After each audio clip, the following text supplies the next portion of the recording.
Holy heck. Oh my gosh. I am rushing just to survive, just to get back live. I guess being alive is being live. I was forgetting how to actually start stream. I am indeed live. Hello. Let's see if I remember how to do this. Hello. Oh no, is the chat not working? That's a problem. That is no good. Let's see if... Oh, I think I'm just dumb. I was just dumb. Hello, everyone. Hi. I'm just being silly. How's it going? You just want to stop in and say hi? Well, hey, Car. This will be a VOD, so you can always watch later. You're disappearing out. Enjoy. Hey, Olympus, Hydra, Noah, Till. It's a pleasure. I am alive, barely. Well, howdy, Adamosk. Yeah, how are all you doing? Because I am currently in a new setup. Let me do this. Let me know if audio is good or not, because I'm in a new setup. I am across the country. I'm in the West Coast now. I am currently on PST, which is why the time is different. Hi. Yeah, I spent the last bit of time making videos because I did not have reasonable internet access. But now I have Ethernet. I did not have Ethernet before. I have Ethernet now. We'll see how good Ethernet is. I'm barely alive. How's that different from my previous state? It was exactly the same to my previous state. I am someone who is in a superposition of being alive and being unalive. And you might say, unalive? Is that just dead? No, it's different. There's different statuses of being alive, unalive, living, and non-living. Hey, DP. Welcome to the Hotel California. Such a lovely place. Such a lovely face. Arrow live indeed. Oh, what's my secret? What is it? You're right, because I forgot that everyone was guessing in the comments and no one got it right. Which I must say, I do think it legitimately may be an issue of... How do I do this? It may be an issue of just like resolution, because like I can see it right now.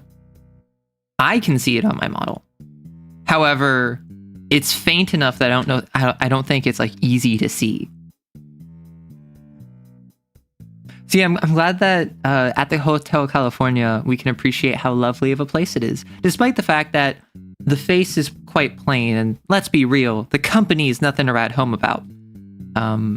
But yes, I am now officially moved in on the West Coast. Yeah, stable internet. Ethernet actually stabilizes your up and down speed. It won't speed it up, it just makes it more reliable. Oh, I didn't realize that it just made it more reliable. I thought the whole thing was that Ethernet made it faster. Like, because I thought it was like if you buy a gigabyte, Ethernet will let you access up to that gigabyte, whereas Wi-Fi might downgrade that to 500 megabytes. I'm not an internet person. I'm not a tech person. I'm sorry. Also, thank you for the comment on the Converse. Yeah, this is my... I call this like my athletic wear. It's basically my casual wear. Because like, I just got socks, Converse, jeans, jorts even. Some would call these jorts. They would be correct because these are jean shorts. I honestly, as much of a meme as they are, jorts, goated. I have a couple pairs. What do you know? They're black pairs. But I have a couple black pairs of jean shorts. And not only are they really comfortable, they're also really cute. Like, I also just like the look of them, but also I'm someone that really appreciates shorts. I don't know why. My default is shorts. And now that I'm in California, now that I'm no longer on the cold, wet East Coast, I'm in California, the Sunshine State. Is it the Sunshine State? I feel like that's not the name. Anyway. Am I West Coast now? I am West Coast now. And I already missed the East Coast, I'm not gonna lie. Like, I don't know. Anytime I heard stuff like, oh, West Coast, Best Coast, I would just think like, yeah, okay. But at the same time, like, we have Florida, which I think really degrades the quality of the East Coast. You know? Like, we have Florida, we have Georgia, we have, honestly, most of like the New England states kind of blend together. So that's like one big homogenous mass. Like, obviously, we have New York City, greatest city in the world. It's been so long, I thought that jorts were standard. True. Well, so strictly speaking, this is not my standard outfit. My standard outfit has the jacket on. It's got more like, I don't know, athletic shorts, I guess, which is weird because I say this is my athletic outfit. But this is just, I don't know, I like how casual this is. You know? Also, I'm so sorry for any of you who don't like the top chatter thing. I don't know how to turn it off. I'm not gonna lie. Thank you for the follow, whoever that was on Twitch, despite the fact this is a YouTube live stream. Yummers. I am, in fact, dressed for casual California. You despise wearing shorts? Spectre. Why? Okay, to be fair, I got a lot more confident wearing shorts when I started shaving and waxing my legs. When I, like, because I think I've mentioned this, I don't like body hair. On me, on others, on like a partner, on just friends. I just don't like it personally. It's just a preference of mine. So being able to like walk out with like hairless legs, like smooth legs, that's really nice. You got your back wax, that's fair. The Golden State, well, that makes sense. 49. So did you pick the land of hippies, Gravity Falls for the entirety of the rest of the West Coast? I'll let y'all guess. You're East Coast. I love East Coast. Are you ready to get more sun than you've already seen in your entire life? Okay. I have freckles. Fun fact. And I did not realize how many freckles I had until I came over to California, and not just my nose and my cheeks and like the mask of my face, because like the mask is like your nose, your upper lip, your cheeks. Also like my shoulders, because what I found, and that's a little bit of why I wear like this casual outfit on stream so much, is I really like being like sleeveless. I never liked that for the longest time. I was never a fan of sleeveless shirts, but recently, like within the past couple months, I've started wearing sleeveless shirts way more regularly, and they're just so pog. Like unironically, it's probably to deal with the fact that I have more musculature now. But anyway, so I'm walking out, California sun, shoulders exposed like a harlot, face exposed. I get sun on it. I get freckles. Suddenly, my face is covered in freckles. My shoulders have freckles. Like, I didn't realize I was so freckly. See, thank you, B. I appreciate you concurring that, like, body hair sucks so much. Did I get the free wizardry powers that come with moving to the West Coast? I didn't realize that was a thing. I assume this is the West Coast. Like, the wizards of the coast are on the West Coast. I think if you go to OBS, you can interact with internet browser windows and manually set it. Oh. You're not fond of your legs? Shaving, it's way too much pain? Okay. Shaving sucks. Let's just get that out of the way. The process of shaving sucks. However, the end result is so nice. And you're aerodynamic. If you're a swimmer, you gotta shave your legs. I would even say, like, if you're a runner, you should probably shave your legs or wax them, because drag, not just on air, but also water. Oh, okay. So that's another thing, Wumpus. Facial hair. Same deal for me. But, in recent times, I have grown more tolerant of facial hair in others, particularly when it's like well-groomed. Like, I can appreciate like a pog mustache, you know? Like, I can appreciate a guy who has like a wizard beard. I don't want facial hair. And generally, I don't think facial hair is a very like, I guess like attractive trait. Like, I'm not talking from the perspective of like, I want to date this person, but just like generally, I think being clean shaven looks better. in most cases, but there's certainly a style of person who is just like, yeah, I have a beard that goes down to my crotch. It's awesome. I have a beard that I braid flowers into. That's pretty cool. I have a mustache that like trails the corners of my face. That's awesome. Like I have gotten to the point where I can appreciate facial hair much more now than I could before. And I'm not at that point with body hair. I think because like you don't do anything with body hair. You don't express yourself with body hair. It's just hair. West Coast, Best Coast, East Coast, Beast Coast. Less hair equals more arrow, less weight equals Neum. Oh, that's true. It's a minor weight reduction. Yeah, you're right, Noah. But feeling soft fabric on smooth legs is so nice. It's why you like sweatpants. Okay. Question. What do you think is the largest determining factor outside of price? Because obviously cost is very important. When I buy clothes, what do you think is the one main thing when I'm shopping for clothing that I look at before anything else outside of price? Because price is like the obvious answer. Would you have guessed that it is soft to the touch? Wumpus is right. It is absolutely a textural thing. Comfort, exactly. Like, I am someone who, I don't care how it looks. I don't care how it fits. I don't care how it's shaped. I don't care any of that until I know it's soft on my skin. Does this make me look like my VTuber model? Okay. I got a yellow sweater from a thrift market recently.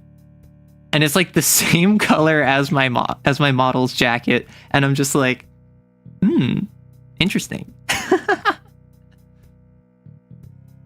Also, I don't know if it's just me, but yeah.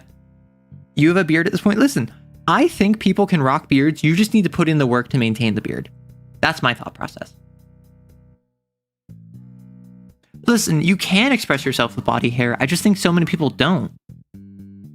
Well, so the thing with cotton clothes is like cotton, polycotton, a polyester fusion, wool, all of these coming together. I don't know what any of that means.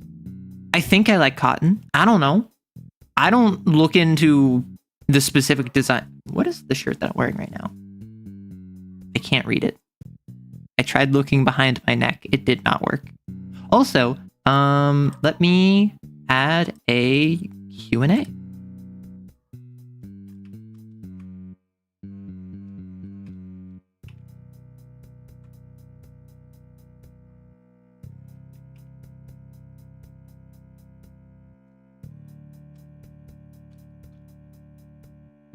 So for those of you who are new here, what I do is on YouTube, it's just chatting. It's just yapping. It is just me connecting with the community.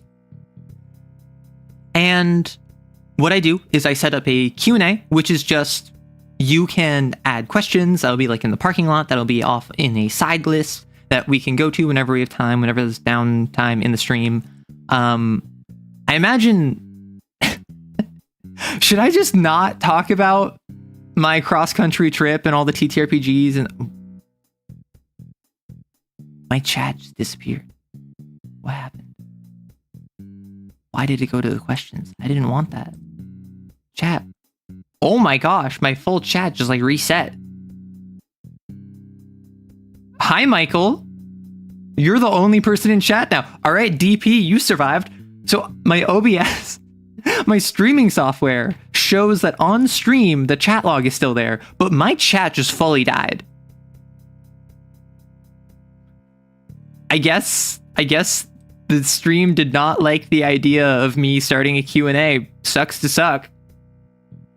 Luckily, I already got through most of the chat. Hey, I'm Polion. My day is doing lovely. I am streaming for the first time in like a month, or like a month and a half. Oh my gosh, it's been like 2 months. It's terrifying.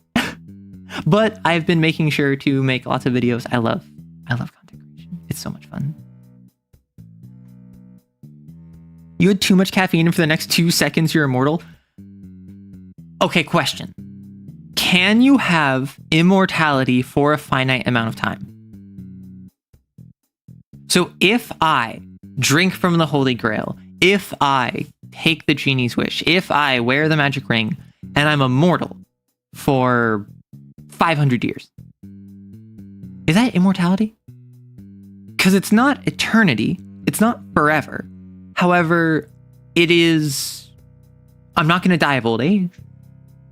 Maybe I don't even die if I get stabbed or shot. Maybe I'm immune to disease. But that feels closer to like invincibility. But immortal just means not mortal. It doesn't mean eternity. So I'm curious if you could have a finite immortal. Like, because I feel like if I tell you, I will give you immortality for 200 years, you're like, that's not immortality. That's just extended life.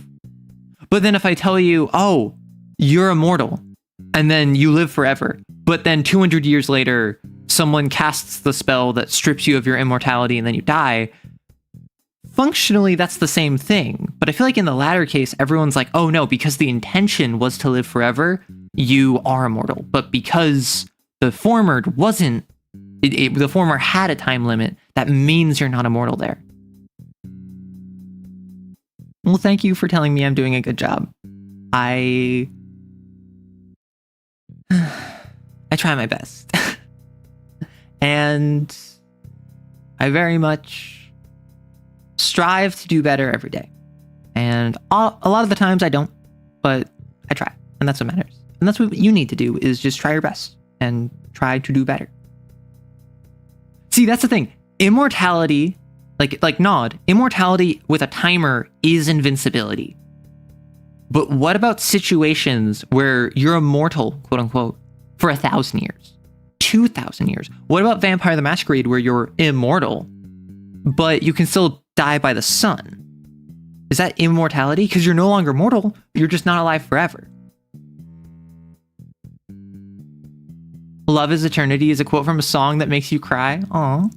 Drink 5-hour energy drinks, enter that forbidden hour. We call that the dark hour around these parts. Yes, I am persona pilled. Plus unaging. Okay. Those of you who are new here, you're going to look at me like I'm crazy for a second. You're going to be like, what? Why are you suddenly hyping up this random conversation tangent? Those of you who are here, if I ever stop what I'm saying to draw your attention to something else, you know what this means. You better know what it means. What you need to do is you need to hype yourself up for the one, for the only.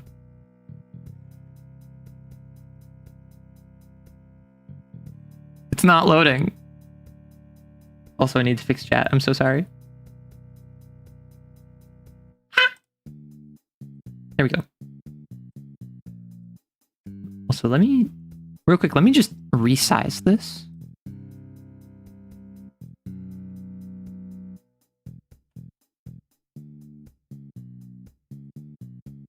Yeah, so the goal was to show off MS Paint. It didn't work. Hey, MS Paint, you need, okay. Reminder, MS Paint is your enrichment. You'd think it would be my enrichment, but no, it's actually your enrichment is MS Paint. Wait, what do you mean the cute arrow noises? What? Keys! Yes, that is true. We have the keys in the background, the one and only blank screen. See, Wumpus gets it. Around these parts, MS Paint is what we do. So if you want to be immortal, what does this require? If I am immortal, so does anyone know the parable of, it's a Greek myth, of the guy who, I think he was like a lover of Aphrodite or something, and he was granted immortality but not eternal youth, so eventually he became a grasshopper? The name escapes me. They've broken out the whiteboard. This will be fun. This is what I do every stream. It's a problem. And I'm actually working on a highlight from my last stream before I left, where I did a smasher pass on the Cain virtues, And obviously I busted out the whiteboard. It's silly. It's like, I need to do more long form stream highlights, right? I need to make the good bits of stream highlighted into like 10 minutes. It just takes so much effort. What do you mean a problem? Hey, Alulu. Sounds like a good trade-off. Don't die from disease in time. Okay, question. Disease? Or I'll say like natural causes.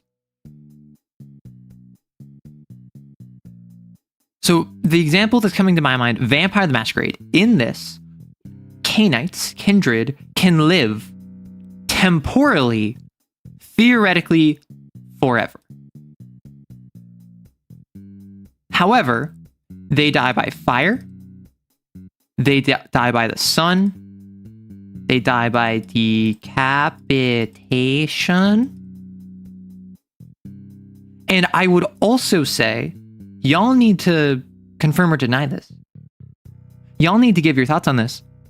If a kindred goes through the wassail and becomes a wight, i.e., they lose their humanity, they lose their cognizance, they are no longer in control of themselves or their actions, is that still immortality?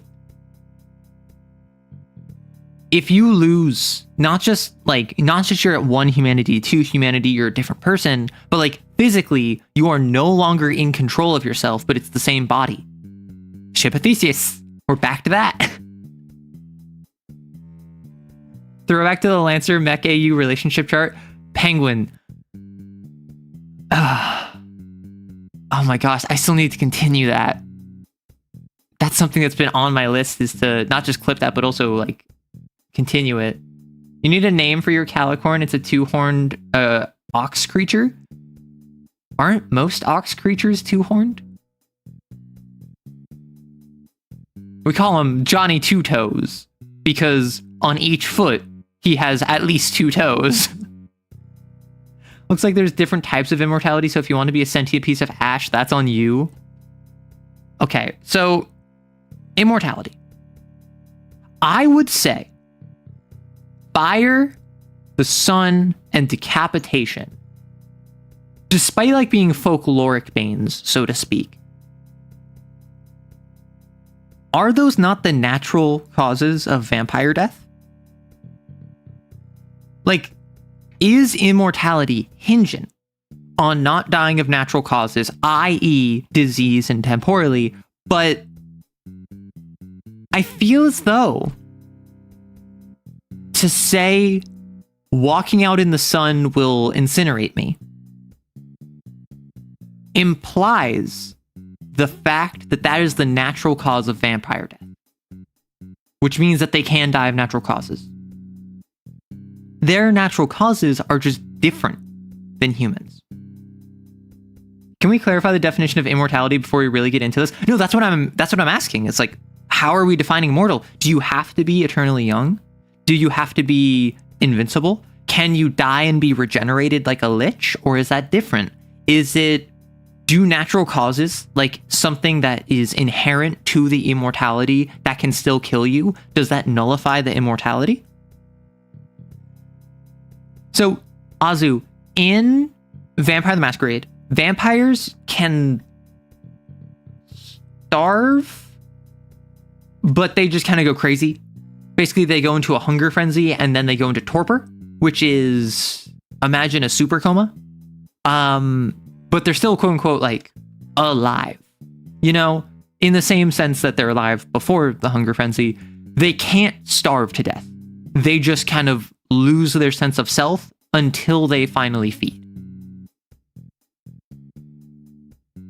Transfer your consciousness to hardware, ship of Theseus. That's a wild thing. But like, question. I mean, okay. Reminder, if you're new here, because I see a couple names that I haven't seen in chat regularly. Hi, I'm Arrow. I go on tangents and I interrupt myself because I can't finish a thought. Welcome. But Soma, no spoilers, but I know this has something to do with the ship of Theseus. Theseus? And a coin flip. Which again, no spoilers. Please don't spoil this game. I do plan on playing it. This makes me assume it's kind of like a choice in Zero Escape, Zero Time Dilemma, which terrible game in a fantastic series. I love this game so much. It is not a good game. However, it gets that like Avengers Endgame treatment for me. It gets that kind of like the Infinity War vibe of, oh, it's a crossover between these other characters from the other games. Pog! In Zero Time Dilemma, there's a character who is a robot made to be reconstructed from the consciousness of a person. And this robot is offered the choice of uploading a copy of its consciousness, which is, again, a copy of the person, to a quantum computer that can simulate Matrix style a whole reality. And the robot, which is the person, transfers their consciousness in, and kind of like the Mahler twins, that's another example that I didn't use in the Ship of Theseus arrow answers that I wanted to use. Your consciousness from the moment you press the button gets split, or rather copied. So it's quote unquote a coin flip of once you press the button, are you the one who actually pressed the button? Or are you the one who got created in that instant with all of your memories, and everything that happened up until this point, the other one did, and now you just have a copy of those memories, and now you're in the quantum computer? I know nothing about Soma, but I know there's like a coin flip thing. I assume it's going to be like this. Yeah, just win the coin flip, exactly. So maybe it's like genes, you're half and half. But like the reason I brought up the Mahler twins from Invincible, they're another great example of basically there's two guys. They're like side villains or minor antagonists. Eventually one of them is going to die. No spoilers, that happens multiple times. That's the whole gimmick of the character, is that one of them dies and then the other one clones himself, basically makes a copy of his own memories. And then there's one, there's two, and both think they're the original. And so they constantly bicker and argue and try to one-up each other, like siblings, where they're both trying to prove that they're the original. And it's brought up that if one of them knew they were the clone, that would have irreparable psychic damage on the clone. Because you understand you are not you are a copy of someone. So the reason that they leave it so ambiguous is because they understand the psychological damage that knowing you're a copy, quote unquote, knowing you won the coin flip would cause on you. And then later, this is like a minor spoiler, one of them copies himself, but he's like physically deformed from a prior fight. So the clone is completely fine. But because they look notably different from one another, now they know this one is the OG and this one is the clone. And that completely changes their dynamic because one of them, they both recognize you are a copy of this other one. And that's just like, I don't know. I think that's interesting. I went on a tangent. I'm sorry.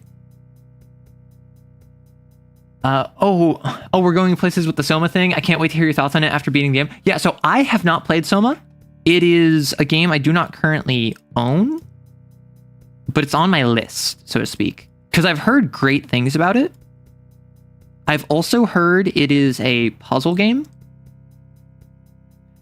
I think it's a horror game. And it's a game that takes place in the ocean. Which, for those of you who don't know, I have just a minor case of thalassophobia. Just a little bit. Just a tiny amount. Like, if I look into the deep ocean, I will start hyperventilating. Just a little bit of that. Which is why everyone wants me to play Subnautica. Which I think would be very funny and silly to play Subnautica, but oof. Honestly, interrupting yourself because a thought can't finish is relatable. True. Your loose working definition of immortality is that you can't die without specific intervention. So, like, if time gets you, that's not immortality, but you can die by being stabbed. My response to that: I am untouched,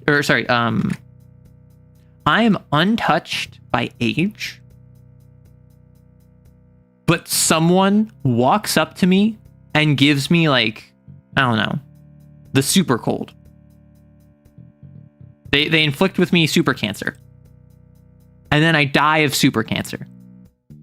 But I didn't develop that naturally. Someone developed, like, a bioweapon to inflict that upon me that caused me to develop what is ordinarily a disease I'm immune to that then kills me.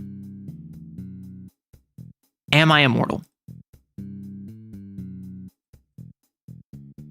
Is immortality hinging on the entirely self-perpetuating internal system denying entropy?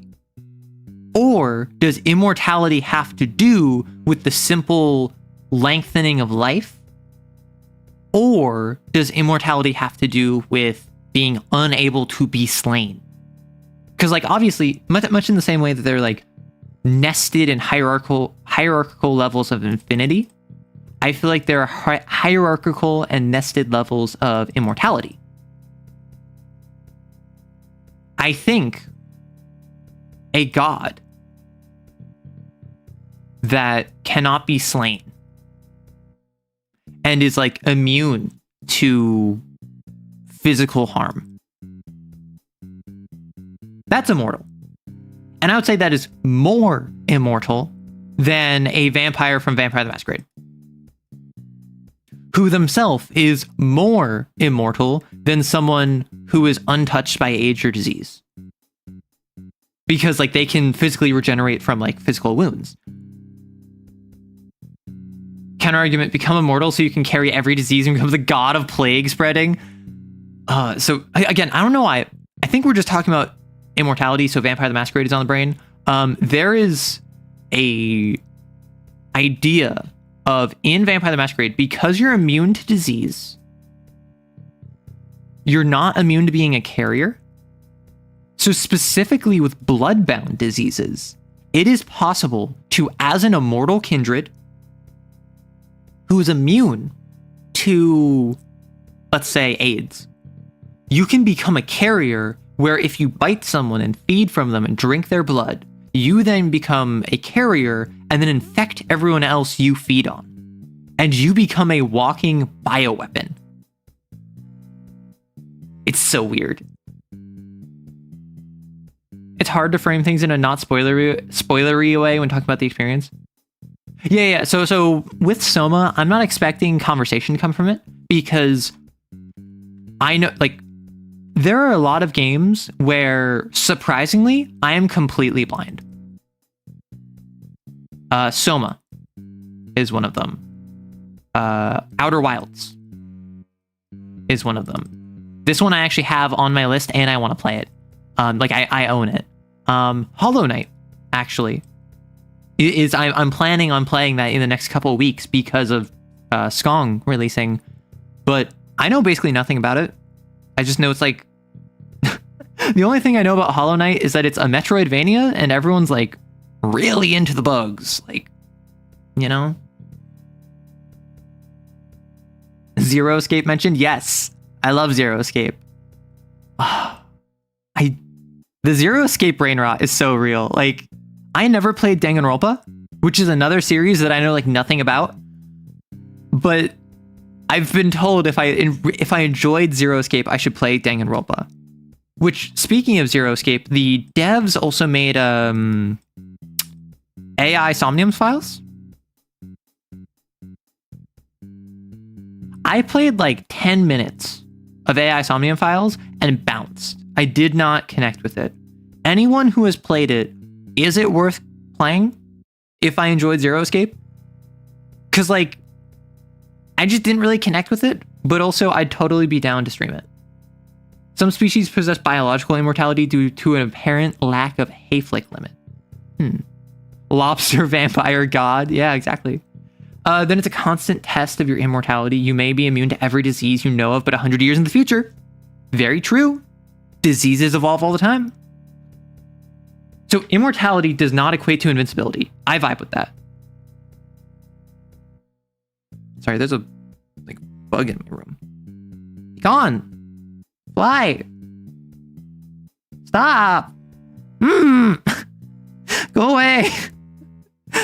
You're bugging me. Bugging.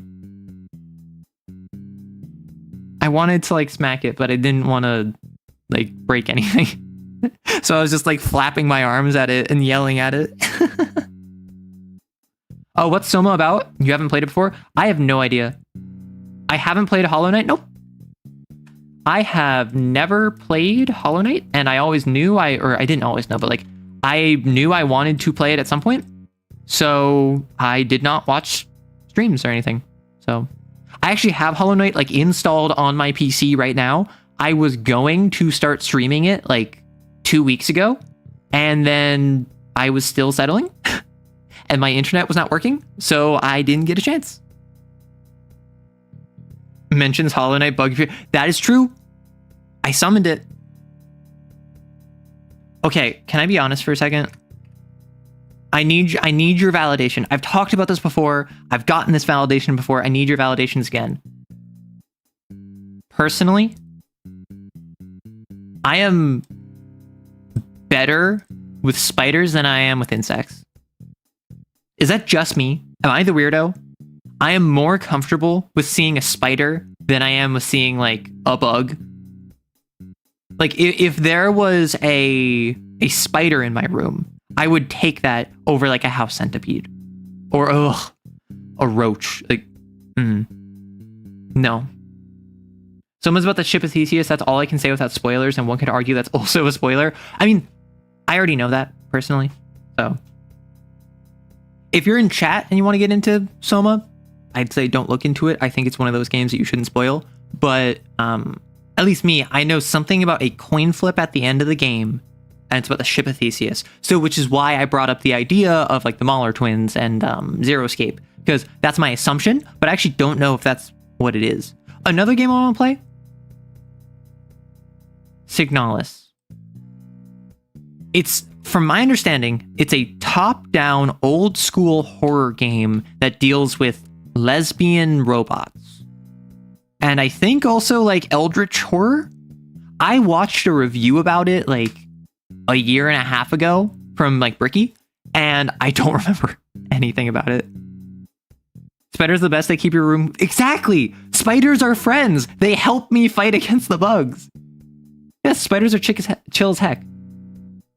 Lumpus, why are you calling Hornet hot? Like, also, I've been avoiding Silksong stuff personally. I did not realize. I did not realize who the main character was going to be. I got spoiled on that because obviously it's in like the promo material, but like I wasn't watching trailers. I wasn't looking at promos. So I saw someone stream and they were playing Skong, and then I saw the main character. I'm like, oh, huh, weird. I thought that was a villain from the first game, or a boss from the first game. Oh, okay. Can I dox one of you for a second? Actually, okay. Something about me. You probably know this if you watch my content. I try very hard to read and respond to all my comments. That means if you're an active commenter, I'm gonna learn your profile picture and your name. Probably your profile picture. I'm better with profile pictures. I'm better with faces than I am with names. So there's been a couple of times where I have seen other people's content where I see regular commenters on my videos, on their channels, commenting on their videos, and every single time I'm doing the pointing soy jack, right? Like every single time I'm looking at it and I'm like, oh. So like I saw in a Bricky video, someone who's in chat right now, I saw a comment on that. On the recent Zactac Toad video, I saw someone comment. On like a random D&D shorts or like a Zack the Giant video, I saw someone who comments on my videos comment there. Yes, Wampus, it was you. Can't be you, you mostly lurk. See, that's the thing, Till. I'm a lurker. Surprisingly. I lurk. I the only places I don't lurk are with people I either know or am trying to network with and like get to know. So for instance, if I raid someone, I will participate in their chat. I want to get to know them. I want to have a good relationship. Maybe we will end up making contact and like collabing in the future. Who knows? If it's someone like Rory, Cell, AE, Neko, I know them. I'm going to chat in their chat. I'm expressing my support for them via being an active participant. But like, I have channels that I've watched for like a decade. I don't think I've ever typed in their chat. Although, there are certain streams where I know, at least for Doug,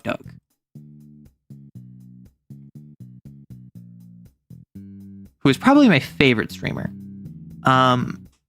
Definitely, I participated in a chat challenge where we fought like level 9, like a level 9 CPU in Super Smash Bros.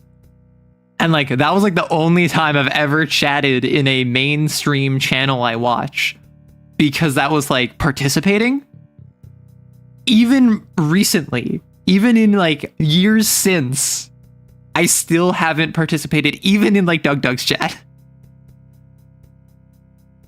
Doug's secret Oshi? No. So I do have a secret Oshi. A Kami Oshi is your favorite VTuber. Like bar none. Some would say that you can have multiple Kami Oshis. I feel like the point of a Kami Oshi is to say, this is my favorite VTuber. So I do have a Kami Oshi that I have not been public about. I have explicitly not mentioned who they are, a little bit because I like to keep people guessing, but also because like I'm embarrassed. But no, I absolutely love saying like, yeah, like RT Game. He's a VTuber. He's my Oshi. Most people don't comment at all, so people that comment shows up a lot. Exactly, Warwick. And that's the thing is, I want to get better, because this is a trap I've fallen into because for multiple reasons, but I get in my own head about comments. And for instance, like if I get a video, let's say it gets, I don't know, 5,000 views, but only 20 comments. I would say that's a bad ratio for me, because my channel, the way I interact with the community, the sort of content I produce, the sort of people that watch TTRPG content, very active, very filled with creatives, people that want to participate, have a dialogue. And you tell me, but I feel as though the fact that I go through and I heart as many comments as I can, and I respond to genuinely and like try to engage with as many comments as I can, you tell me if this is the case, encourages people to comment, because you know it's not just going to be shouting at the void. You know I'm actually likely going to read it and respond to you.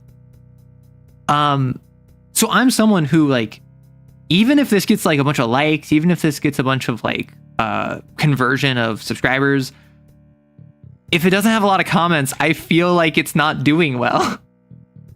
Even if it gets a bunch of views, I feel like it's not doing well, which is just purely relative, right?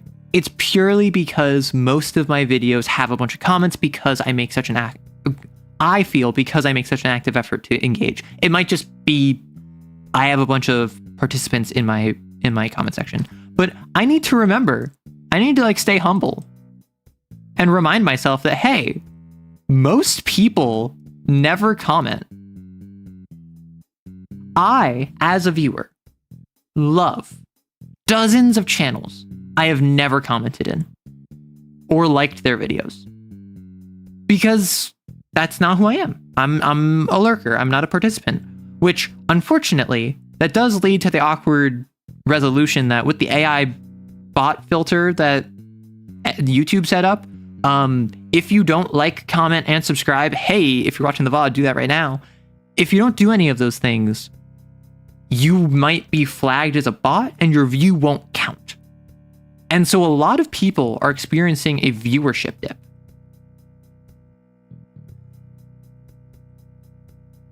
And a lot of people are panicking because their audience is filled with people who just watch like a 20-second YouTube short, don't like, don't comment, they're not subscribed, and then they go to the next one. And normally they get many, many views, but because YouTube is like hamstringing that, their views are down. RT game easily top 10 Daniels. What is my spider Sona? I don't know enough about spiders. I'm not gonna lie. Like, I think out here there's like brown recluses and like wolf spiders, camel spiders. Maybe I'm thinking of Australia. Who knows? I feel like you live under a rock. What's an Oshi? So an Oshi, like I mentioned before, is just a term for your favorite VTuber. Oshi literally meaning push, and it's the VTuber you push for, is the VTuber you support. It comes from like idol culture, it comes from like K-pop culture, J-pop culture, and then this kind of got brought over to VTubers. A Kami Oshi is your favorite VTuber among your favorite VTubers. So if you say someone is your Oshi, that means like, hey, I really like this VTuber. If you say someone is your Kami Oshi, that means they are your favorite VTuber. So Wumpus just said, I assume jokingly, that I am their favorite, that I am their Kami Oshi, which means I'm their favorite VTuber, which is like, hey, awesome. That's crazy. Is that why there's so many random bots commenting? I see them a lot in big VODs. So the reason there's a bunch of bots is because it's engagement. I think the engagement bots came before the AI slash because it depends on what type of video it is. But generally speaking, a YouTube video cares about views, comments, likes,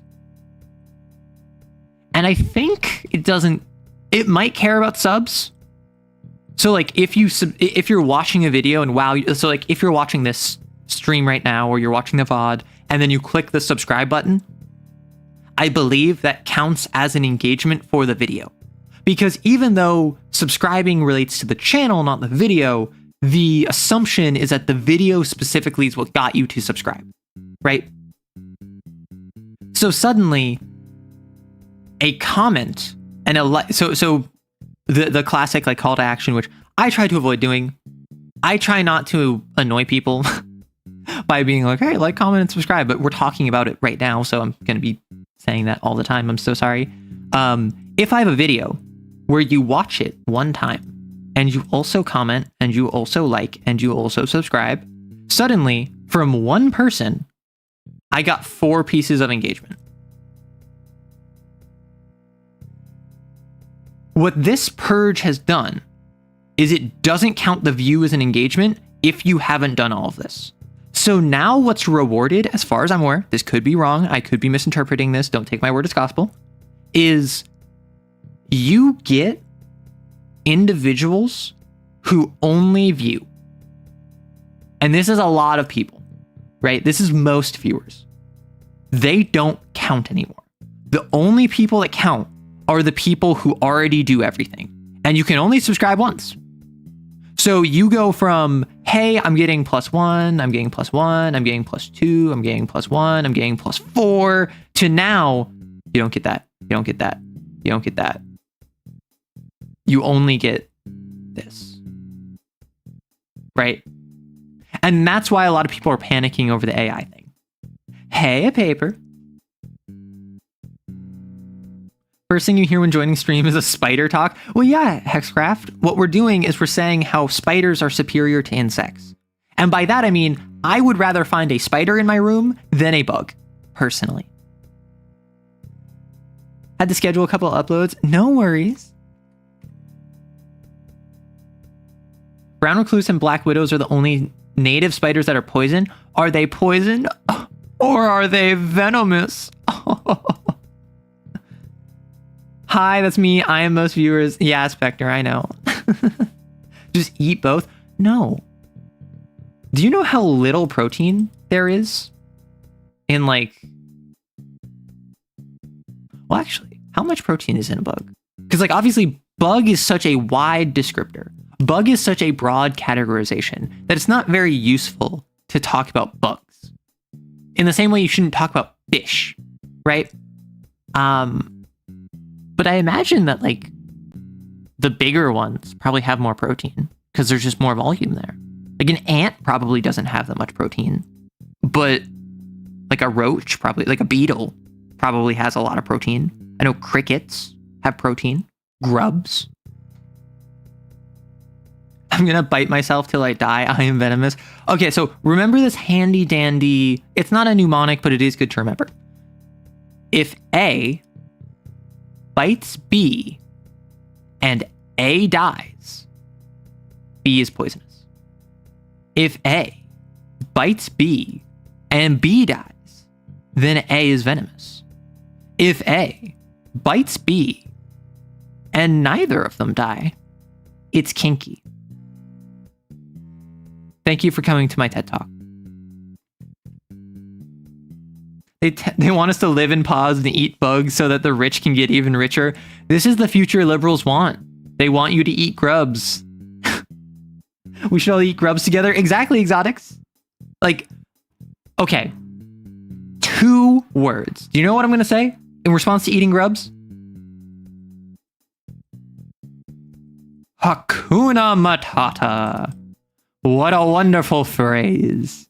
It means no worries for the rest of your days. It's all problem-free philosophy. Let's go eat bugs. Bugs, I think worms/grubs are used, are around 10 times more efficient in converting feed to protein. I actually have a buddy who owns, like he started and now he owns it, and he's like handed off management, like a cricket farm, where what he does is he will take crickets, like raise them en masse, and then eventually have them killed, converted into feed, go over to, and then it gets sold to like farmers, and then suddenly your chickens can have cricket and like have a nutritious feed. And yeah, like using crickets in feed more than just like grain vastly improves the protein and also nutrition of the chickens, which food chain, food web, that travels up to us. You want to eat some bug chocolate again? How does bug chocolate work? Like, I understand functionally it is you take a piece of chocolate and then inside of that you put a little bug. That's like the least efficient way to draw this bug. I said we mutate into plants and eat photosynthesis. Okay, so that is like saying that you want to mutate into a fish and breathe and like eat like respiration, or an amphibian and you want to breathe in hollow skin. Like, photosynthesis is a process. You don't eat. What? In photosynthesis, The way it works is that you have chloroplasts. And instead of burning calories that you consume other creatures to gain, you instead have it charged by thermal energy from the sun that then allows you to convert water and carbon dioxide like into sugars with oxygen as waste product. It gets expelled out. Like, it's been a while since I've taken bio class. I know the basics. Cricket farms smell awful. You cannot wait for me to rush through the questions in the last hour. Oh no. You only know that song in Swedish? How would that work? So in Swedish, is Hakuna Matata changed? Like, obviously the rest of the lyrics are, but is the phrase Hakuna Matata still as it is? Become quiet from Metal Gear Phantom Pain. I know about quiet as like an appearance thing, because I know a bunch of people have cosplayed her and a lot of people have made art of her, but I know nothing about her. Isn't she like, oh, isn't her whole thing is that she's like super scantily clad because she can photosynthesize? Just booted up Helldivers 2 for Super Earth. I appreciate you including me in there. Remember, for Super Earth comes before For Arrow. I believe in managed democracy, despite the fact I have never played Helldivers. Because I'm not gonna lie, when it first came out, no interest. Suddenly, everyone starts playing it, and I'm like, huh, this actually sounds pretty fun. But I don't really have a group to play with. Then I found a group to play with it only after the PlayStation thing came. And then I didn't pick it up because the PlayStation Network thing meant that people who bought the game were not able to play the game, and I was boycotting. I wanted the Pope to be able to dive. And then they reneged on that. But now I'm just kind of like, well, I mean, it's already been like a year and a half. It's been like a year or whatever. Is the game even still kicking? Like, my buddy still plays it. Like, my buddy, actually the owner of the cricket farm, still plays Helldivers and will just kind of reference like fighting for Super Earth, but I never got into it. It's going better actually. Oh, nice. Nah, just get good like the end from Snake. Wait, it's Portuguese. It's Hakuna Matata as well. Hakuna Matata is the same in Swedish. Understood. You love toads. They're like the best pet amphibians, but have you considered that toads are a psychic manifestation of greed and avarice? And if you don't know what that means you have not been watching my Kane content. And by my Kane content, I mean the Zactac video posted yesterday. I do appreciate how Zactac makes Lancer and Kane videos. And then I saw those and I got inspired, so I started making them. And now my audience is just a Venn diagram. Oh, right, they added the ODST. I forgot. Greedy pets are greater than non-greedy pets? I disagree with that. I don't think that's correct. Oh, okay. There's not as many questions as I was worried there were. Arrow, will you give us a hot tub? Okay. Where's my hot tub scene?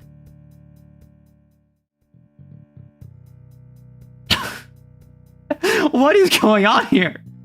Wait, do I even have YouTube chat? Wait. I'm at a loss for words. Why did I do this? I remember doing this. I remember when this stream was.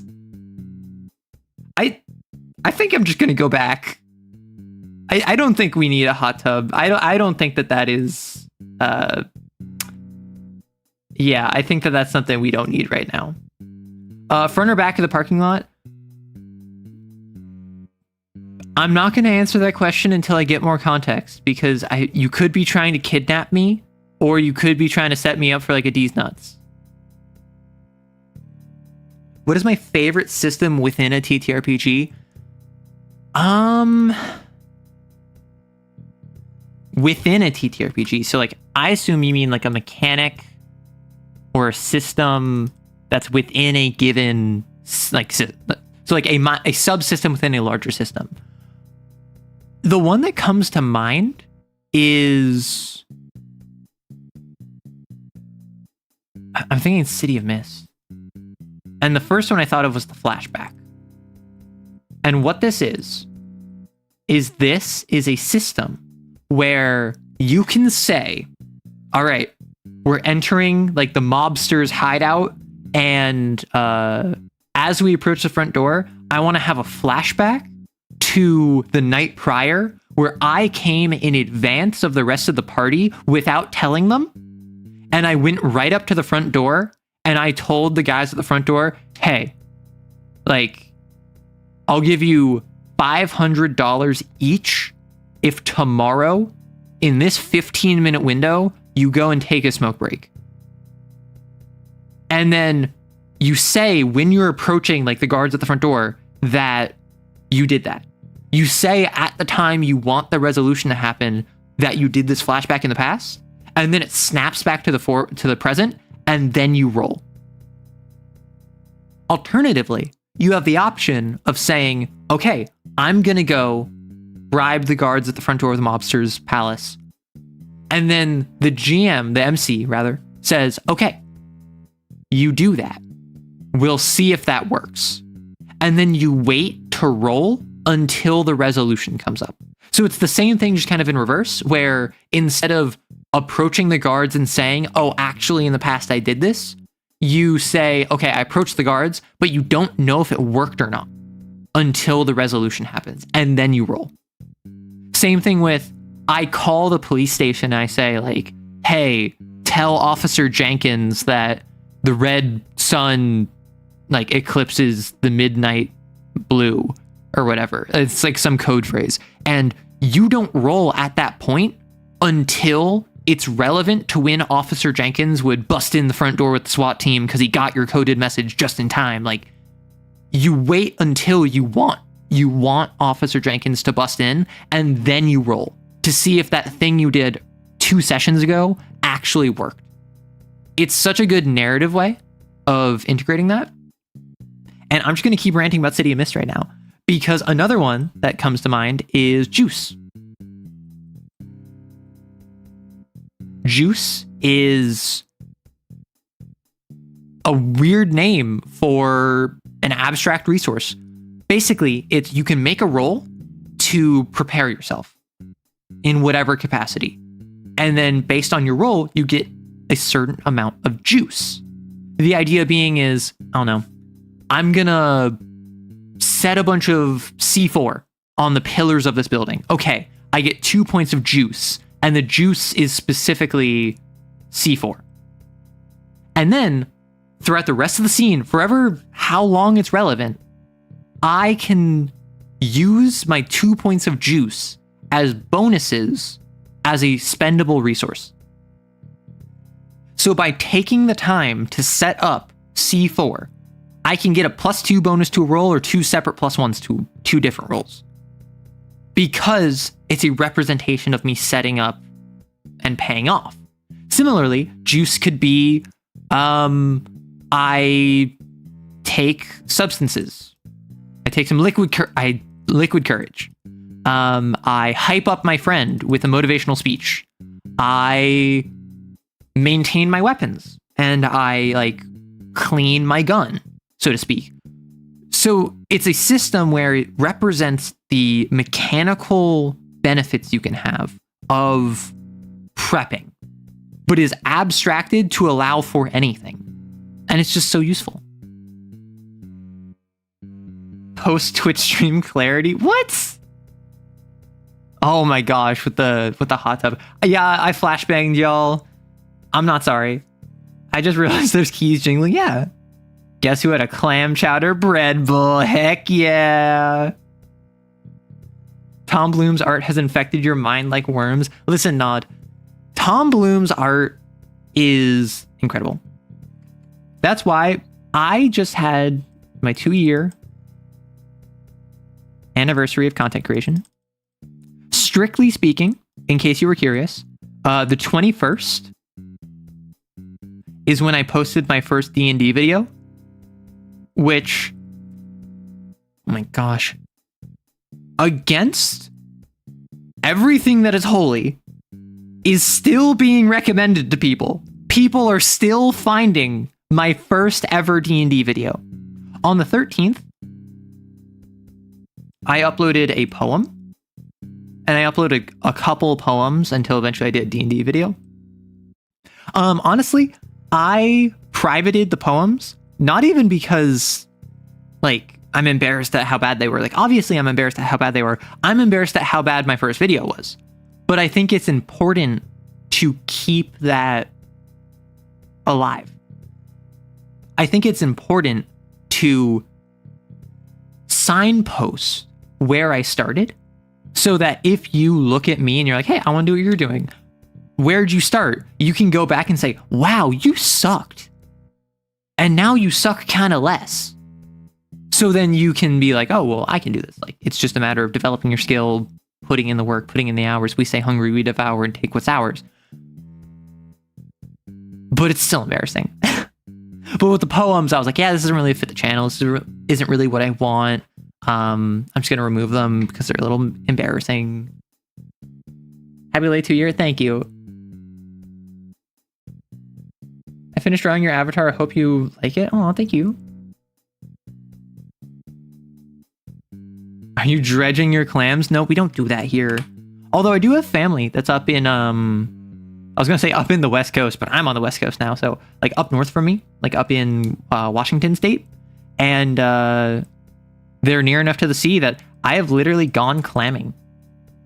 I have gone on the shore, grabbing clams, fishing them out of the mud, out of the sand, out of the dirt. And we had clams. It was good. What was I going to say? Oh, right. The other system. Another system I really like from City of Mist is the...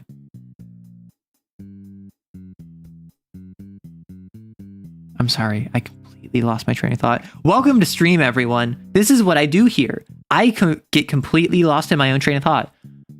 City of Mist, the logos versus the mythos. What this is in City of Mist. No, that's the thing, Coyd. I can't get bagels. I left the bagel capital of the US. New York City has awesome bagels. Out here, there's no good bagels, but there's amazing, like, Mexican cuisine, basically just Pan-Asian cuisine. There's so much good food out here. But I do miss the bagels and the pizza, I must say. But anyway, so in City of Mist, you have your logos, which is your mundane life, versus your mythos, which is the reincarnation of a story trying to tell itself again. So you might be a school teacher who has the reincarnated spirit of Gilgamesh within you. So in your day-to-day life, you are teaching middle schoolers about biology. But then at night, you're a superhero detective that has the powers associated with Gilgamesh. And the way this works is that you have 4 cards. And you can choose if you want 2 and 2 or 1 and 3. So you might have 2 logos, 2 mythos, or you might have 1 logos, 3 mythos. You might have 3 logos, 1 mythos. Any option except 4 and 0. You cannot have 0 and 4. And what this is that, let's say you're the biology teacher, so you have a job, which is that you're a teacher. That's a logos. Let's say you have a hobby where you practice, where you play chess regularly, right? And like you're rated like 1800 or something. So like you're proficient at chess. And then in your mythos, because you have the story of Gilgamesh, you have the aura, the magnitude, the presence of a king. And also, you are super strong. All of these equally give you special powers. The fact you are a school teacher gives you the same quantity, and some would even say quality, of powers as having the supernatural strength of Gilgamesh. Because if you're talking to a teenager, and this teenager has critical information about the disappearance of Officer Jenkins, the one that was supposed to help you with the mob boss, being super strong as Gilgamesh is not going to help you. However, being a school teacher who deals with children every single day will. Similarly, having this magnificent aura of the king will probably impress the teenager, but you still need to know how to talk to them like a teacher would. If you have a fight that you're trying to manage, your chess prodigy and skills and tactics will come in handy. Memorization is integral to chess.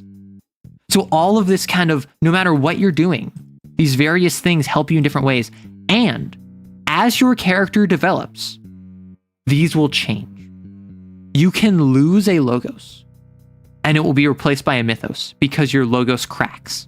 Or your mythos can fade, and you fill in that void with a logos. So for instance, if you sacrifice your time at the chess meeting or whatever, and you stop playing chess because you're so busy with this investigation, your logos will crack. You will lose all of the associated powers, competencies, and narrative implications of chess. You will stop going to your chess club or whatever, and you will replace it with, I don't know, like the favor of the gods, just as Gilgamesh has. So suddenly, you mechanically got new powers, changed the direction of your character, all while being tied to the narrative of, because you kept sacrificing your hobby, you then had to give it up. You no longer got benefits from it, and story-wise, it changed how you interfaced with your life. And then, what happens is that if your final logos cracks, or if you let all of your mythos fade, you become one of the two extremes. If all of your mythos fade, you become just a normal, regular, mundane person. You lost the spirit of Gilgamesh. It's no longer with you. You are no longer a crime-fighting, investigating, noir superhero detective. You're just a school teacher who plays chess. Maybe you have a bit of a temper, and you have some kids you want to take care of. Those would be your 4 things. Or maybe you get fired from your job because the spirit of Gilgamesh is too strong and you're not able to focus on your real life. You lose yourself to the spirit of Gilgamesh, and you literally think you are Gilgamesh. And you literally think the people around you are Enkidu and Shamash, and you're trying to go fight Humbaba, right? Suddenly, the world starts altering around you as you become an avatar. And it's this constant push-pull where you want cool mythos powers, but also you want to like have a nice life. You want to... It's the Spider-Man dilemma, right? It's trying to be a student and have a relationship and be a reporter and like a photographer while also fighting crime, while also web slinging, while also saving the world. And it represents it so well. Yeah, Mexican and Pan Asian are great on the West Coast. Listen. I'm not going to say that we didn't have good Mexican food, or I guess Latin food. in general, where I was from, but it certainly was not our specialty. Like, once you get particularly southwest, but like the south of the US, right above the border, like a state or two within the border, premier hog. What should I name my super destroyer? Taking suggestions? Good question. Too much logos, NPCification, exactly.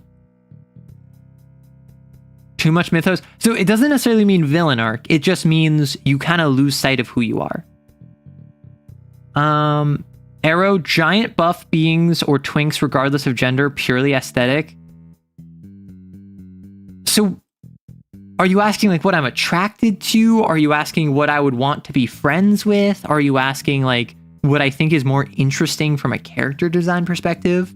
The answer to all of those is the twinks.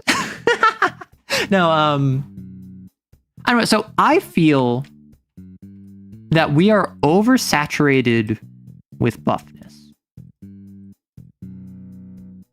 in media, I should say. Not necessarily in real life, but in media, we're oversaturated with buffness, and that kind of went down across the 2000s.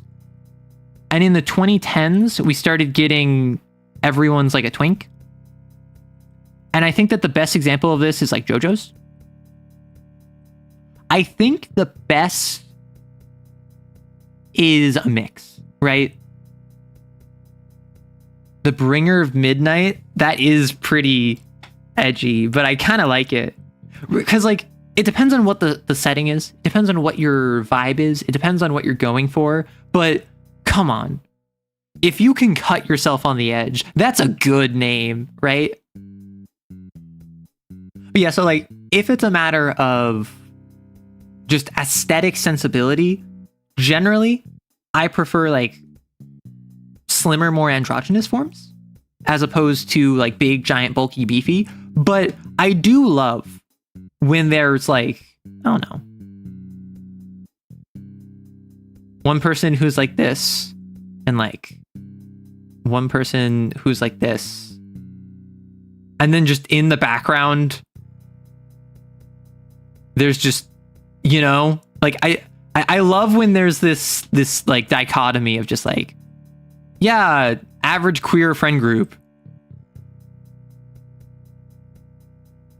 You know?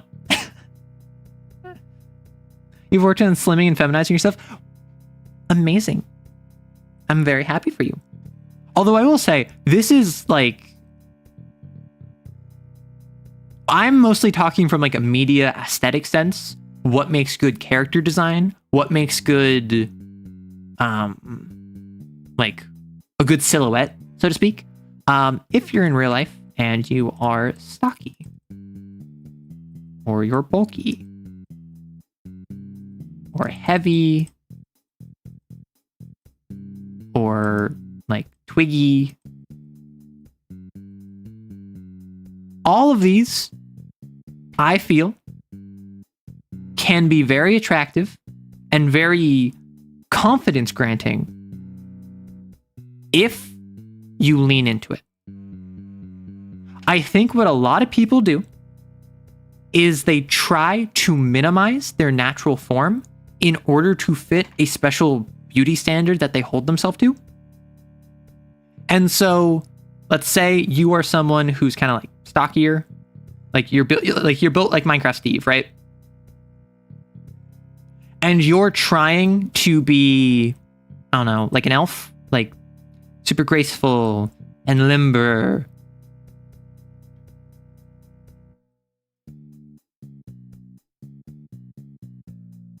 Like, this is not the same. And if you're holding yourself to this standard, you will feel terrible. And that will unironically really screw you up. And it's not easy to just say, well, yeah, just don't think like that. Do something else. But I also think it's a little bit of the calls coming from inside the house. You have to be comfortable being like, hey, I have broad shoulders and I want to be like slim and small and like cute and whatever. There's nothing wrong with having broad shoulders. If you are someone who is tall when you want to be small, or you're very like thick when you want to be thin, whatever it is, don't feel that you don't have value, worth, or attractiveness because you don't fit an aesthetic that you're not. If you compare a big, bulky man and you put him in like a maid dress, he's not going to look the platonic ideal of like a super cute, frilly maid. It would be kind of funny, and maybe he really enjoys that.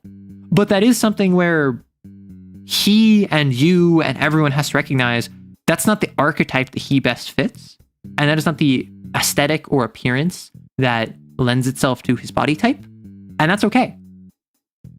Now, if that's something he's interested in, there's nothing stopping him from making strives to look more like that, whether slimming down or doing specific exercises to kind of sculpt your body in a special way, dieting. But that doesn't mean you don't have value just because you aren't lining up with what you feel is the best. Does that make sense? Rockin' stone, rockin' stone. You're built like the Lorax.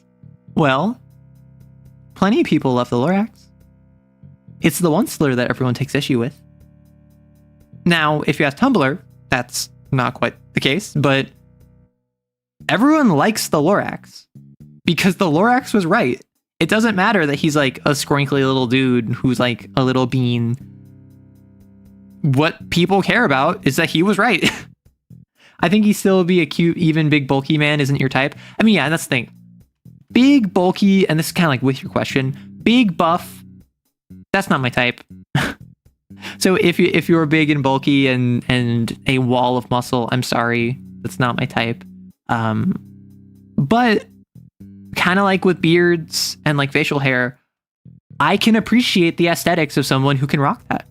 If you're a bodybuilder who leans into presenting yourself, embellishing your literal strengths, if you are someone who focuses on the aspects of yourself which make you unique and set you apart, you will be more confident, and one of the most attractive things you can be is confident. I would say one of the least attractive things you can be is arrogant. These are not the same. One of the most attractive things you can be is confident. One of the least attractive things you can be is arrogant. Evil twink loved on Tumblr. I mean, it's literally the Tumblr sexy man. The Lorax voiced by Danny DeVito. Oh, only when the trees start speaking Vietnamese. I mean, it's the meme where it's Americans when the trees start speaking Vietnamese. Oh! Germans when the snow starts speaking Russian. Oh! You're like the prototype twink. Oh, your class is starting right now, so you're just gonna say hi and leave. Well, thank you for swinging by. I appreciate it. Bond away the flag. Ooh, that red, white, and blue. Bum bum. To be fair, I think Tumblr only started liking him after his musical number. Listen, how bad can he be? How bad could he possibly be? Yes, I'm sorry. I'm not into bears in a attraction sense. If you're okay, I will say this. One of my favorite tropes / like archetypes, which I talk about this all the time because I love it so much, is like the big intimidating person who is actually just like a good person, but isn't. Because I feel like when I say this, a lot of people are like, oh yeah, I know exactly what you mean. It's the person who's like built like it's the gentle giant. It's the person who's built like a brick house, but they wouldn't hurt a fly. No, I'm talking the people that would like snap your spine like a twig if you smack talked, or like the sort of person that would unironically snap your spine like a twig if you were harassing someone in the bar. You know? The sort of person who like would break your kneecaps if you're going to like jump someone. But outside of that, they're just like here to have a good time, let you live your life. They're going to live their life. Like they'll have a minor conversation with you that they're not really interested in just to be polite, but they're not here to be a pacifist. They're here to live their life, and they have the means to, like, I don't know, be worse, and they're not. Like, that's my favorite. Kanji from Persona 4. Exactly. There's a reason Kanji is one of my favorite characters from Persona. Like, Kanji is the boy. He will fight you. He will punch you. He will, like, beat you with a pipe. But only if you're, like, getting in a fight with his friends. Only if you're being a jerk and, like, you kind of deserve it. If you're someone who isn't like that, he'll just kind of, like, write you off and not really interact with you. But he'll still be nice to, like, kids. And that's just, that archetype warms me so much. S-tier social link, exactly. He could have had it better if we got a rock solid ballad. Funny how Arrow disliked arrogance. Well, yeah, only I can be arrogant. Russians when the snow screams, aim for the balls. Finish.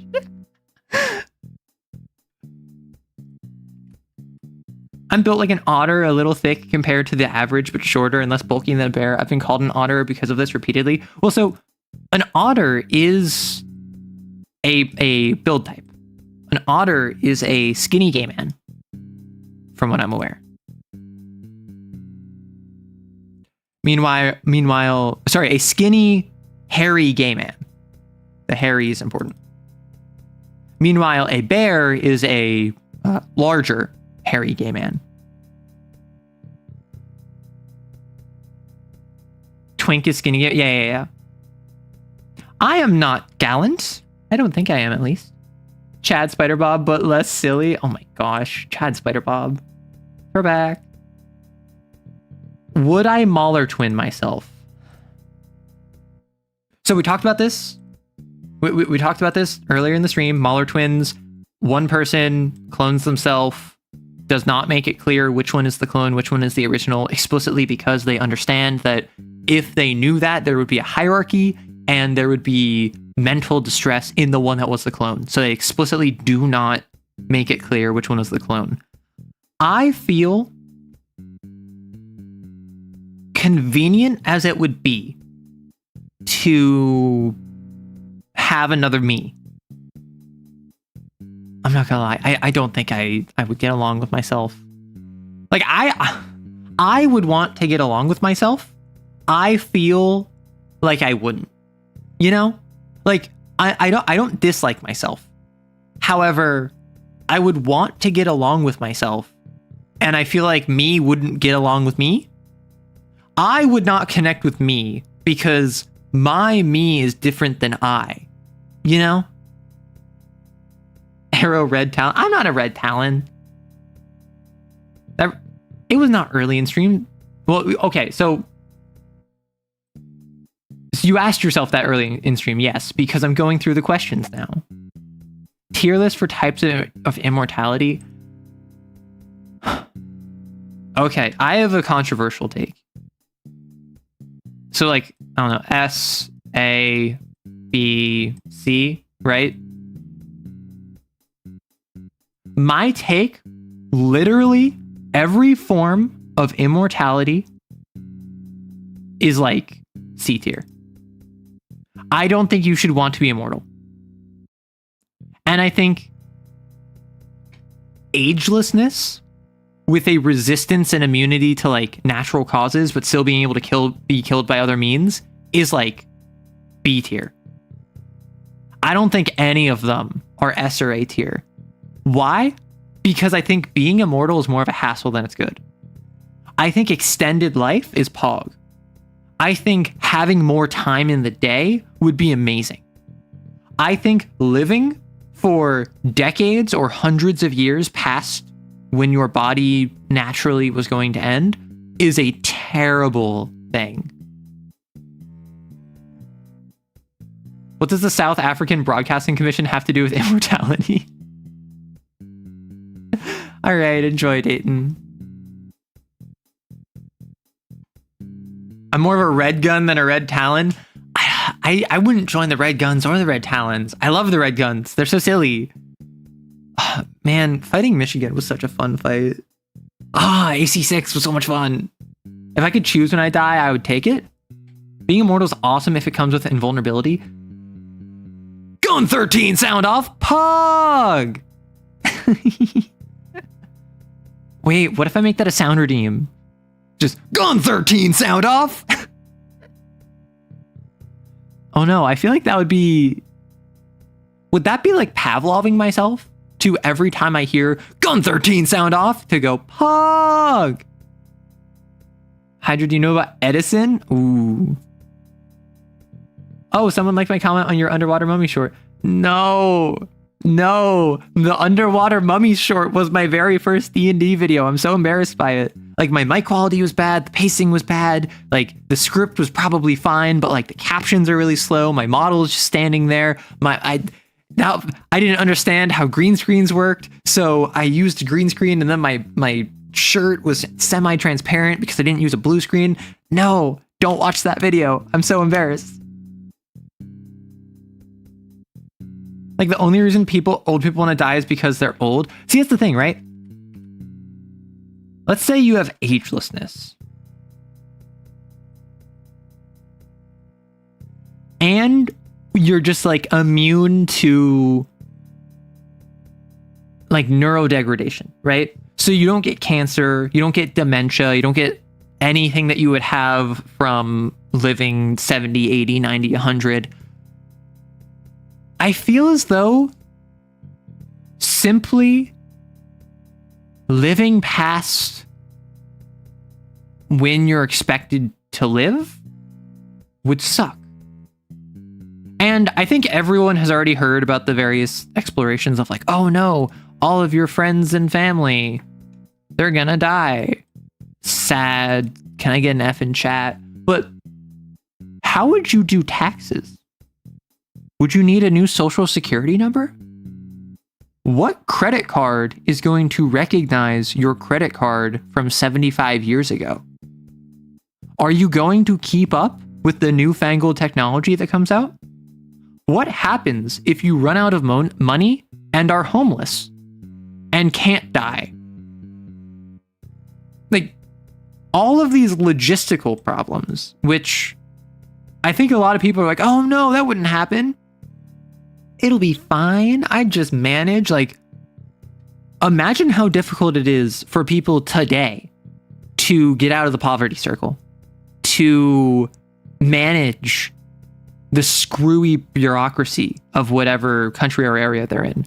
Now imagine that if you had to deal with that for like another 300 more years.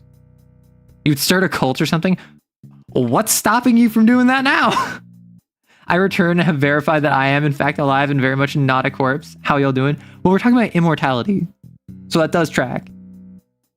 I'm thinking of very short-term logistics. These are only century-long problems. That's the thing. They are century-long problems. But let's say you get a new social security number.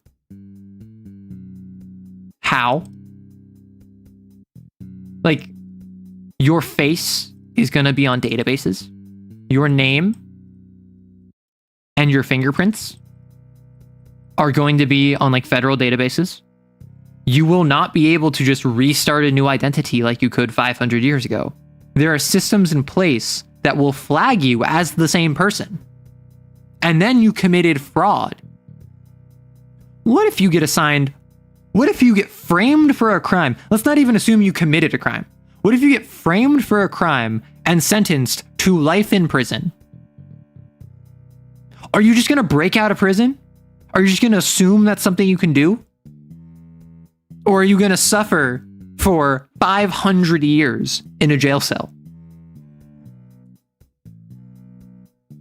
Okay, Dayton, I'm not going to argue that Social Security is smart. That's not my point. My point is that in order to get most documentation in the United States, at least, because again, I'm from the US, that's my perspective. You need a social security number. You need a registered address. Generally, you need a birth certificate. Is anyone going to respect a birth certificate that said you were born 300 years ago?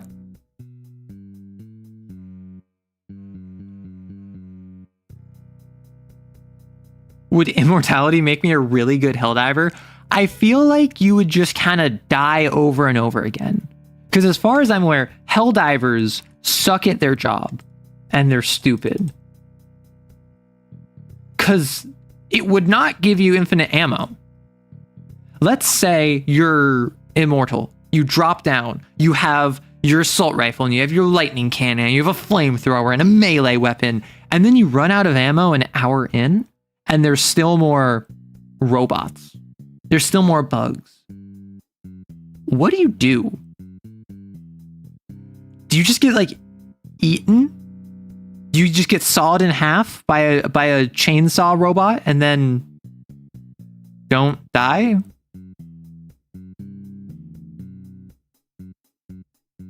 I can't start a cult now. I need to get better at art first. After that, I'll go for it. Have a kid eat them like Kronos impersonate.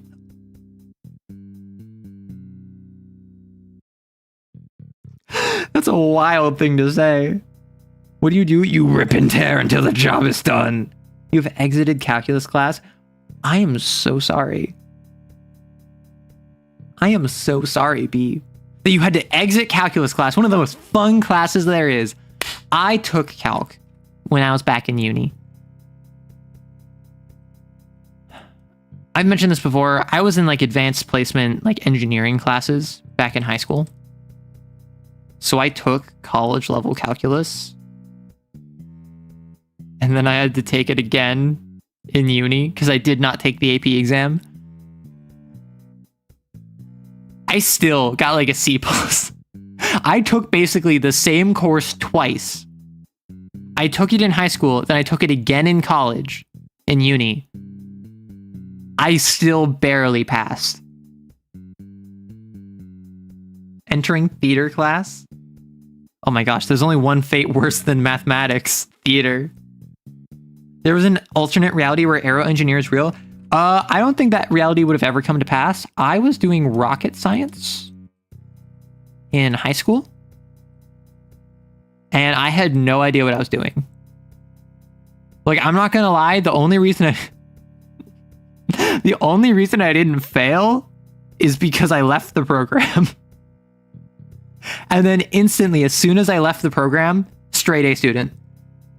Once I was taking like high school level gifted classes, not like AP engineering classes, I was still taking like AP level classes for like psychology and literature and US history, or I think it was US Gov.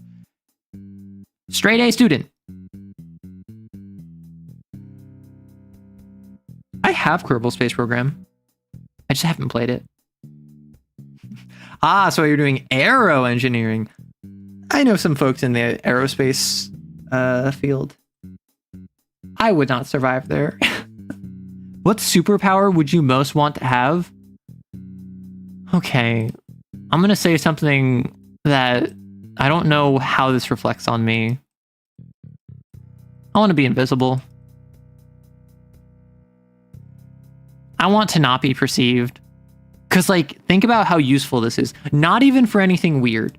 Not even for anything like, oh, I'm going to go rob places. Literally just, if I see someone that I don't want to talk to, I could just go invisible. If I get scared because I fear for my life, I can go invisible and not worry about it.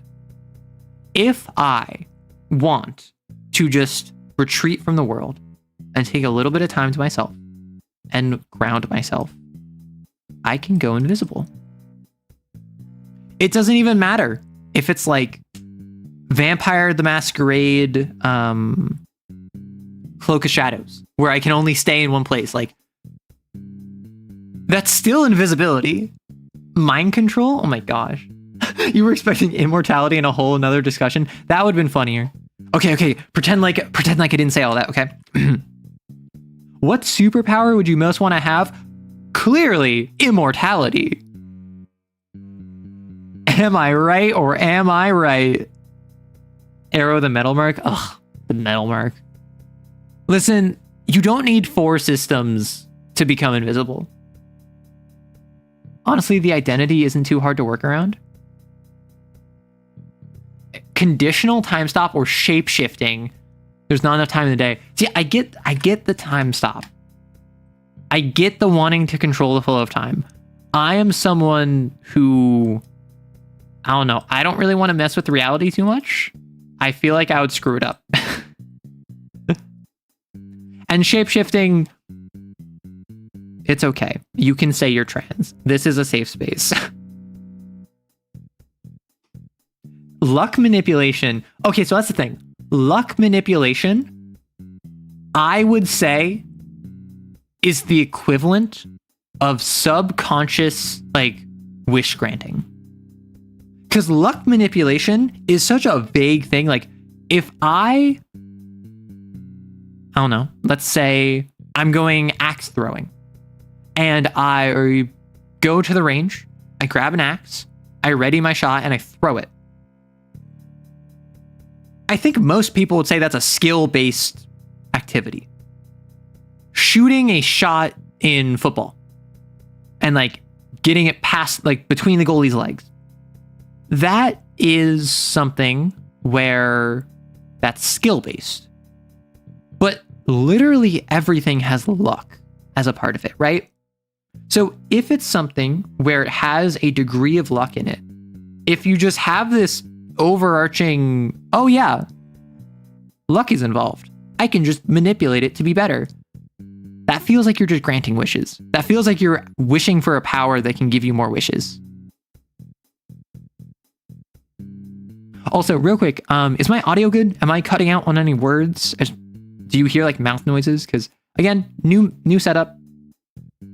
I'm in a new setup, so I have to tweak audio if necessary. Just let me know.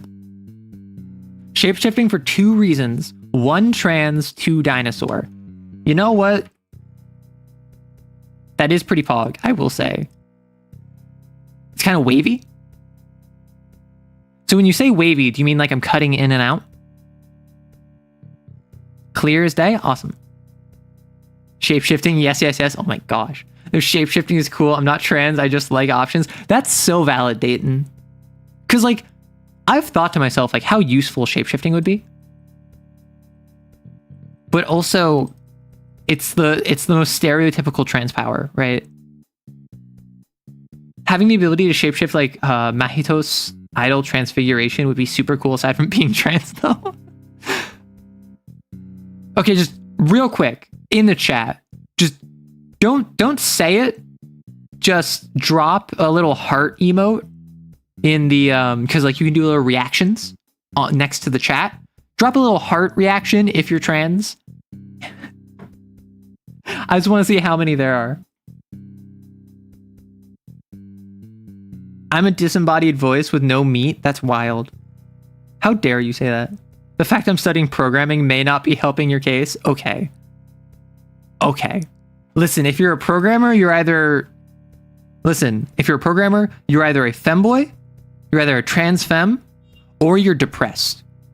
Yes, you can be all 3 at once. Don't ask me how. But I don't want to cure cancer. I want to turn people into dinosaurs. Yeah, hearts out in chat for the trans folks. And also, hearts out in chat for everyone who's here, because I do appreciate it. Honestly, I don't know if anyone has asked a Q&A question yet, so if anyone hasn't, I guess I'll be the first. Other than TTRPGs, what games do you like to play? So, I really like board games.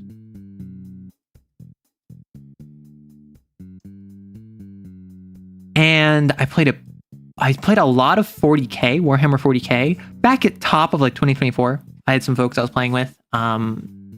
Haven't played it in a while. I'm trying to set up a game with my buddy Neko, right? We're trying to get a game started, and we went through and like checked out TTS. We got armies built up, but then we didn't have time, so we just chatted. But just board games in general, I really enjoy playing. I'll play them with my roommate. I play on Tabletop Sim with some of my friends. Like the Dark Souls board game, a game called Fortune and Glory, Betrayal at House on the Hill. I really have a bunch that I just enjoy playing. The main one that I've been playing off stream, because I do game on stream over on Twitch on... It was Saturdays. I don't think it's going to be Saturdays now. I might change the day now, kind of like how I'm probably going to do Wednesday YouTube streams going forward instead of Tuesday, because my schedule has changed. I think Wednesday is probably going to be the day. I do game over on Twitch. However, I don't really game outside of that. The most I've done is Marvel Rivals. I've been playing a lot of Marvel Rivals the past like 8 months. And I am currently, I wonder, okay, no. I'm currently actually in talks with playing Rivals with some other people. And that is all I will say on that for the moment until I get it confirmed. But I may or may not be participating in an upcoming Marvel Rivals tournament. So that'll be fun. Wow, I'm a depressed femboy and I'm proud. Oh gosh, I'm gonna have to start game dev, aren't I? I have like 3 design docs for random games. Oh, speaking of, well, so real quick first, like I played a bunch of Bigotry recently. Once I started streaming, and like I've been on the content creation grind for like 2 years now, I haven't played many games off stream. Generally, I'll have a couple games that I rotate through. Like Magic the Gathering is another one that I haven't played in many months, but I have like Arena that I'll load up on occasion. Marvel Rivals is the main thing I play off stream. I played a little bit of Overwatch 2 with my roommates recently because they wanted to play, and I was like, sure, I have it because it's free. But what was I gonna say? Oh, game dev. How many of you know that I, with the community, started working on a visual novel? That's not an N. I started working on a visual novel in Renpai. And for the longest time, I did a little bit on stream. I was coding a little bit on stream. I was writing up the characters. It is a game where you are GMing for a new group. It is a group of established people, 6 of them, and you're a new GM joining it.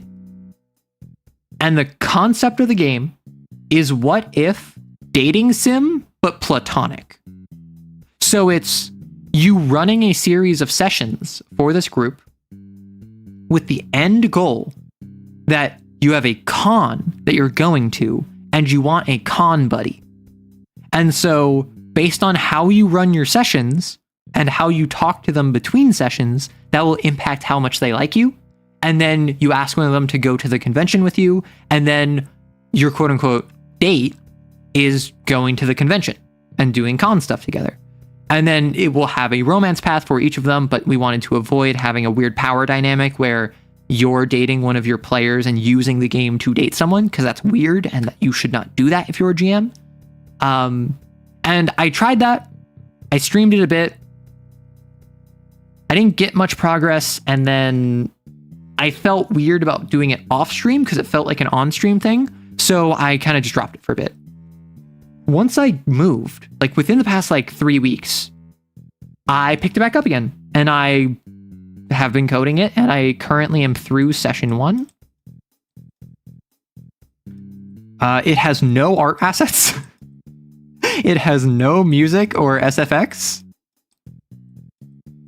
It is purely just like black screen with text on it, but I have 1 of 4 sessions completed.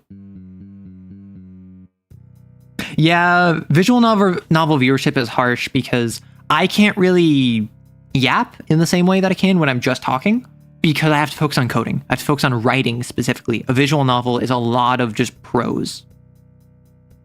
Am I looking for an artist to work on it? My goal was to open it up to the community, to let the community provide art. The issue is I would want to release it for free, and I do not have the funds to bankroll that if artists would want to join and get paid. And I'm not going to sit here and be like, oh yeah, I'll just pay you an exposure. I'm very much someone that thinks you should be compensated for your work. So it will be entirely just like, if you want to work with it, you'd be allowed to submit sprites or backgrounds or whatever that I'd include with your permission, but I'm not going to like sit here and like be like, yeah, I'll pay you an exposure. Let's get this to be game of the year. I don't think it'll be that good, but it is fun. Never fear yaoi powers unless they're toxic yaoi powers. Yes, you should fear toxic yaoi. If you want some help, I can offer some writing, and I know how to do a good job with VFX. What I'm probably going to do, my plan, is pluck away at it in the background, really not bring it to the forefront. Don't stress it. Don't make it a big deal. I'm not going to advertise or anything. And then once I get to the end point of like the first draft, then I'll probably like make an announcement like, hey, I did this with the help of the community. Because again, this is not like mine, so to speak. The characters are based off of what the community said they wanted. Those first couple streams laying the foundation of the entire thing was me bouncing ideas off of chat giving me ideas, and then me bringing that forward, right? So it was more so chat making it and me just kind of being the hand that actually held the pencil, where chat was telling me what to include. So I very much am treating this as a community creation, even if I'm technically the one that did all the writing, right? 0 payment required from me. I love working with Renpai. So we'll see how it goes. I definitely have not had the time to focus on it, particularly recently. I've been focused on editing, which I always am because that's all of my spare time. And also, I do editing for work. I'm a freelance editor. I do comms and I get paid for it. So that is a lot of my time as well. The board games are decoration because you've never played them. They're just sort of mid. And you look at the art in RPG books, makes you want to run despite its bad parts / weirdness. But yeah, so if anyone is interested in working on the visual novel in really any capacity, join the Discord and we can talk about it there. I think it would be fun to involve more community members. Am I looking for more editor work? Currently, I do have an opening in my schedule. So my comms are open if anyone wants to reach out. Just do so via like Twitter, Blue Sky. Yeah, because I just try to keep my editing and like professional networking to non-Discord. Because Discord is like for friends and or for the community. You'll try not to trip when walking into the Discord. Well, if you do trip, we will point and laugh.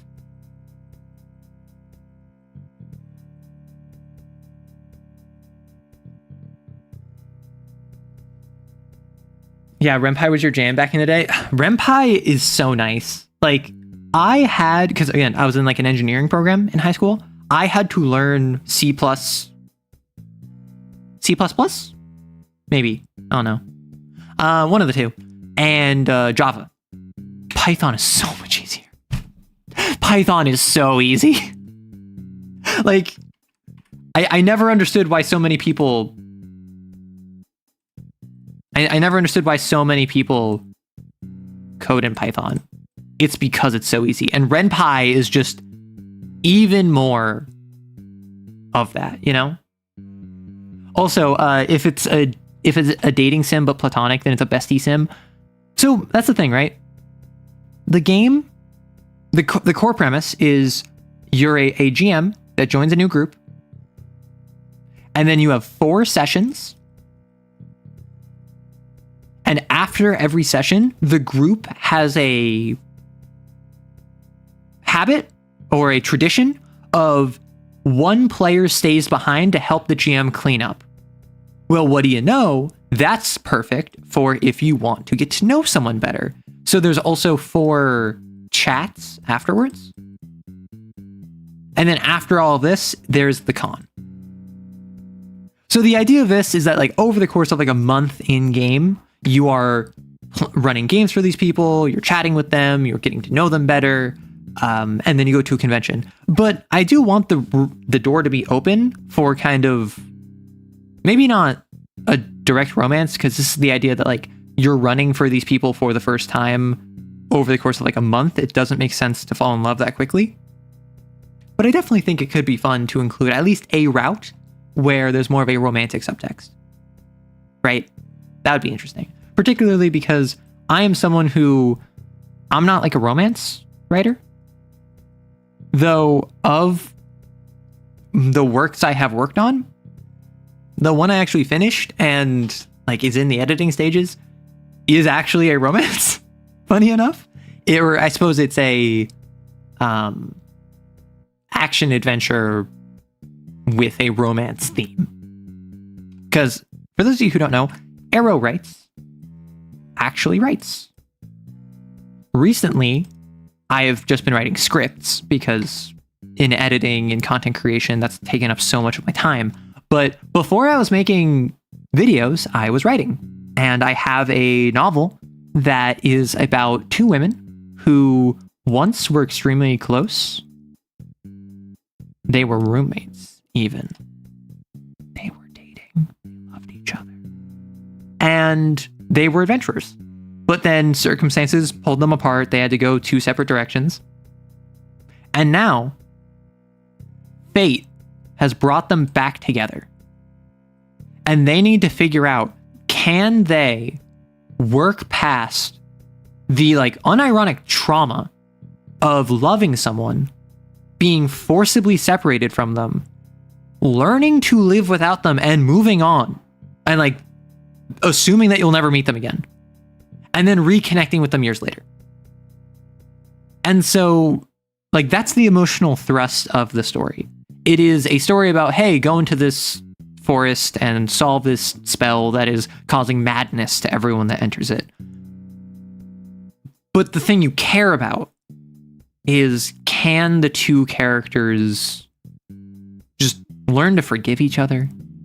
Or can they learn to get even closer? Can they heal together? And what I've noticed, and this is absolutely colored by my own experiences, almost all of my works that I write, everything that I do creatively, involves this. Python is a baby coding language, yeah. And I'm a baby coder. I'm not claiming to be experienced by any means. Maybe it's just me, or maybe it's just my experiences, but a lot of what I write involves this recurring theme of like loss, of this recurring theme of losing connections and the people in your life, and kind of mourning people who aren't dead but are no longer in your life.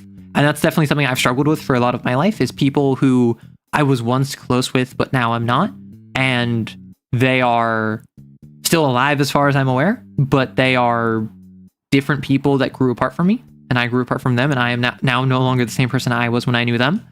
And I think that's a really interesting aspect to explore that I don't think a lot of people do, because I think people assume it's more dramatic if people are dying. People assume it's more dramatic if it's a big catharsis-fueled fight where they walk away hating each other only to regret it years later. And then they like reconnect and forgive one another. Or not even that, but it's just kind of the idea of having a defined conclusion. I don't like the ambiguity. I don't like the not knowing, which is why I always write about it, is because it's like stuck in my brain. Homeward Bound, a lesbian journey. Is this loss? No. This is loss. Pog for me. Pog. See, Dayton, you can't just use the sunglasses every time I say something that makes you want the sunglasses. You have to restrain yourself. You're too cool. Don't have long, but you wish to everyone a great day. Stay hydrated. Well, thank you, Hasakan. I don't know if you're going to watch the VOD, but if you do, thank you. What creature would I farm? I assume you mean like off the tails of my buddy who's like a cricket farmer. You don't mean like what creature would I farm in like an MMO sense. Like if there was real life monsters, what would I farm for XP? What would I farm? I mean, farming animals. Like, I guess a dog? I like dogs. If you didn't know, I like dogs. Oh my gosh, my roommate. My roommate approaches me, walks up to me, and says, "Hey, Arrow, I'm going to show you something. Careful, you're going to get cute aggression." And I'm like, okay, shoot. They show it to me. It's a little baby puppy golden retriever with a little duck plush in its mouth. And I'm like, that is cute as heck. And then they swiped. And it went from being just a little cute, tiny puppy golden retriever with a duck plush in its mouth to a little cute, tiny puppy golden retriever that is squinting its eyes shut and biting down really hard as it's like loving its little duck toy. And I started crying. I like unironically had tears in my eyes because of how cute it was. Oh, Arrow, are you going to start an upstate dog farm? Yeah. I'm going to start an upstate dog farm so that all of the kids whose dog get like hit by a truck, there will be plausible deniability. Like, so I am not a crier. I am someone who, like, I have experienced terrible things. I have been in pain. I have had, like, lost people in my life. I have gone through very upsetting things in my life. I don't cry. No, I didn't get cute aggression. I was just sad. Like, tears were unironically in my eyes. I wasn't, like, sobbing or anything. But, like, technically, I did cry because a dog was so cute.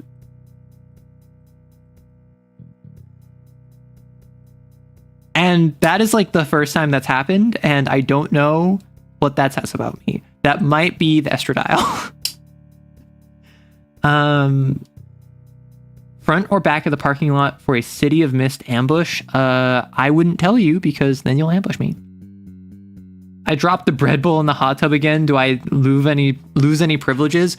Nah, we'll just let it ferment. It's fine. No one's using the hot tub anyway. How many push-ups? How many sit-ups? What kind of juice? When was the last time I did? So, okay. When I moved, I broke up my exercise routine. Before then, I was pretty comfortably able to do like 10 push-ups, and I could probably do like 20 if I pushed myself. But I have not been doing push-ups recently, which means I don't know how many push-ups I can do. I would have to roll for juice.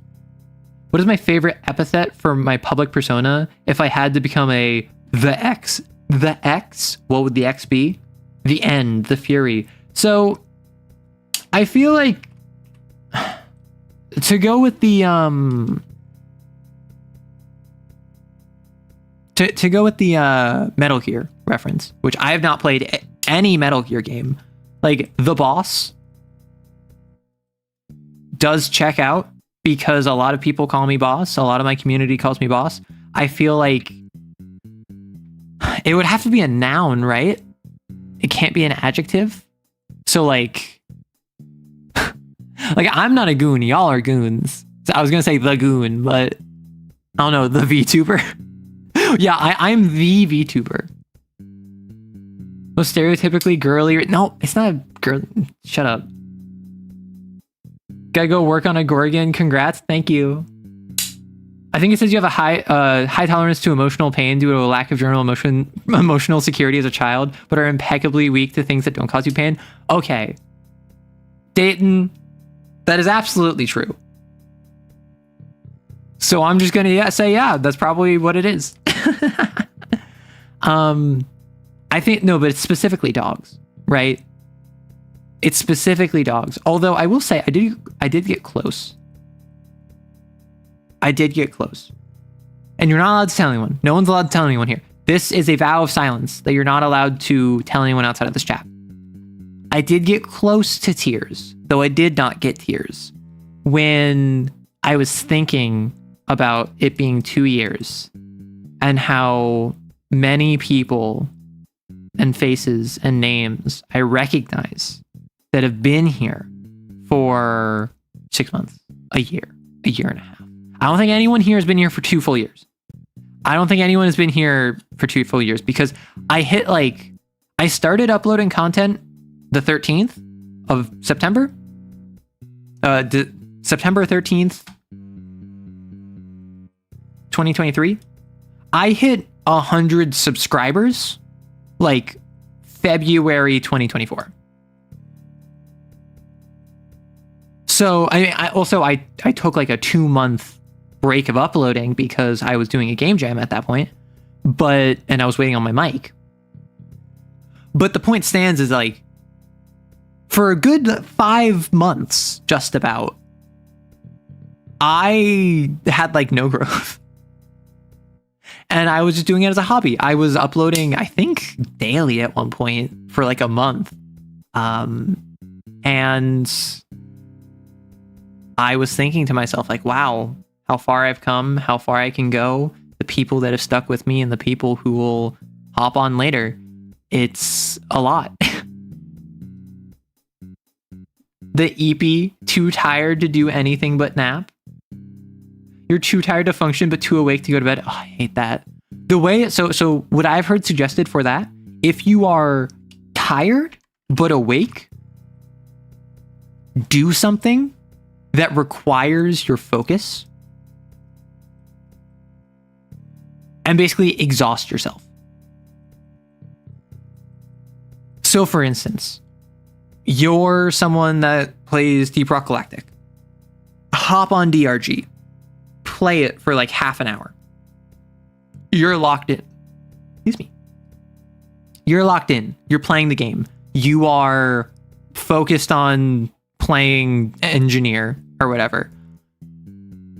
You're either going to wake yourself back up or you're going to realize you are too tired to focus on the game, and that will kind of let your body, you know?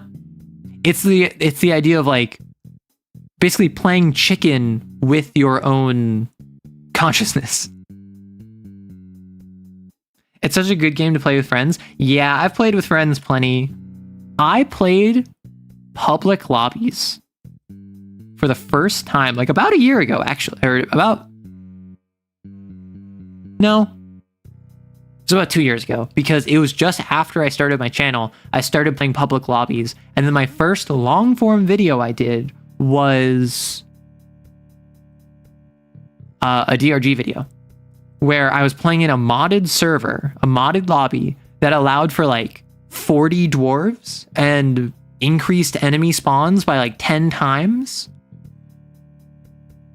It felt like we were the League of Votann fighting against the Tyranids. It was so much fun. But I was always super nervous to join like public lobbies because I'm a nervous person.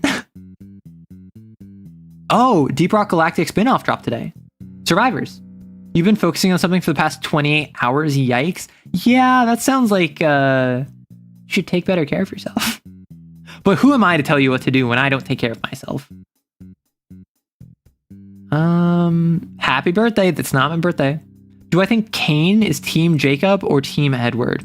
I think Kane would be so offended by Edward and the Twilight vampires being related to him that he would be Team Bella being by herself. I think Kane is a misogynist, which if you don't know, Cain from Vampire the Masquerade, the biblical Cain, first vampire, first murderer, sinned, cursed by God to become a vampire, started the rest of the bloodlines and the antediluvians and the second generation. I think he'd be so offended by Edward and the Twilight vampires that he would cure his misogyny that I'm sure he has to say that she's a strong, independent woman who don't need no man. Because obviously, he's not going to support a lupine. Are you crazy? So he's going to reject both of them. Lilith's ex. So Lilith's ex is Adam, because Lilith was Adam's first wife.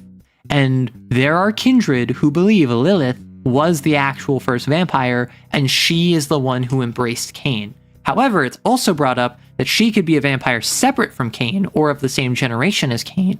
And she embraced him after he was already a kindred and turned him into a Bahari. Which, I just watched a whole Burger Krieg video about this because he just dropped that like the other day. Good stuff. If I was forced to remove one class from D&D 5e, gun to my head, I couldn't get out of it, which one would I pick?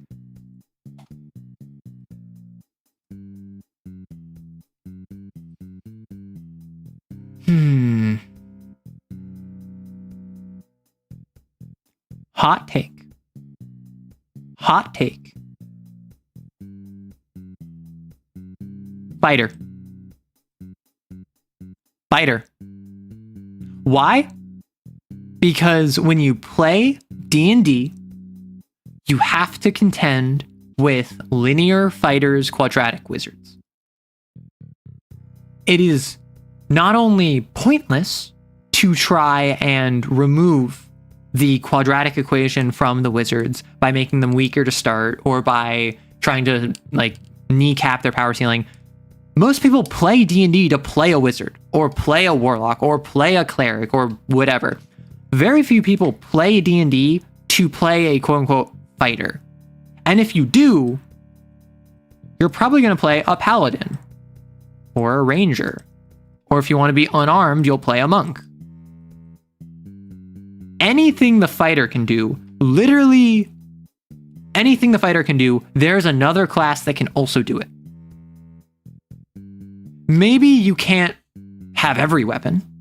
Maybe you can't have multiple actions in a turn. Maybe you don't get to swing your sword 3 times instead of 2.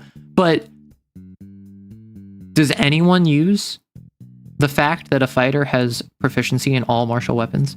Ever? Have you ever had a single character that used every single weapon? No. Yeah, getting extra attacks is nice. It's still not as good as just smiting or having an animal companion that can also attack. Having an action surge is awesome, but so is having spell slots. Battlemaster's technique should have been the base. Agreed. I think what they should have done is they should have made the fighter the warlord from 4e. I think that they should have made it that they have tactics and they can do maneuvers and they can be cool, but they wanted the fighter to be the simple one, where that's already the barbarian. If I want to be someone that has a big 2-handed weapon, I'm going to play a barbarian or maybe even a paladin. If I want to play someone who's more of a frontline tank, I'll play a paladin or a barbarian. If I want to play someone that is a ranged fighter, I'll play a ranger or a rogue. If I want to play a martial like spellblade that has both martial and casting powers, I'll play a hexblade warlock. I've decided to murder the hypotenuse. You do get it, but Battlemaster is so cool. Battlemaster is cool. In theory, it sucks in execution. That's why I made a short, like, I don't know, 6-8 months ago, talking about how I would fix the Battlemaster. And basically the way I would fix the Battlemaster. What is that video? What did I do with that video? Did anyone remember that video?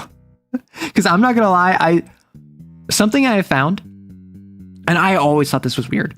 I always thought it was weird where like I'm watching someone, like I'm watching a channel, I'm watching a video or whatever, and I'll remember some like weird obscure detail from, I don't know, a video like 10 months ago.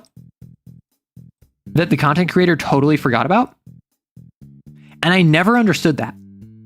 Up until I started making content, I don't know what video I posted to like yesterday. What video did I post yesterday? It was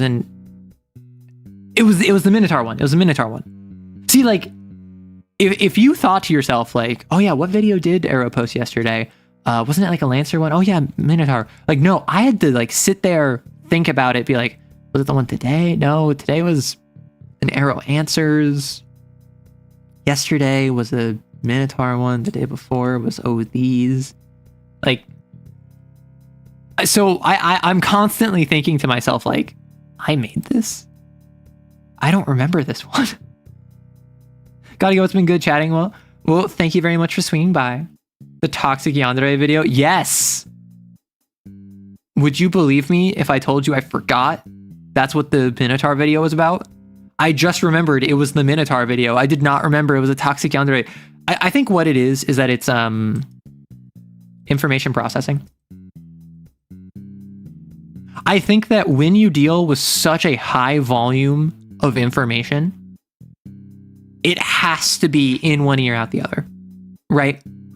I make content on such a regular, high quantity, high volume schedule that I think my brain just has to be like, okay, we take this, we're working on it.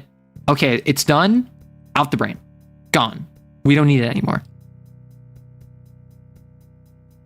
You see, it was a fever dream. It would come true. That's my answer. Oh my gosh. Oaths are cringe. Imagine being lended your powers. I just hold a sword really good and can kill giants with it. Knights are cool.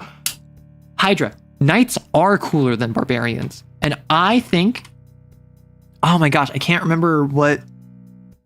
Oh, the reason I have this clip in my hand is because it was in my hair.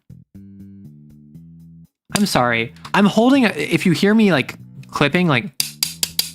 That's a hair clip. And I don't remember taking it out of my hair. It was holding my hair out of my face. And now it's in my hand. And I don't remember the A to B. I'm sorry. I have no working memory. That sounds like my whole high school experience. I want to try D&D, but I have a feeling I'd somehow accidentally make everyone violently kick you out. That tells me that you are catastrophizing or you have sucky friends. One of the two. It's either that that's not going to happen and you're just worried over nothing because you're an anxious person who needs to have faith that the people you trust and care about actually trust and care about you back, or you have friends who suck and you need better friends. It's one of the two. Yeah, like Chemdaddy said it fine. Where it's like, if you're the sort of person who gets kicked out of a group, that's not always your fault. Sometimes it's just the group's fault. And sometimes it's that you just didn't vibe. It's okay to have a group of people. They all want a very crunchy like numbers game. Meanwhile, you want a game that's very narrative. That's okay. That just means you probably shouldn't play together. There's nothing wrong with that. But the only reason you would be violently thrown out of a group is like you're harassing another player. You're actively ruining the story. You are PvPing when the group said they don't want to PvP. Like, the only time you get violently thrown out of a group is if you do something sucky and you're a jerk about it.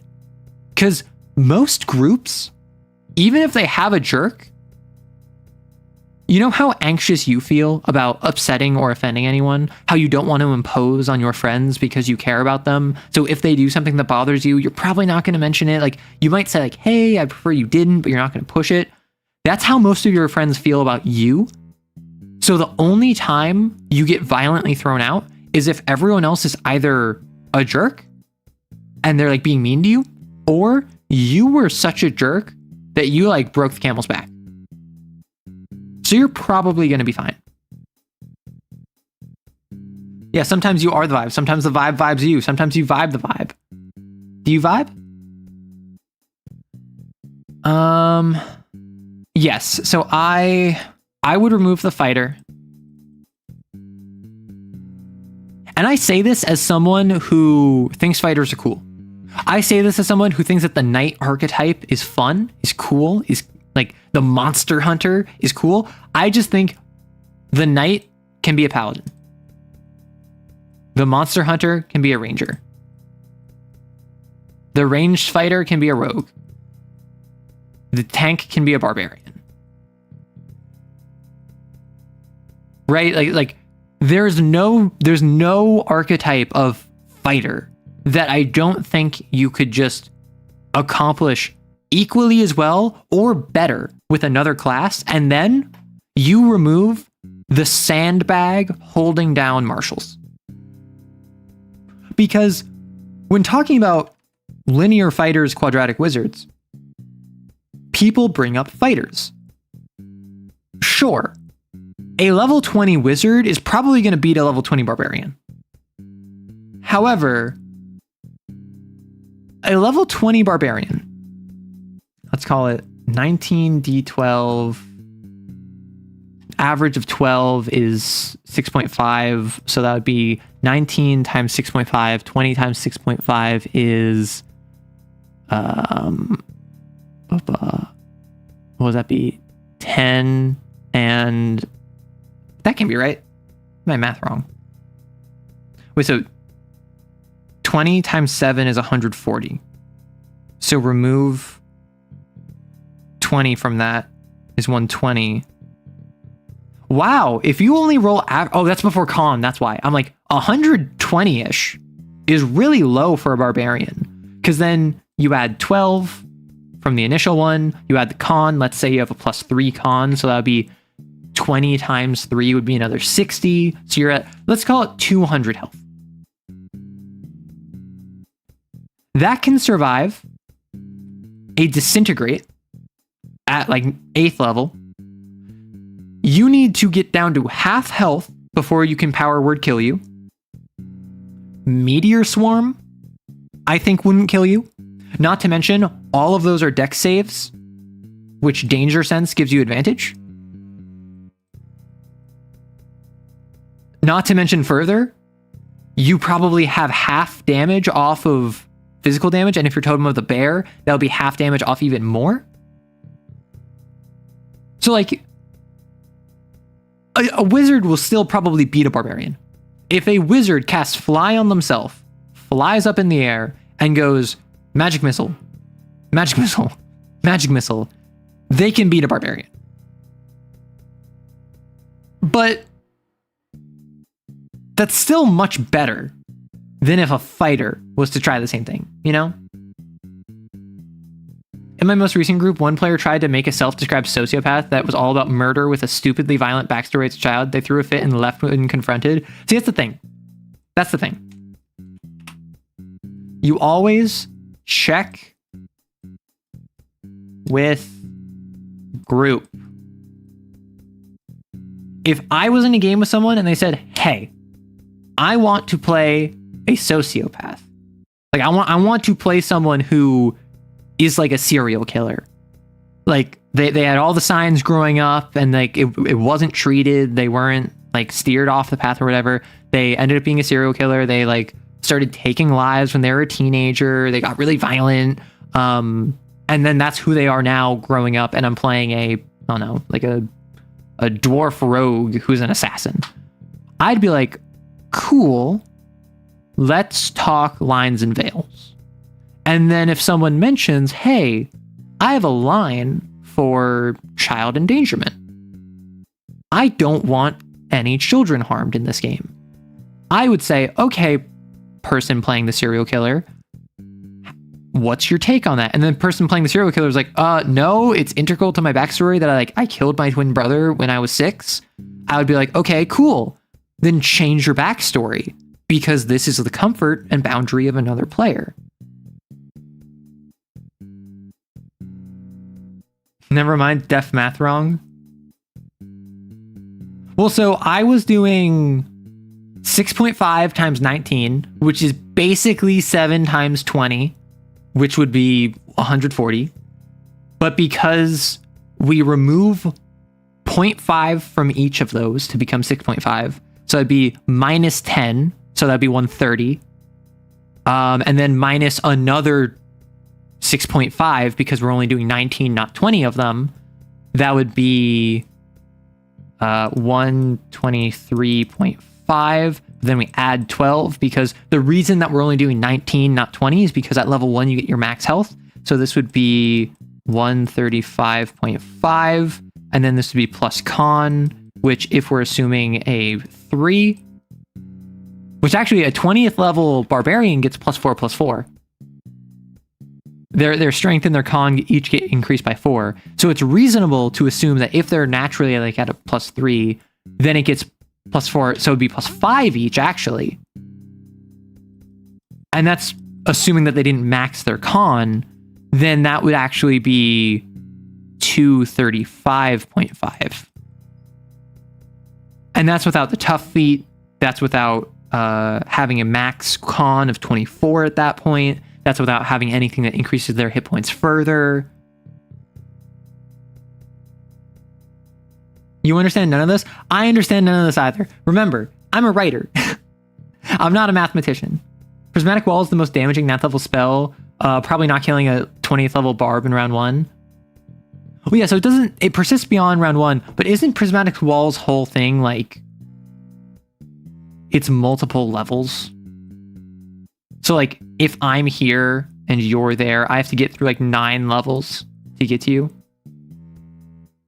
I like your funny words, Dark Magician Girl. Okay. Imagine me dressed up like Dark Magician Girl. I love Yu-Gi-Oh! I must say. I don't play it. I have not played Yu-Gi-Oh! In probably 15 years, at least. But like the anime Duel Monsters, and also even like a little bit, I watched a bit of GX recently. Like, I love Yu-Gi-Oh! So me as Dark Magician Girl and or as Dark Magician, because I do love Dark Magician. Like, that'd be fun. Are you sure you want us imagining that? I mean, I have to say imagine this occasionally because then I might get fan art of it. So imagine me just like rocking up like Dark Magician or Dark Magician Girl. You're back? Well, welcome back, Lulu. All of those layers are also 1 inch thick. If you move through one, you move through all. Oh, okay. Okay, yeah. Thank you, B. Because I remembered that it was layered. I just didn't remember how thick the layers were.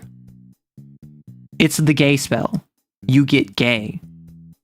One half of Arab's Dark Magician, the other is... Okay, do it replay Yu-Gi-Oh? No, I don't know what like a pendulum XYZ synchro summon is. Like, I stopped playing back when Fusion was the most advanced thing you had. I think I knew XYZ. I only know XYZ Dragon Cannon. I don't even know what the XYZ mechanic is. Are we talking about shrinking an enemy, trapping their small form in one of those indestructible glass spheres, and then releasing the shrink? No, we're not talking about that at all. No, but fan art of me as Dark Magician or Dark Magician Girl would both be peak. I love Yu-Gi-Oh! Okay, fun fact, actually. Arrow lore. My pillow on my bed right now, I'm looking at it right now. My pillow is a Yu-Gi-Oh! Pillow that I have had for like 20 years. Or my pillowcase, I should say. And it is so faded, and it is so soft, and I love it so much. And I'm going to cry when it breaks. Because I use it nightly. And I'm going to shed actual real tears when it inevitably succumbs to the entropy of the world. But it is like an actual unironic Yu-Gi-Oh! Pillowcase.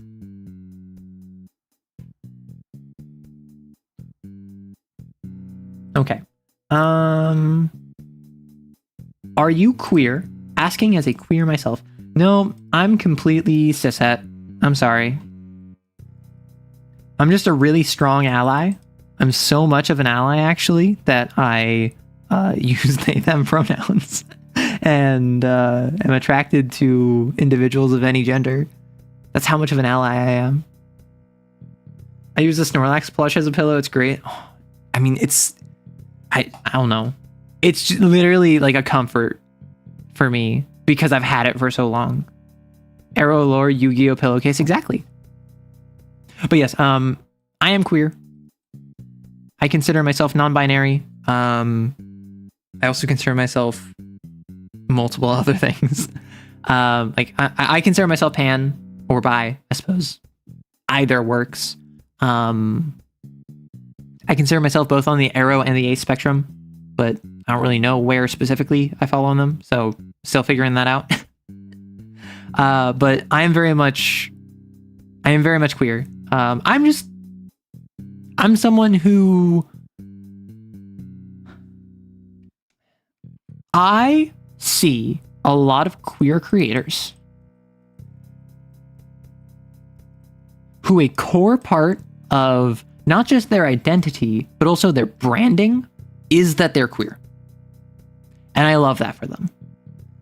I am someone who that is less important to me as being a upfront, in your face, like, here's who I am, take it or walk away or whatever. I very much am just like, that's just part of who I am. I am a creature of multitudes, as everyone is, and that's just one of the facets of me. I don't really include it in my branding. I don't really go around talking about myself as like a queer channel, as a queer content creator. I'm openly non-binary. I am openly not cishet. But I'm not I'm not the sort of person who wants to cultivate an audience of like exclusively queer folks. I want this to be a community where everyone can feel accepted, so long as you're not a fascist. or what do people call them now? They call them PDF files. Yeah, those are the two that I'm just no. You're not welcome here. Is this the coming out hour? I mean, I've been out this whole time. It's just some people have, like, I think it was B asked in the questions, and then also someone on the anonymous question form that I put out on the Arrow Answers also asked me, like, hey, are you queer? And I've gotten some people who... So, back in my OG model, I had a trans flag. And this is partially because back then I was experimenting with, like, am I trans femme? Am I non-binary? I settled on non-binary because I don't really feel like I'm trans femme. But I actually had a trans flag on my model because I recognize that my voice is not stereotypically feminine, but I do have a feminine model. So I wanted to just kind of like stop anyone from asking me, like, hey, why is a guy using a male? Why is a man using a woman's model? And I'm like, well, I'm just trans. I'm just non-binary. I'm just not man, nor woman. And it didn't work. So I stopped caring and I removed it because I feel no shame. It's just not something that goes with like my color palette or my preferences. I just prefer to be more like subtle and low-key. And I feel like some people might take issue with that. Some people might feel like I'm trying to like hide or whatever. That's not what's as important to me in presenting myself. I prefer presenting myself more as someone who promotes creativity, inspires others, promotes a healthy, safe community that is tolerant. And I don't think you need to be queer to do that. But I am, so. OMG queer, me too. Listen, the girls and the gays found me. The girls, the gays, and the theys, they found me. I don't even advertise myself as a particularly queer content creator. I'm just in the TTRPG space, which, despite its history of being lots of like nerdy white guys in their parents' basement, we kind of evolved past that years ago. And with the rise of nerd culture in general, and also just the fact TTRPGs are a place for you to explore and express yourself in unrealistic ways, let's say, ways untied to reality. It's a big draw for a lot of queer individuals. So there have always been, I'm sure, TTRPG groups where it was a bunch of friends and like maybe you're exploring your sexuality. So you play a character who is gay. Maybe you are an egg and you're closeted and you're not comfortable expressing yourself as a different gender. So you play characters that are of a different gender expression to yourself. That's always been the case, I'm sure. But in the past, like 15, 20 years, it's just kind of like magnetized because nerd culture has gotten more popular. More people are into it. More people feel comfortable identifying as a nerd. And queer culture has also been allowed to enter the mainstream with, remember, 2012 was only 13 years ago. So at least in the US, hasn't even been 15 years. And it's already in danger. As long as you like how you are, right? Exactly. Wait, you're queer? Who would have thought? Very queer community, also the thirstiest of cishet comments on YouTube. OMG, the only creator being an ordinary Joe who has an understanding about the depths of the human soul. I've never seen this before. What did I do? I'm sorry, I think? Aerokiss writes. Now, whether aromantic played into the name choice... Yes, so... My name is Aerokiss Writes. Often shortened to Arrow Writes, which it's just easier to drop the rights and call me Arrow. But if you want to be formal, you can call me Writes. The arrow was actually a coincidence. It is tied to a story, like the name Aerokiss is tied to a story that, I'll just say Aerokiss is tied to a name that I have been called off stream, like a nickname. And just for the sake of my own privacy, I'm not going to go too far into that. But like Aerokiss is just tied to what people call me off stream. So Aerokiss writes, I'm a writer. Writing is very important to me. So Arrow writes, call me Arrow.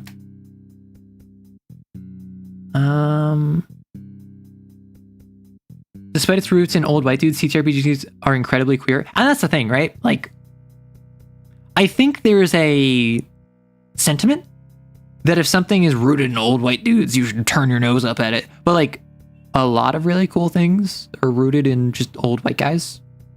Like movies, the Hollywood, the movie industry, NASA and space exploration, like video game design. A lot of things that are really cool and interesting and have since taken great strides to be more diverse. Started with just a bunch of old nerdy white guys. So I don't think you should turn your nose up at something just because it started more, started less inclusive. It's okay to have something evolve over time and the community expand and grow more tolerant and accepting over time. That does not diminish the value of whatever the community is centered around. It's very unfortunate that Arrow Rice goes into a whole other direction. Could have had a whole fun baking channel. Yes, Mr. Rights. See, that's the thing. Call me Mr. Rights, call me Mrs. Rights. Or not Mrs., because I'm not married. But like, call me Mr. Rights, call me Miss Rights. I don't really care. Like, that's why I just went with Rights. I mean, you could call me doctor, but I don't have a doctorate. I don't have a PhD or an MD. So you'd be wrong. You could call me Professor Rights if you'd like. Captain Rights. Thank you, Lalna. But yes, I'm just the sort of person who I've talked about this before. I'm very private. And independent of the whole like, oh, VTuber, immersion, don't dox yourself thing, I'm just someone who I compartmentalize a lot. I take aspects of my life and I keep them separate from each other. I don't like cross-contaminating my friends, from my family, from my job. And I'm just the sort of person who has a preference for that. So I am someone who is open about a lot of things, but there are some things I'm very quiet about. And it just so happens that if no one asks, I'm not going to be super forward about the fact that I'm queer. Not because I'm hiding it or I'm ashamed. I'm just, why do I need to tell you? I want you to view me as a TTRPG channel. I want you to view me as a content creator. I want you to view me as an editor, not as something else. You'll address me femininely. Hey, either way works. Listen, my philosophy when it comes to... So, for anyone who doesn't know, my pronouns are anything. Right? He, she, they, it, don't really care. As long as it's clear you're talking about me, which I think is the big thing, it's got to be clear that you're talking about me. So generally, I just default to they when I refer to like myself, just because that's the most... A lot of people use that. A lot of people use she, because I've said like I use they and she, but generally like anything is fine. And I would say like, oh yeah, anything's fine so long as you're not being a jerk. But no, even if you're being a jerk, even if you're trying to like punch down on me by using pronouns you think I wouldn't like, I don't care. Respectfully, only one hater occupies my brain space. And I want all of you in chat right now, if you know who that hater is, I want you to say the battle cry that they tell me every night in my dreams. I'll give you a hint. It was on the 2-year video. I'm gonna call you Guy Fieri. Listen, if I could be half as charismatic or bombastic as Guy Fieri, I'd be a whole heck of a lot more entertaining. You just like my content? Well, thank you, Paddle. I appreciate it. Oh, heck, you're so sorry. I was thinking of the strict teacher archetype. I forgot the gender. I mean, no, that's the thing, Dayton, right? Like, I don't care. If you call me Mr., Miss, Mix, which I think is like the gender neutral one. See, thank you, Coid. No, not 2017, you idiot. You fool. You absolute buffoon. Impeach Obama ASAP 2010. Why do I find that so funny? 1, why are you telling me you want to impeach Obama? 2, 2010. At the time of posting it was 14 years ago.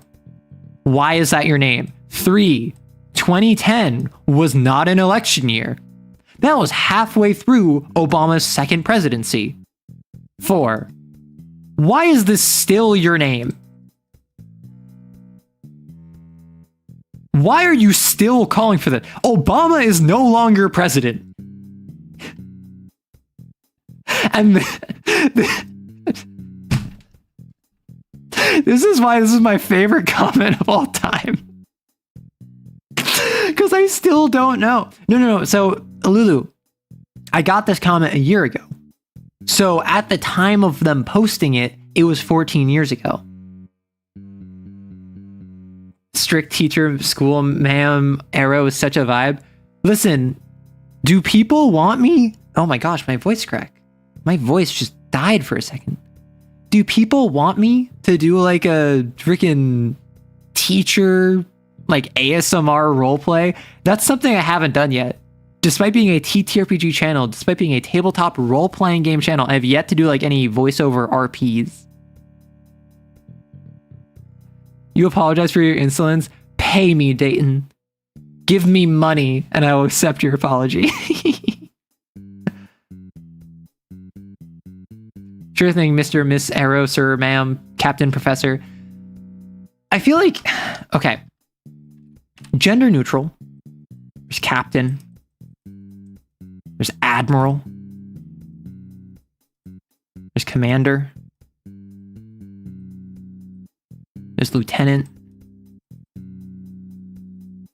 There's General. I suppose there's Private. Like there's a lot of military ranks that are gender neutral. What's the best vibes wise? Like out of the various gender neutral titles like professor, doctor. I'm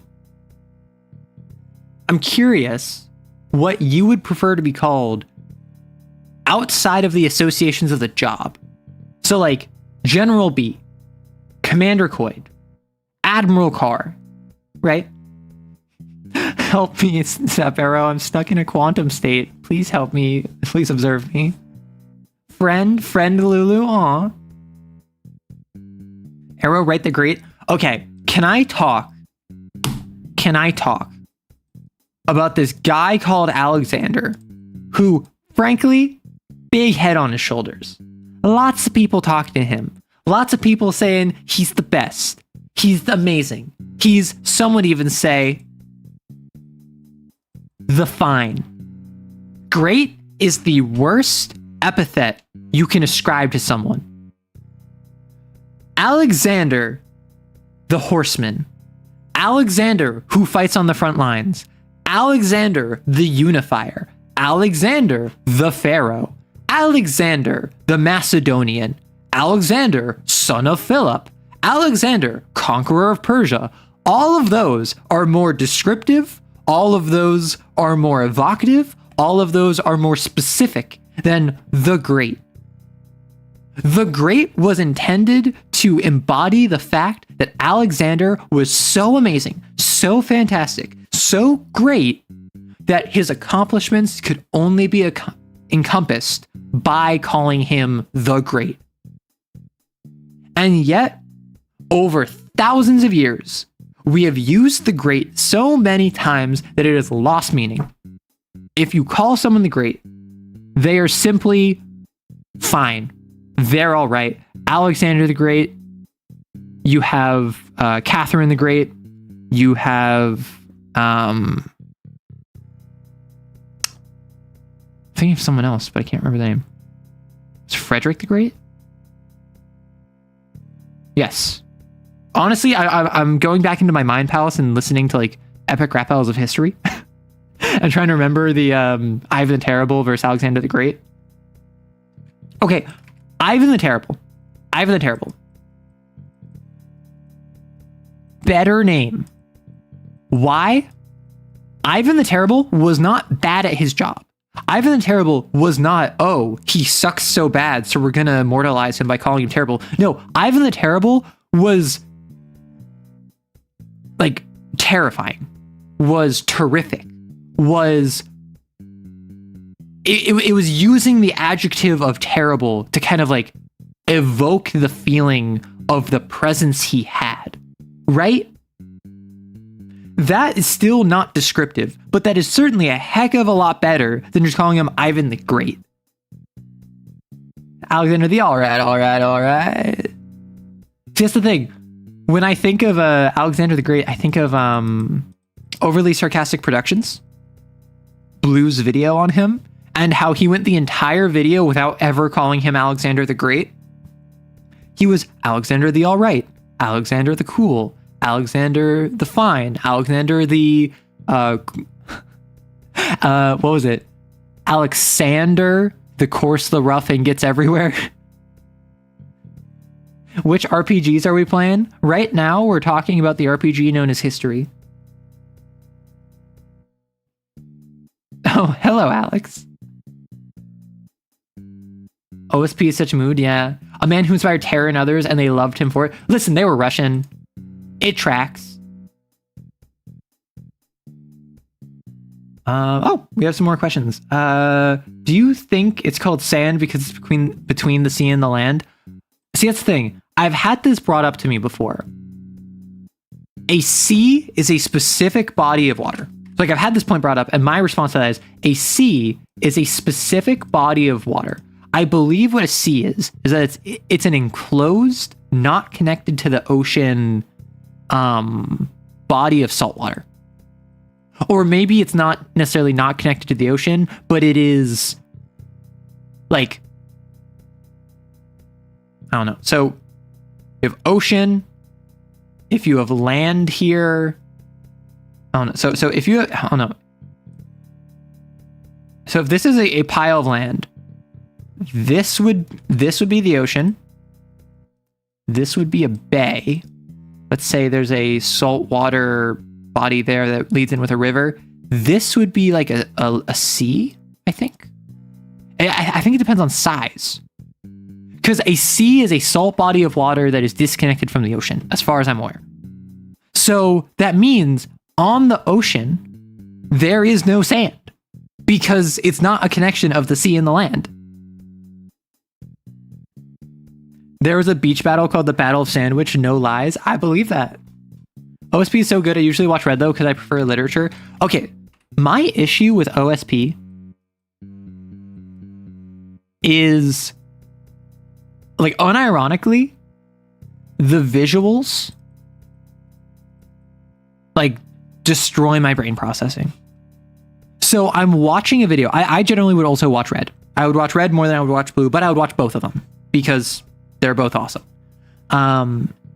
But so the way an OSP video works, like if it's Red, she would have a screen here with text on it. She would have a little chair.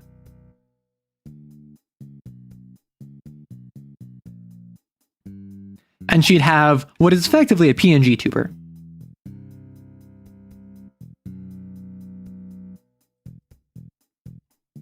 I got so distracted trying to read what was written here while also paying attention to her. And also generally there would be captions because I generally use captions to help me process like auditory.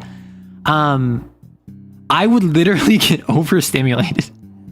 Like watching OSP videos gives me anxiety because I get overstimulated at the various like information processing. So what I've had to do is I will watch OSP videos, but I will explicitly treat them like a podcast and not watch the screen. And the same thing is with Blue. Because the thing is, they're also informationally dense. They're also filled with so much conversation, which I'm trying to process the conversation. But then it'll be like, I don't know. It'll be like, Blue will be talking about like a map of Italy, right? And then he'll be like showing a graphic showing the spread of the influence of this one cultural renaissance, while also there's a little text box that pops up here with text on it, and also there's captions, and also I'm listening to him talking about like Pope fights, and I'm just like, this is too much for my brain. I am not intelligent enough for this. I don't have ADHD processing power. No, so that's the thing. I just like, it's too much. It's too much. Red is such an icon, yeah. I always have to pause OSP videos if I'm trying to watch them instead of podcasting them. See, that's the thing. In most videos I watch, I'm constantly pausing and rewinding. It's like unironically like a really big issue for me. I'm constantly like rewatching sections because it's hard for me to process, which is part of why a little bit is just, I don't want to have my channel and my content be reaction content. I'm very, I don't know. I believe in making my own stuff as best I can and iterating off of what came before me. And I am very proud of what I've made thus far. And I'm very appreciative of the community who, I'm not going to lie, for the longest time, and still even now, but for the longest time, particularly in the beginning, I just assumed no one would care about me. I assumed people would just care about like the D&D ideas and not care about me as the creator. And very quickly, people started being like, wow, you're so cool. Like, awesome. Right Sensei is so weak. I assumed no one would care about me. And very quickly, people were like, oh my gosh, you're so cool. Like, and I'm like, what? What is this? But reaction content is something where you're not there for me. You're there for the thing being reacted to. But also on top of that, what if I just need to rewind every like 20 seconds? How boring would that be to watch if I'm like, okay, let me watch Evangelion. Oh, sorry, let me go back. Oh, sorry, let me go back. Wait, what did they say? Wait, who is this? Let me go back like 15 seconds. Wait, let me pause. Okay, what's this in the background here? Like, imagine watching a reaction channel where I'm doing that. Become a slob tuber, not even a slop tuber. You got that combo deal, all DHD. So, fun fact. I went in for testing ADHD recently. And they said I didn't have it. However, they also said a few other things. So apparently I don't have ADHD, but they really only said that the one specific reason why I don't have ADHD is because I'm too smart. Like, unironically, full stop, the reason that they said, yeah, you meet a bunch of the symptoms of ADHD and you effectively are going through like the same issues that a lot of the people with ADHD have, but I'm not going to diagnose you with it because you don't have a learning disorder, because you are too competent at academics. Because I was scoring in like the 99th percentile in like the academic testing, and my school grades, I graduated like magna cum laude from my university. So I didn't have anything where I significantly suffered. What I did have is, instead of being like, I forget what the terminology was, like superior performance or exceeds superior. So like exceeds superior is when it's like 99% and above, like in the 99th percentile and above, which I got that for like reading and writing and basically language. In math, I got like high average. So like I still was like in like the 70th percentile or like the 80th percentile of mathematics. I was still above average of my age range. But that wasn't classified as a learning disorder. I passed AP Chem. Listen, apparently, according to the person testing me, with ADHD, it is like required for a diagnosis that you have a learning disorder, which causes you significant struggles with a subject. And it's like universal with ADHD is what they told me, that in at least one subject, you will significantly struggle. And I'm like, I do struggle in math. I barely passed my math classes. And then they're like, yeah, but you were still high average, so that doesn't classify as a learning disorder. And I'm like, okay. Though they did tell me. Do I talk about this right now? I could make you wait. I could wait to say this. Yeah, but they were basically... Yeah, I'll wait on that. I'm not gonna like dox my medical records. I'm so smart, and obviously ADHD, like seriously, I act just like my brother who's diagnosed, and we both smart as heck. I mean, that's the thing. Apparently my aunt has ADHD, and I brought this up to the proctor, though I don't think that they factored this.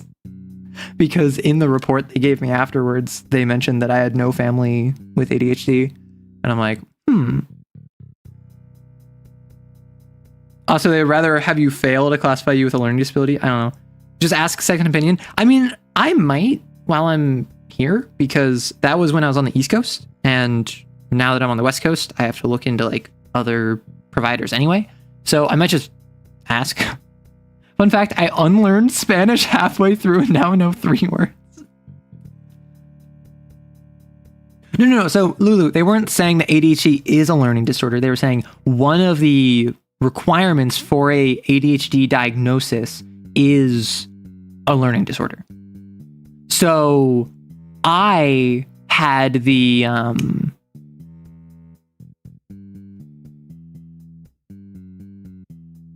What did I have?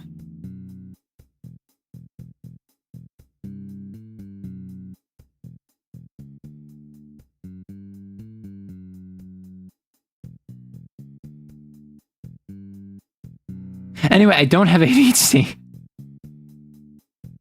If you've ever watched me stream, you might have an alternate opinion.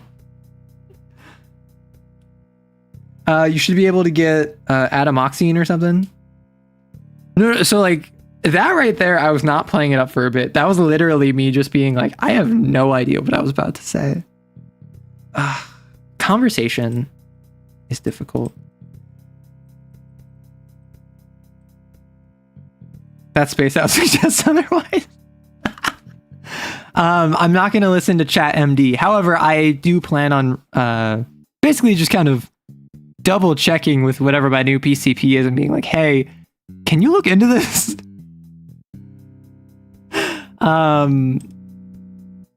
Yeah. Reminder, I do have a Q&A up, so if you have any specific questions you want to ask, feel free to drop it in there. If you had to be a boy on one side and a girl on the other, which would be your left side? Oh, so I'm flanked by a man and a woman. Which side would I prefer? Which? I don't think I really care.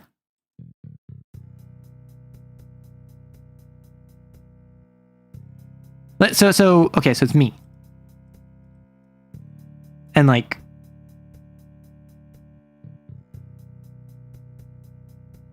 yeah, I don't really care. If I had to choose, I'm feeling mask on my left, femme on my right. But that's also not important to me. Oh, being intersex so I could be the rebus. I could be the end result of alchemy. That'd be so pog. Well, if I had to be... Can I go top bottom? Because like, I feel like so I have a thing with symmetry, right? I really get uncomfortable when I don't have bilateral symmetry, which is awkward when I really like stuff like hair covering one of my eyes, and I do that regularly, but then it bothers me because I'm not symmetrical, but I think it looks cute, so I keep it. But I only have the bilateral symmetry in like left, right. I don't have top bottom symmetry stuff. So I'd be down to just like femme upper half, mask lower half kind of deal, you know? Femme top, mask bottom. I mean, that's the thing, right? Like, I feel like it's a little bit of the mermaid thing, right? Like, would you rather see a mermaid that is a human top and a fish bottom? Don't ask why the human top is just a square. Or would you rather a fish top and a human bottom? I mean, I'd be curious about top bottom split, but I figure that might have come across as a bit fetishy. That's fair. I mean, so if I had to choose between like left, right to become like a rebus, I mean, how would that work? So like, just speaking frankly, there are certain things on your body, on the center line of your body, particularly in the lower part of your body, which are on that center line. How does that get split in half? I don't think I want the answer to that question, though I am concerned. Like, love your human drawing. Thank you. You got one ball and a half. I'm not sure about the Wang mechanics. Does it just like dangle to one side exclusively? I don't know. Maybe it's only half a cylinder. Yeah, but it's like, okay, so like,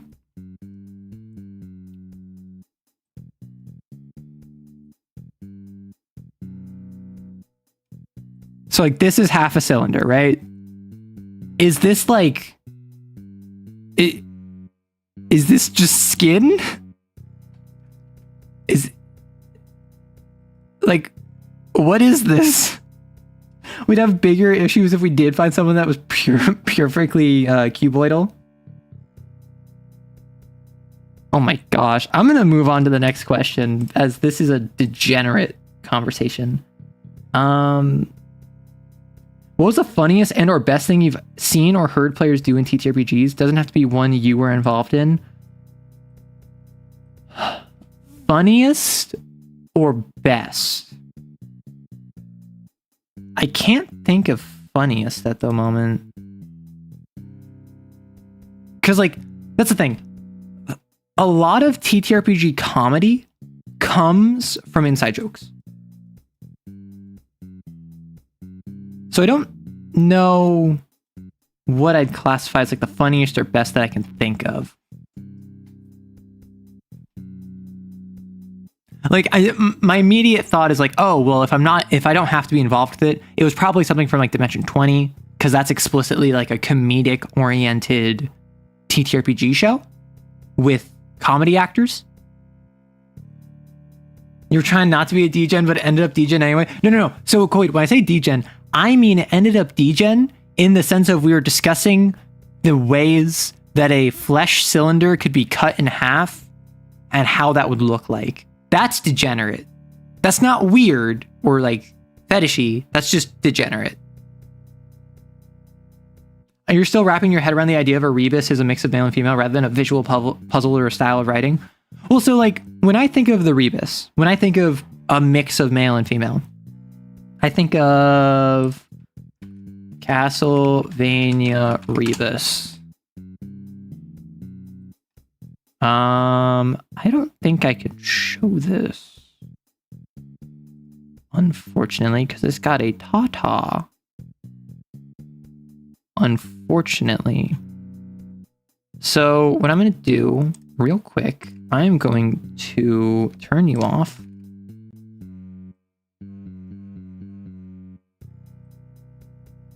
Sorry, please hold. I want to make sure I don't get banned.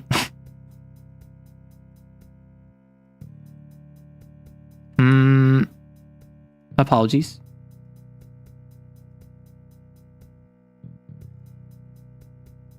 Okay. Yeah, so this is what I think of when I think of a rebus. I think of just like literally split down the middle. Like one side is feminine, one side is masculine. It is two bodies like fused together. And it's horrifying.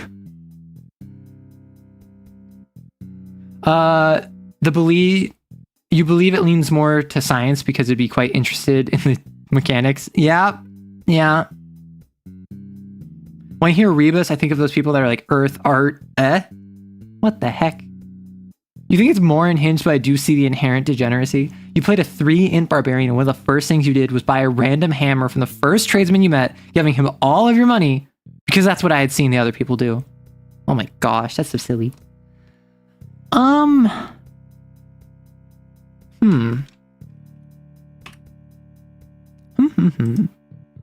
am a bit at a loss. Like, I've talked about some fun TTRPG stories before. But when it comes to, like, what's some of the funniest stuff, it's escaping me because a lot of my TTRPG stories are... Yeah, again, they're like inside jokes. They're like the group was building off of itself kind of deal, or I was subjecting my players to horrendous circumstances. I'm going to take this opportunity to talk about this. So, you want to traumatize your players. You want to traumatize your players. Look no further. I was running a game of Werewolf the Apocalypse for my roommate. In Werewolf the Apocalypse, you are a werewolf. Generally, you're fighting against the servants of the worm, the creature of destruction, but also you might fight against vampires. And my player was basically asked to assist another NPC werewolf in dealing with some vampires. The vampires were members of this organization called the Sabbat, which if you know anything about the Sabbat, you know they don't treat humans very well. So they're going to bust this trafficking network, this node on this pathway where goods are trafficked through from Sabbat vampires, and the players solving it with help. They go down to the basement and they find a false door. Door leads into the wall, and it reveals a room with cages, and people are in them. Bad stuff. It's Sabbat. And then the player's like, okay, awesome, we can rescue these people. So they walk forward, they break open the door because they're a werewolf, and the people don't leave the cage. And the player's just like, what? Come on, get out of here. We're getting you out of here. And then they start like whispering to themselves, like, don't do it. Don't go for it. Like, this is a test, blah, blah, blah, blah. And then, but the player's like, what is wrong with you people? We're trying to get you out of here. And then it's explained to them that up until this point, these people who are in these cages have had multiple rescue attempts that were orchestrated by the Sabbat vampires that were holding them there. And this ranged from a survivor entering the room, picking open the lock, explaining that they managed to escape and that they were coming back to rescue everyone else. And everyone who went with them were never seen from again, but the vampires in charge then walked back in with the fake survivor and revealed that the survivor was actually under their employ. And it's unclear what happened to those people that followed this mythical survivor who just happened to escape and also know how to lockpick this place. There was a FBI raid where literally like burst down the front door. A SWAT team came down, like full riot gear, lights out, brought everyone out to a van, drove them to a secondary location, like gave them food, water, allowed them to shower, and then interrogated them about what had happened. And then once everyone gave the information to who they thought were the police officers, they revealed themselves to again be under the employ of the vampires. And then the punishment that the people received was proportional to how much they told the FBI or who they thought was the FBI. And it culminated in another time where at one point they realized, the survivors, that the cages were unlocked, and then a fire alarm went off and none of them left the cage. And then they were punished because none of them called out for the warden to inform them that the cage was unlocked. After all of this, suddenly, player character rolls up, busts open the door, is like, hey, we're going to get you out of here. We're going to save you from these people. And none of them went with them. The survivors refused to leave the cage. It was like half an hour of the player trying to convince these people that no, we're legit, but trying to do so in such a way that would not implicate themselves as a werewolf, because humans have an innate fear of the werewolves. It was horrifying to the player and so good as the storyteller. This is also the same game I ran a false Hydra in. I ran a false Hydra in a non-D&D game, but that's a story for another time. Can't vampires shapeshift? They can. They can also disguise their appearance. They can change their form. They can change what they look like. Now, this is the twisted ideas I subscribe for. You're welcome. Unusually paranoid of the Sabbat. It is a trafficking network. They had to ensure the complete psychological obedience of their goods. Because if the FBI raids a location, their people need to not reveal any information. If a Camarilla member mistakes the owner and is dealing with them, and then survivors can escape. They need to know, I'm not telling anyone about what happened. I'm going to keep my mouth shut. None of this happened to me. The Sabbat is effectively not just asserting its will over humans, which is something Sabbat members love doing. It's also insurance for what will very likely be long-term goods. Yeah, but like into other people? Yeah, so in Vampire the Masquerade, you can literally look like other people. You can change your appearance into other people. Yeah, a fallen werewolf causes them to go catatonic, have a panic attack, fight or flight, like whatever. Wait, vampires aren't servants of the worm? No, so in Werewolf, vampires are servants of the Weaver that have the stench of the worm on them. Because vampires represent and maintain the cities and structures of human civilization in order to feed. Meaning, they want construction and stasis. However, they also have a tendency to destroy. The beast is more worm-aligned. And what I have done is I've said the Cam is more Weaver-aligned, and the Sabbat is more worm-aligned. And so what my player has been dealing with recently is they've been dealing with kindred from both sides, doing things mostly to each other, but the werewolves are kind of like getting roped into it a little bit because some of the werewolves thought it would be a good idea to talk to the vampires. And that's how you ended up with the Sabbat members skinning and ritually sacrificing one of the werewolves. Sorry for the absurdly random question, but if a vampire was in modern time here and now, do you think they'd have a chance to be weak to a Honda Civic? So if we're going about Vampire the Masquerade, which is all about vampires in modern times, running one over with a Honda Civic would absolutely work. You'd have to do it a couple times and you have to go fast, but it would still work. You love Werewolf? Awesome. You gotta go grab popcorn. This will be fun. I hope you enjoy it. Me doing a Lost comic in D&D? Oh my gosh. Once you were forced to roll with disadvantage to place an apple on the rogue's head because he was invisible, he never moved from where he cast a spell though, and that's reasoning allowed for the act. I mean, that's kind of why I like how Lancer handles invisibility.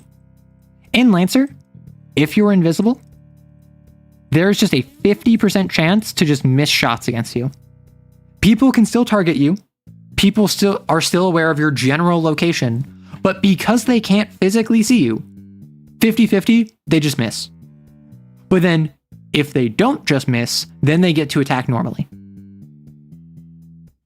Pedal to the metal then? Vampire's newest weakness is just vehicular manslaughter. BFT is pretty unfun, even for vampires. BFT. Oh, Blunt Force Trauma. I was like, is that like a World of Darkness game line I'm not familiar with?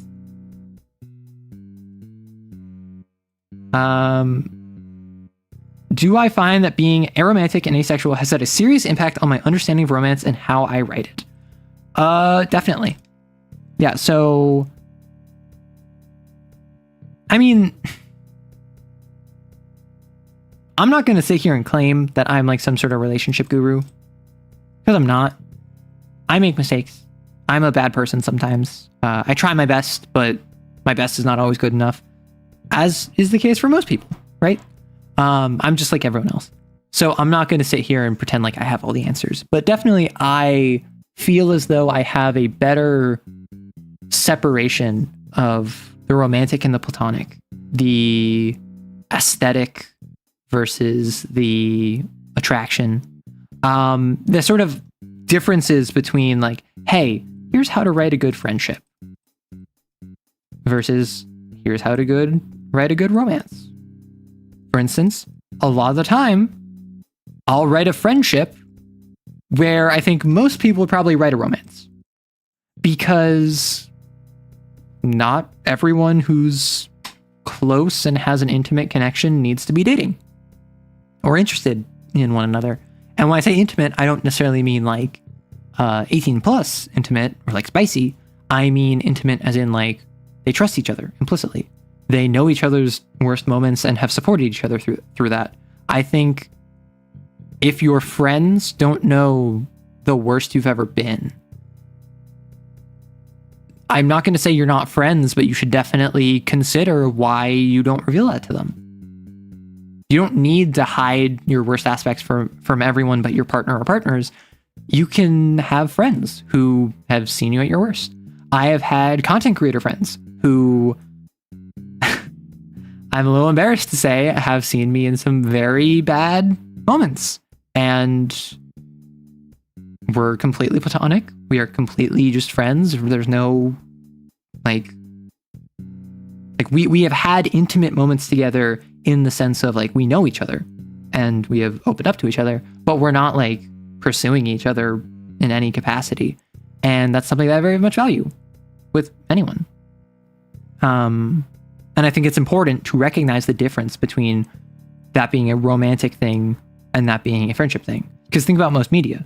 How often do you have someone who's like worn down by the struggles of the world and their past, and the only person they talk to about it is either their partner or the person that's going to become their partner eventually, and like their end game?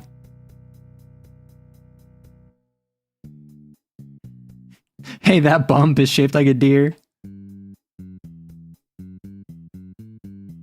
I appreciate that I'm talking all about how like platonic versus romantic attraction and like the different ties you can have. And chat's just still going off about driving their car and crashing it into a vampire.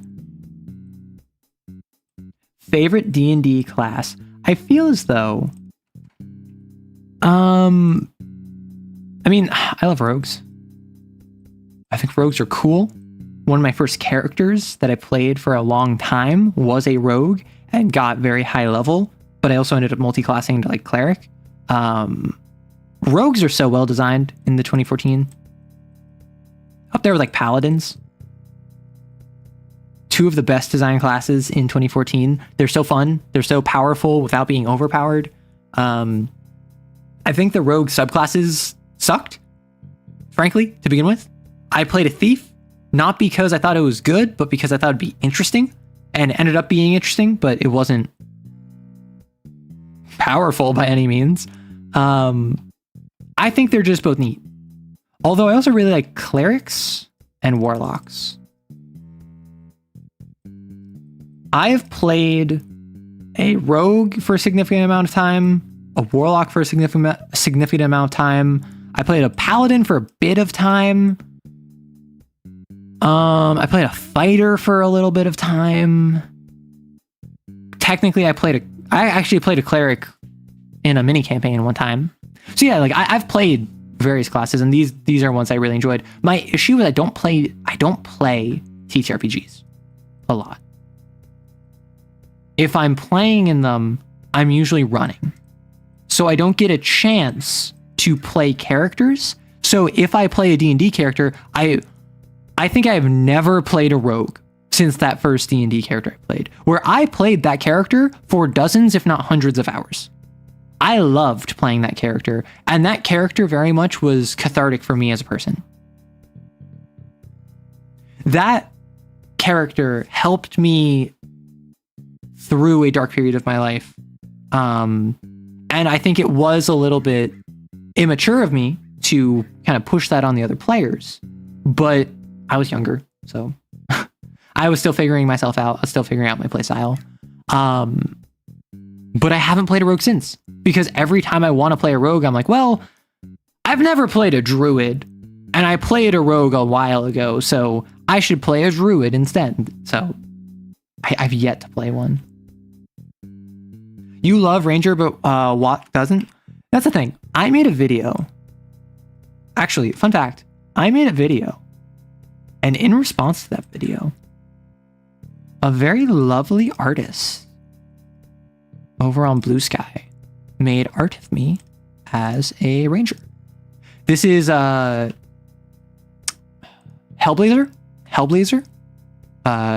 with a 3 instead of an E. They made Art of Me as a Ranger because I made a video talking about how I would change the D&D 5e Ranger. And basically, it was a fusion of the revised Ranger as well as the 2024 Ranger. I was pleasantly surprised with how they handled the 2024 Beastmaster.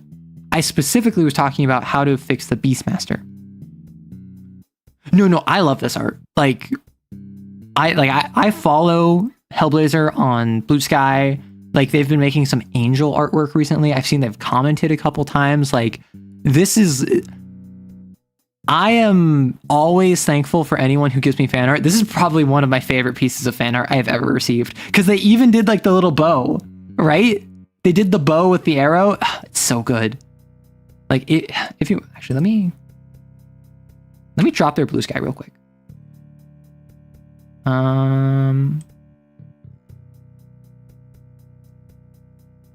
Sorry, let me grab their Blue Sky if you want to check them out. No, the bow with the arrow is so peak.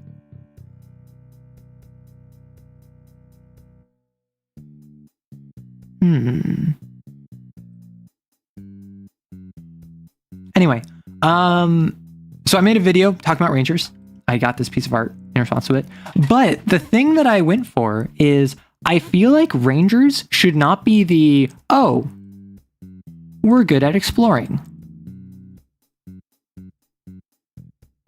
class. They should be the, hey, we get a pet class. Like, they get an animal companion, they get a monster, they get something. And then the Beastmaster should be about making that pet even better, making them get more pets or more animals. Like, if I pull up,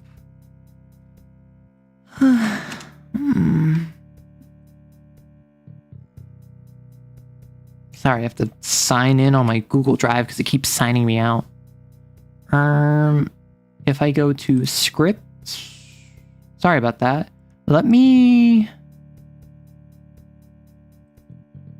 What's my Ranger one? Ranger.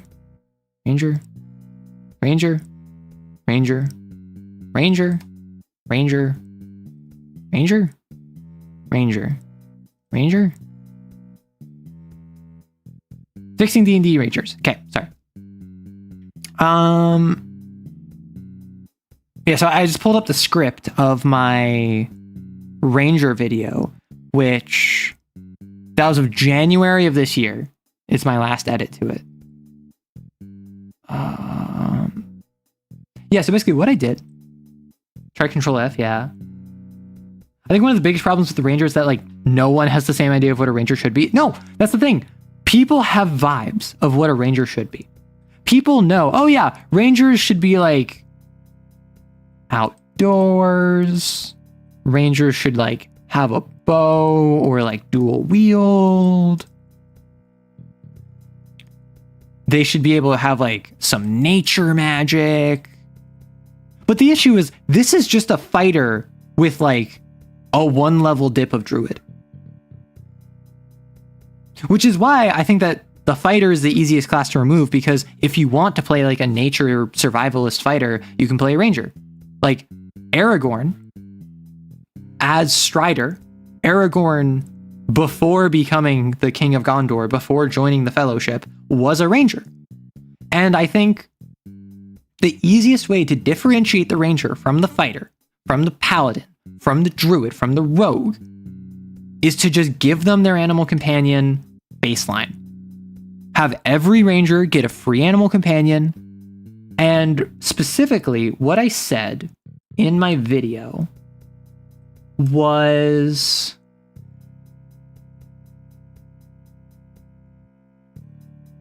So what it is that all rangers at 3rd level get a primal companion. The primal companion is what they call the animal companion in 5.5 in 2024. And what I would add is that at 1st level, you get basically like a non-combat version of it that grows up over the course of 2 levels, and then suddenly you have an actual fighting force. And then that's all you get for it. And then maybe at, I think it was, I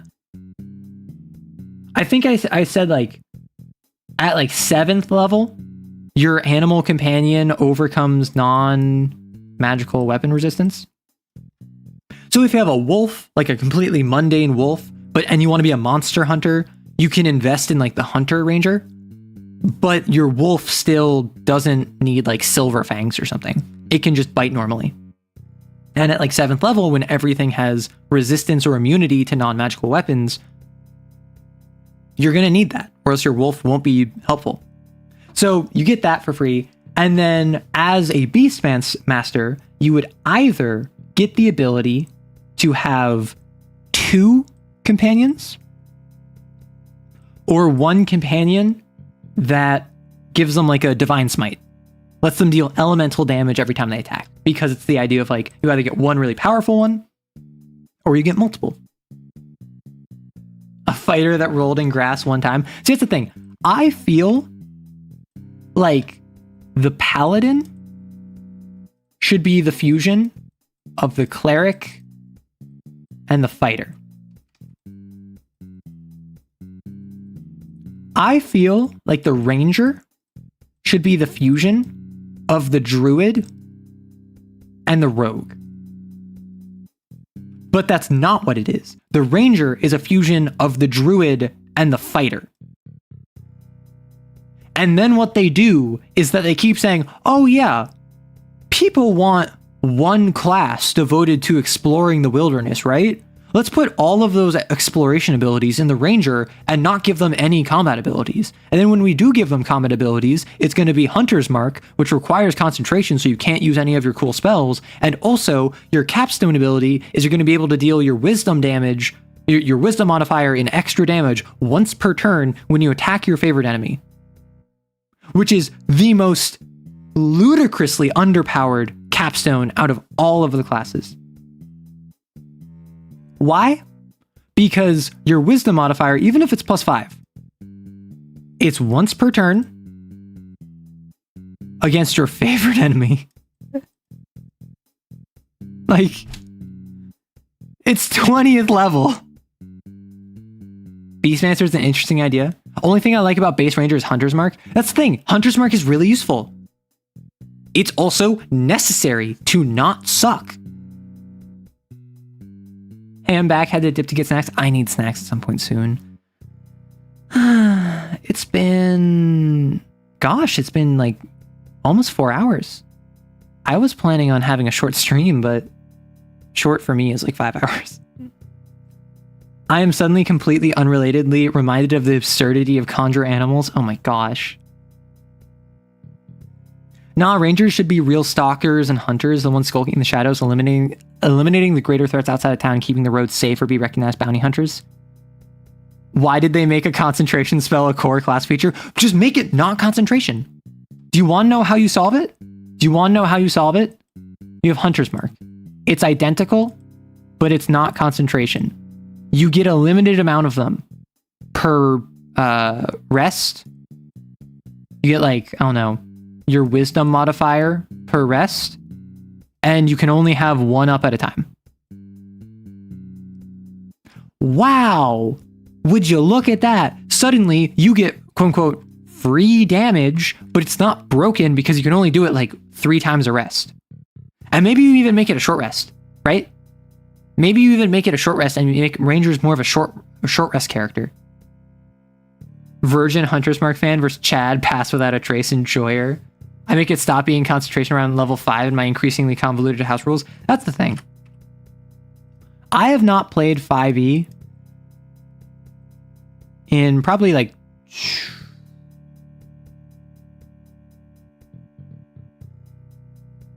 I think 3 years. Because I think the last game I played was with my 2 friends, because, oh my gosh, I had a friend who's like, hey, I know someone from work who wants to run D&D for me. You interested? And I'm like, Pog. So then she got her other friend, who just so happened to be her ex and who was like one of my closest friends. I'm close with both of them. They had a very messy breakup. I don't know how they managed to play in the same game together, but it was very nice. So I'm playing with two of my friends, and this work friend of hers is running for her, and we're playing for a couple months. It's fun. Suddenly, the DM stops responding. Weird. Okay. I guess. Well, I mean, like, one of my friends had to be busy for a bit, so maybe like he got busy too. Oh, he's just not responding. Why is he not? Oh, he's also not responding to my friend. Did he die? No, my friend checked. She said that he's like still going to work. He's just not responding to us. Turns out, this work friend of hers was running D&D for us to hit on her. And when he realized that was not going to lead anywhere, he ghosted us.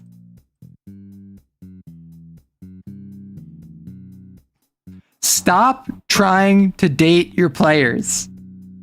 Like, if you're trying to date someone and you're in a position of authority over them, even if it's freely given and it's completely informal, that's still kind of weird. But I can forgive that if it's not you actively going out of your way to use the game as a means to date them. It was so silly.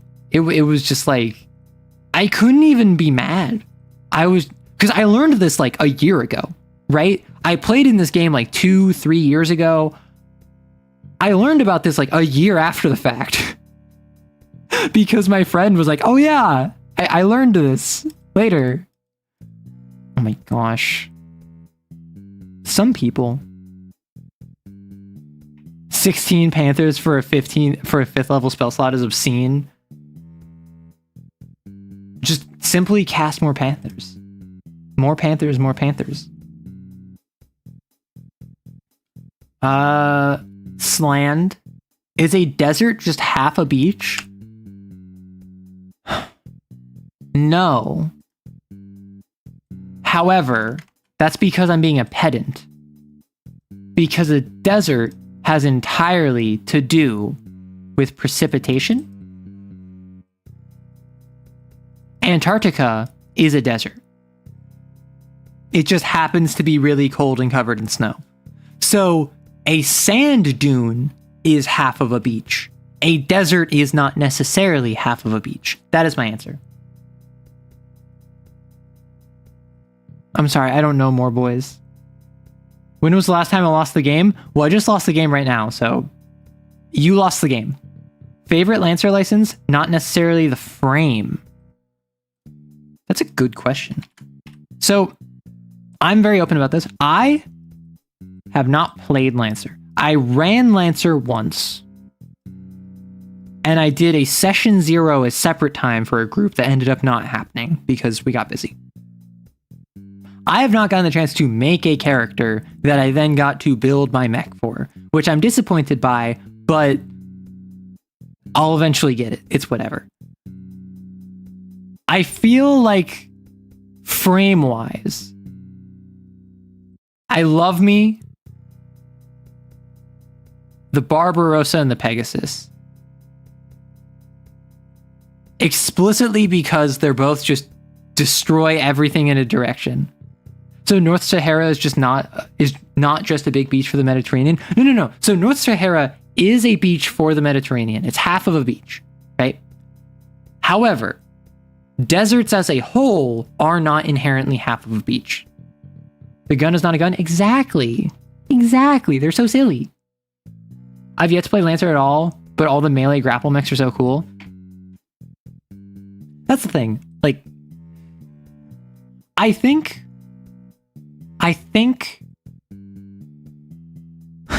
like systems wise, like license wise, if we're not just talking frame. Oh my gosh, I have not had water for the past 4 hours and I've been yapping nonstop.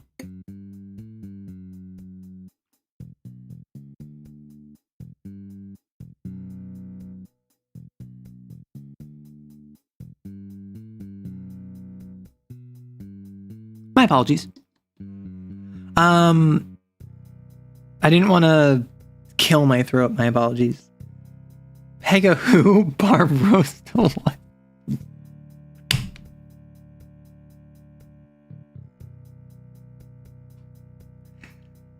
Listen, if you're going to talk about pegging, that's pretty sus. But if we're talking like full systems, so I've gone through and I've talked about, I want to say half the frames at this point. I think I'm like halfway through. How many frames have I not talked about? Assuming, well, if we're talking about like including non-core rules, because I have been including non-core rules, I don't think I've talked about half of them. I think I've talked about like a third of them. I've still talked, like I've done research. I've dived into like half of the mechs. I feel as though the Hydra comes to mind. Just because the different drone options are really cool. The Nelson is incredibly silly. Oh my gosh, the Nelson where you're just like a storm boy strapping a rocket to your back. It's so funny. I mean, like obviously the Black Ice module for the Black Witch is, if you have 3 LL to spend, it is so good that you really can't justify not doing it. I mean, the Blackbeard is fun. I'm just going through my head right now. The Drake is actually pretty pog. Born to Play, Forced to Run Lancer. Remember to add salt tablets too. I'm not adding salt to my water. You know what? Screw you, unsalts your salt water. Era, I left and came back and you have not drank any water. What is the Lancer mech I have the least opinions on? Vlad. I know like nothing about. Zhang. I know like nothing about the Zhang. I don't have an opinion on it. Like, in terms of ones that like I know about that I don't have an opinion on. Napoleon. Like which Horus mechs do I just not have an opinion on? So of the Horus mechs, I have an opinion on the Baelor. I have a strong opinion on the Minotaur now. My answer would have been the Minotaur like 2 days ago. If you asked me that question 48 hours ago, my answer would have been the Minotaur. Probably. The Hydra, I think is pretty... I don't have strong feelings on it. The Goblin is so silly. Pegasus, I have feelings on. The Gorgon, I think is silly. Oh, honestly, what is it? Duskwing? Like, at least the Morning Cloak is so weeby. Let me actually grab these for you. I have these. Do I have Morning Cloak? So I have Morning Cloak. So like, this is such a weeb.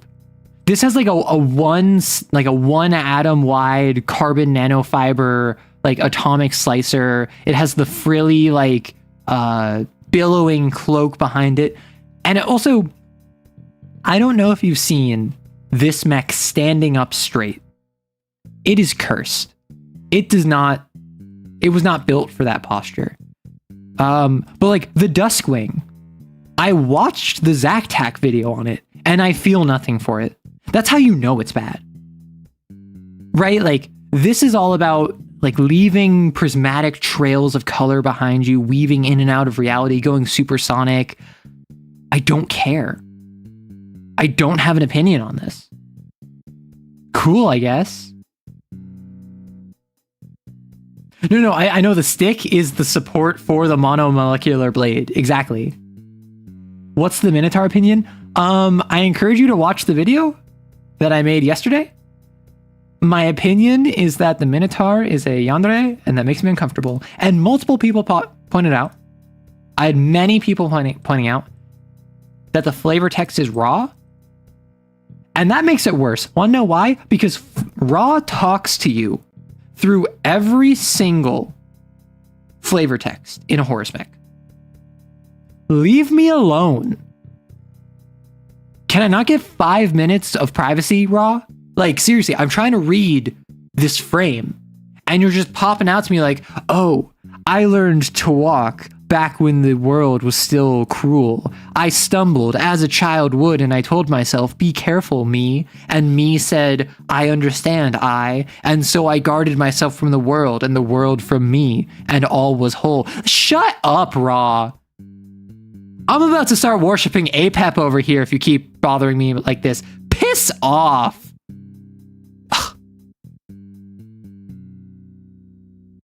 Raw, yes, next question. Wait, that's Raw? Dang, more of a freak than I thought.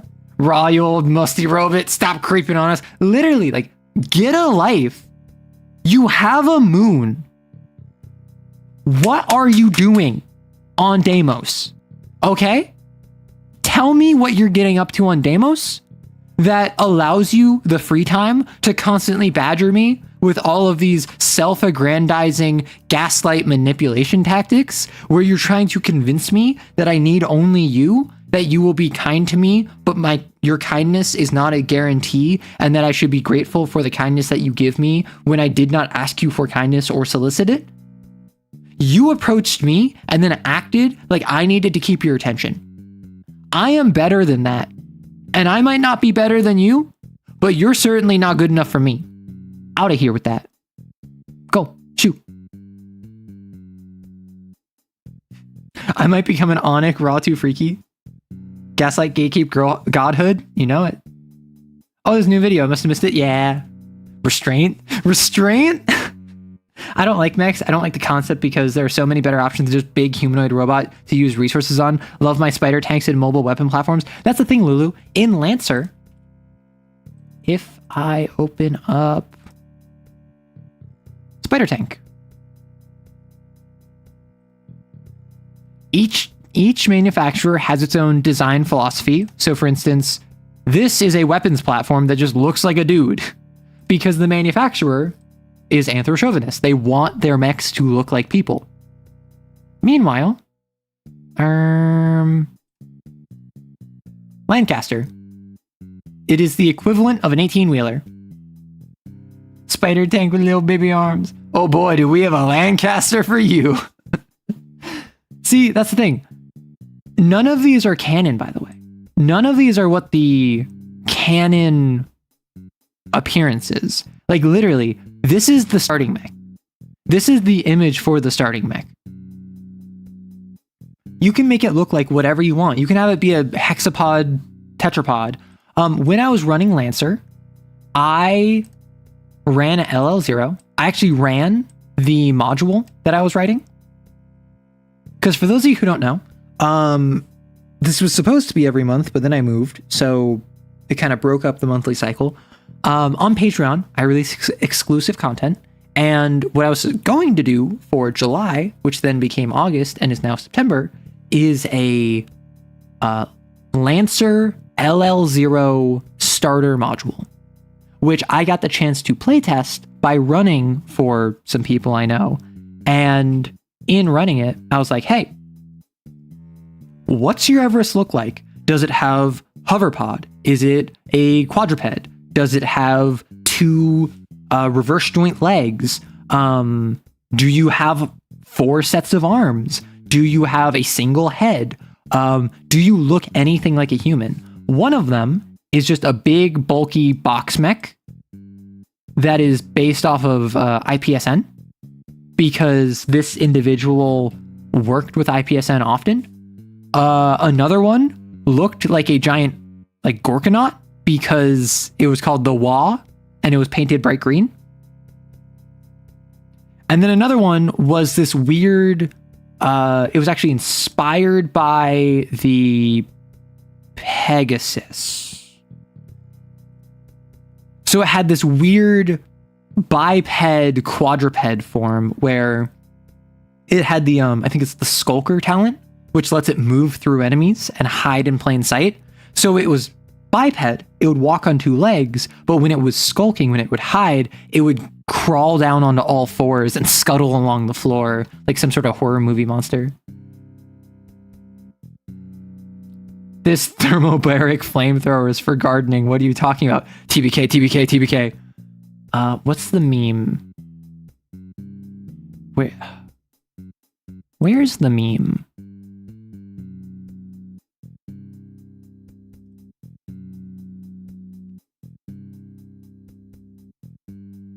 Sorry, I'm trying to find... Yeah. I meet someone. The fireman smiles. Total biome kill. There is no one left to press charges. I meet someone. The fireman smiles. Like, this is one of the first Lancer memes I saw, and I did not understand it. And then I learned about Hercynia, and now I understand it.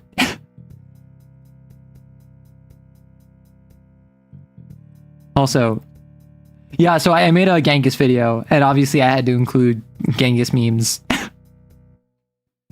I don't even know that guy. Look at me, brother.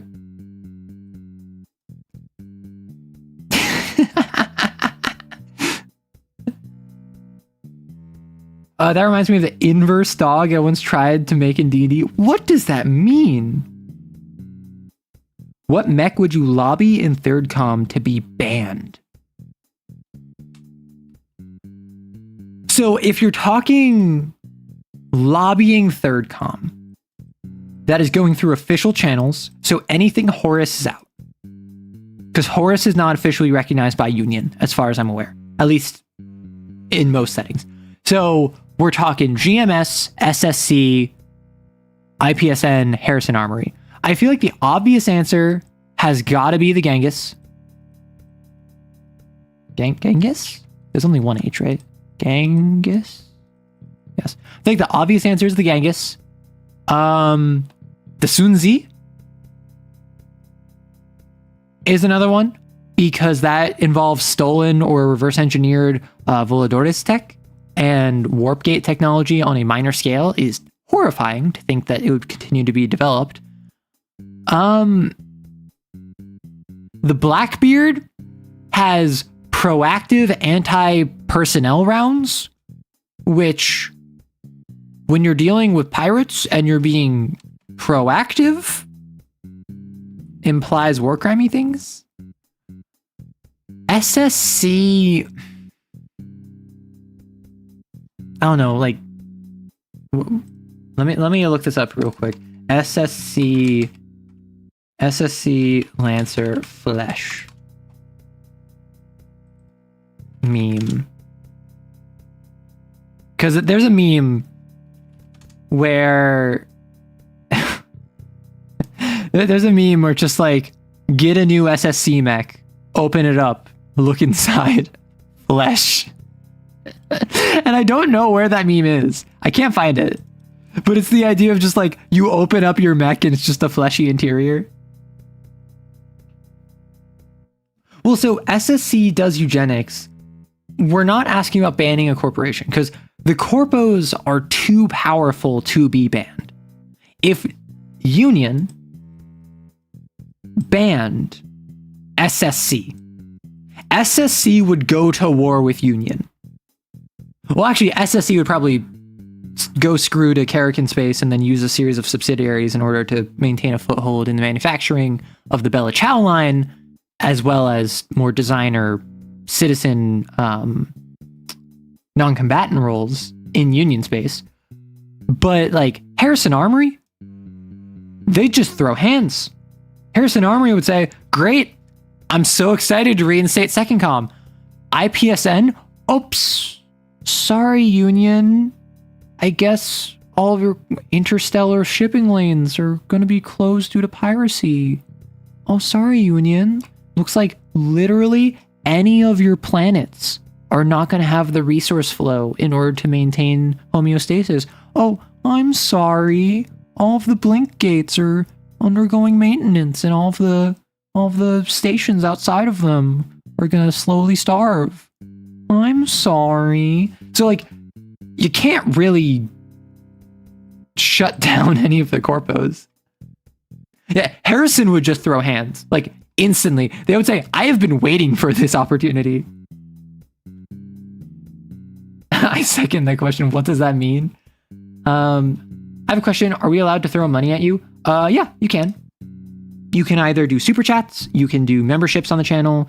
I have a Kickstarter that I'm supporting. It is The Scorched Basin by Homie and the Dude, which if you support, that both supports a third-party TTRPG publisher, gets you something cool, and then also supports the channel, and proves to them that I am a revenue stream for them, which is very important with sponsors. And you can also like sub on Twitch.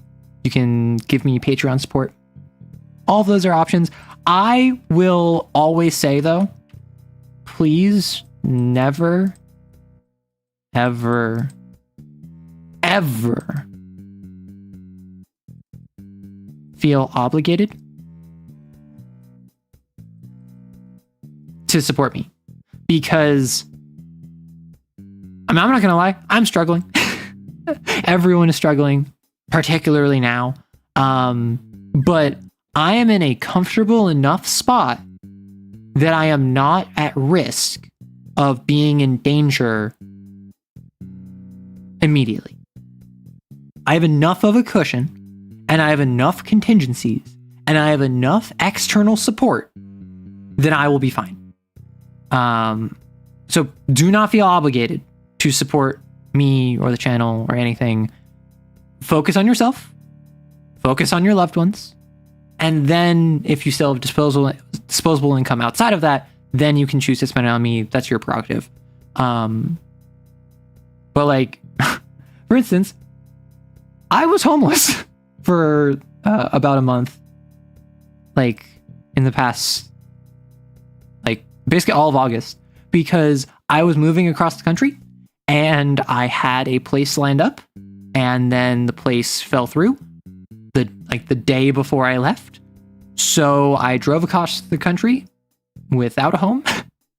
I then proceeded to stay with some extended family for like 2-3 weeks, or I think it was like 2 weeks. And basically entirely off of their support and entirely off of their generosity, I had a place to set up shop. So I by no means was like on the streets, and I by no means was like in danger or anything like that, but you never know. Good to go. Have a good day, stay safe, and good luck, and have a nice afternoon, and enjoy your day, evening, night, or whenever it is for you. Yeah, join you in membership. Yeah, Wumpus out here putting the rest of you to shame with that green name. White Witch can literally turn people into weapons. Oh, the White Witch is another good one. I forgot about the White Witch. Yeah, the White Witch is pretty war crimey. I didn't tell you this, so you wouldn't flood me with money. Yeah, yeah, you might have noticed that I just mentioned, like, that was, like, basically the duration of August. You wish to throw money at me? It's fun to listen to everything you say. I need to stop, buy more. Well, thank you so much, Car. Yeah, like, I didn't want to feel as though I was exploiting kindness, so I didn't want to, like, make a big deal about not having a place to set up shop, because frankly, I was safe. I would have been more inclined to make a big deal out of it if I was unsafe, if I was in danger. And even then, I probably would be resistant to it, but never ever feel like you're obligated to give me anything. I do this for the love of the game, and I want to get to the point where I can focus entirely on content creation, but I'm also not going to sit here and push for that. I'm going to continue what I'm doing, and if I earn it, then I earn it. If I get to the point where you see it fit to give me money or support me financially or whatever, then that's your prerogative. People juice. Someone send you the Scorched Basin link. I think it is. I don't think I put it in links. It is definitely on the. It's in the comments of. Oh no, it's from last week. It's not from this week because I was going to make a video and then I didn't have the footage I needed. So if I can grab real quick. Where is it? I'm sorry.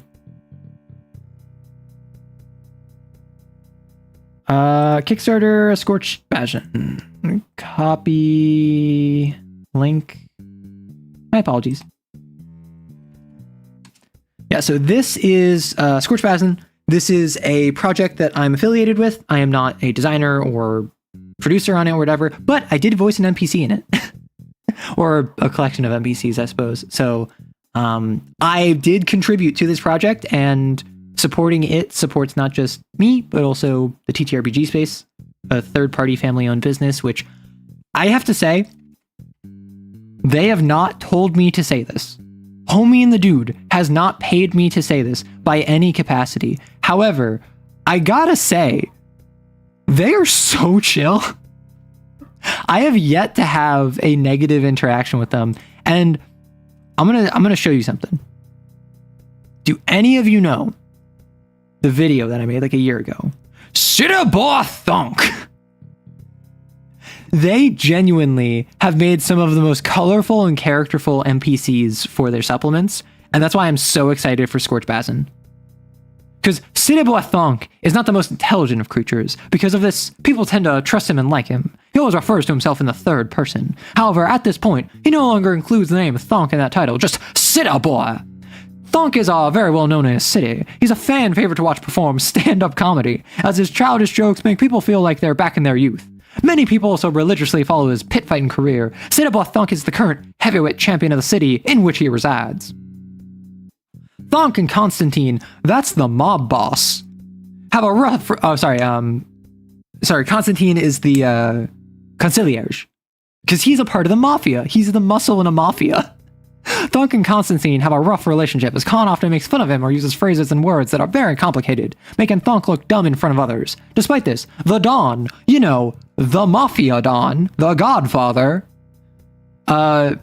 respects Thunk massively. They're exceedingly close friends, often found laughing together with Faisal, who is like an advisor to the Don, until the early hours of the morning. Thunk loves his life in the city, especially all the shiny gold things he has acquired. At times, though, he carries a heavy heart. The atrocities he has committed on the Don's behalf haunt Thunk in his moments of quiet. This is a hill giant muscle enforcer of a mafia who is a stand-up comic, a pit fighter, has childhood trauma from when his tribe tried to eat him one time that is reflected in the mechanics of the game. And then he's also just genuinely friends with his boss, which is so cute. Also, thank you, Coyd. Thank you, Car. I appreciate it. I will say, I don't really do member-only stuff because, one, I don't like having paywalls, and two, I don't really know what I would do that would be members only, but the support is appreciated, and obviously, again, never feel obligated. I do this because I love it, and I can only continue to do it because people support me, but I'm never going to put the impetus on the individual. I will only ever accept what is freely given. I may be stuck without a vehicle and my phone is dying, but I'll be darned if I don't support my god push VTuber. No, stop bullying me about Bazin. Scorched Basin. Okay. I asked my mother. I asked my roommate. Both of them said, yeah, Basin. I don't know why. My instinct whenever I see it is Bazin. Scorched Bazin. I don't know why. You did it just for the green name tag. That's so valid. Where's the best place to support you? right now, it would probably be the Kickstarter link that I posted. So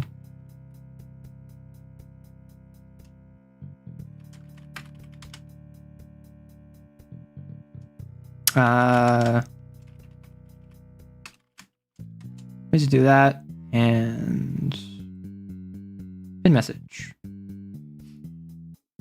Oh yeah, so right now that'd probably be the Kickstarter because again, anything you pledge to support them, you will get cool stuff, which is very important to me. It is very important to me that you get something for what you support the channel with. And similarly, it lets them know that we're a valid means of actually supporting them. It helps a third-party business and also supports the channel. Probably outside of that would be Patreon. I do have a Patreon that you can find on my channel. I have a single tier for $5 a month because I don't know. I don't know what my content is worth, so it's entirely up to you.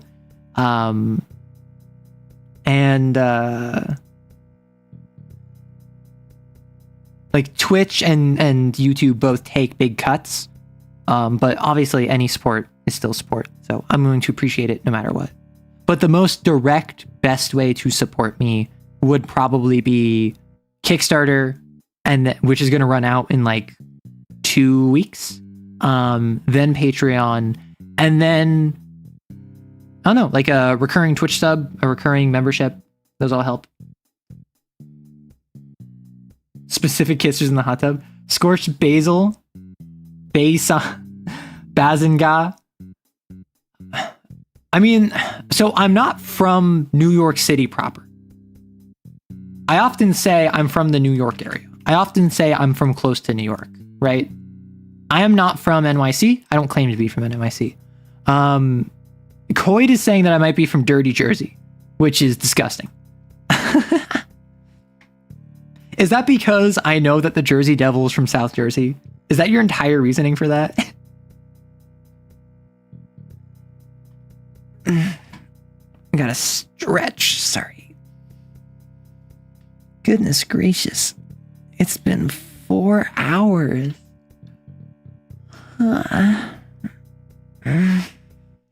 I yawn.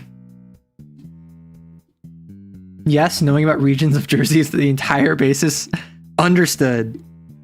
Well, would it help or hinder your guessing of my geolocation to let you know that I do have friends that are in New Jersey? Hence me knowing about Jersey.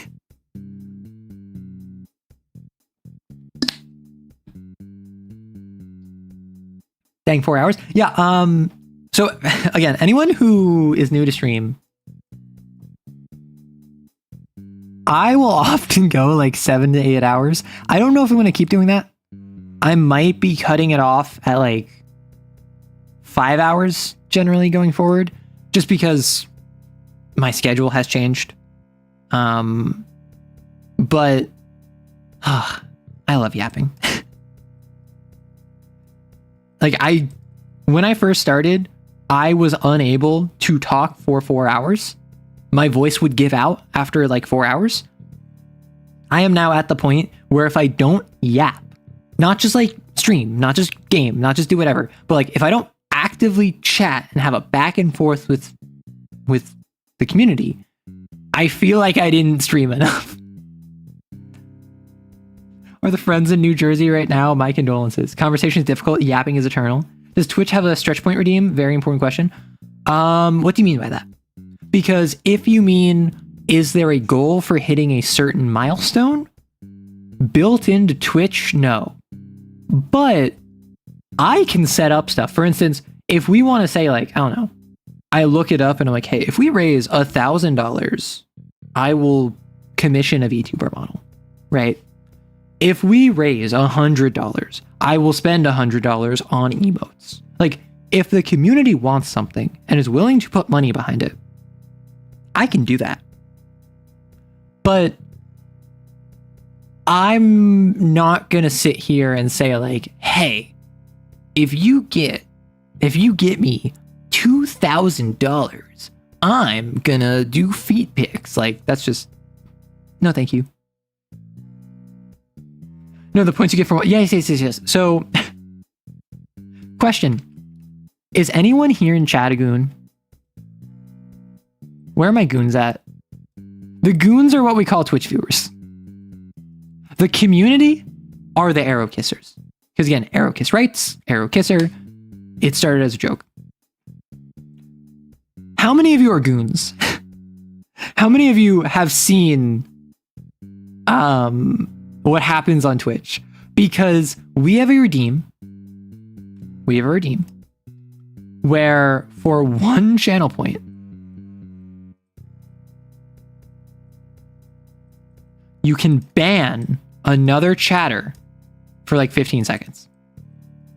And it plays a gunshot. It bans them, it removes their messages from chat, and we will have times where there is an active firefight. There is a back and forth, regular firefight of Twitch chat just killing itself. Oh my gosh, I forgot. Yes, Maddie would start shooting shots in Twitch while it was a YouTube stream. Yeah, that's fun. No, it's very fun. And that's why people have... it was a comment thread. Someone brought up the idea of calling YouTube viewers lackeys. Because if this is like a mafia, then we have the goons over on Twitch who are dealing with violent crimes and like shooting people. And then we have the lackeys on YouTube where it's all safe, where you're not violent against each other. And then we just have the arrow kissers as an organization. And then we have the union over on Discord. Which, y'all being my lackeys is very funny to me. Yeah, so I don't have a hydrate redeem. I don't have a stretch redeem. I don't have an exercise redeem because I don't think any of those are really necessary. I used to never do the hydrates. I used to never get the hydrate stuff. Now that I will like talk for 5 hours without drinking any water, I get it. But generally on Twitch, I will simply use ads. Because like I have to run ads. I'll use ads as a break to drink water. And that's like hourly. So I'll get a couple mouthfuls of water every hour and be fine. I have pent up. Yeah, no, literally. How did I actually set up the ban thing? I got a bot that does that, and I integrated the bot into my chat. And I have a channel point redeem for one channel point that allows you to ban someone random. I also have another separate one that bans yourself. And then I have another different one that bans a specific chatter. I give money to Arrow Lore Writer. Thank you. So we got a union, an entire community, and then the Twitch firing squad. Exactly. And now you are the lackeys. The lackeys are the front. The lackeys are the ones who think... Let me break this down. Under it all, you're the arrow kissers. And then we have different segmentations within that. So we have the union, which is Discord. We also have the goons on Twitch.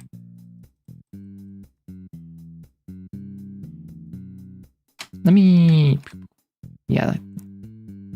have the lackeys on YouTube. And the way this works is that Twitch, they're the ones that they don't grease palms. They ensure protection money makes its way back to the family. You know what I'm saying? Meanwhile, the lackeys over here are the ones who are like running a pizzeria that has no customers and they're money laundering. Right? So they need each other. They're intrinsically linked together. The union, meanwhile, they're secessionists. I tried strike busting the union. It didn't work. For context, when I started the Discord, like a week into starting the Discord, I had a massive computer issue where like my computer shut down and I had to get a new computer. And I was locked out of my Discord account. It needed like 2-factor authentication. It needed like multi-step authentication where I didn't have the specific passkey needed. So I needed to use codes that were on my device, that my device was now bricked. So eventually I got a new computer, uploaded the old computer into the new one. I had all the stuff. It's fine. But while I was gone, my Discord community unionized and they demanded rights. And so we had a whole arc where the union was fighting against the loyalists of those who were loyal to the establishment. We had a guillotine. There were public executions. We were strike busting. It was great. I really want to run another event on the server, particularly because that was back when we had like 50 people. We had like 50 people, of whom like 10 participated. Now we have like 350 people, which I imagine means that closer to 50 people would participate. The issue is I don't have time. I don't have time for this. I think it would be so much fun. I just don't have the time. Their accountants, they subtract numbers and deal with variables. Exactly. Rise up, my fellow goons. Who else up gooning? That is to say, going, yeah, Bosh. We'll get him, Bosh. Oh, my pleasure, Bosh. Error, our beloved. No, I'm not. I'm no one's beloved. I appreciate the sentiment, but I think I'm too silly to be a beloved. Phone almost dead, goodbye. If that's the last thing I ever hear from you, that would be a wild statement. Questions. Do I have a favorite TTRPG? If I can't pick one, then do I have a couple favorites? So I answered this. Oh, sorry. I had someone ask this in an Arrow Answers. So I actually have that listed, and I'm gonna release that short soon, but I haven't gotten to it yet. My favorite TTRPG changes based on what I've played recently. So I really was into Lancer, and you can tell when I got into Lancer when I started making content on it. Then I got really into Kane. Again, you could probably tell when I started making content on it. Recently, I was really into Werewolf the Apocalypse. But that was because I was running it, right? That was because I was actively playing a game that was Werewolf the Apocalypse. So I got really into the system and the lore.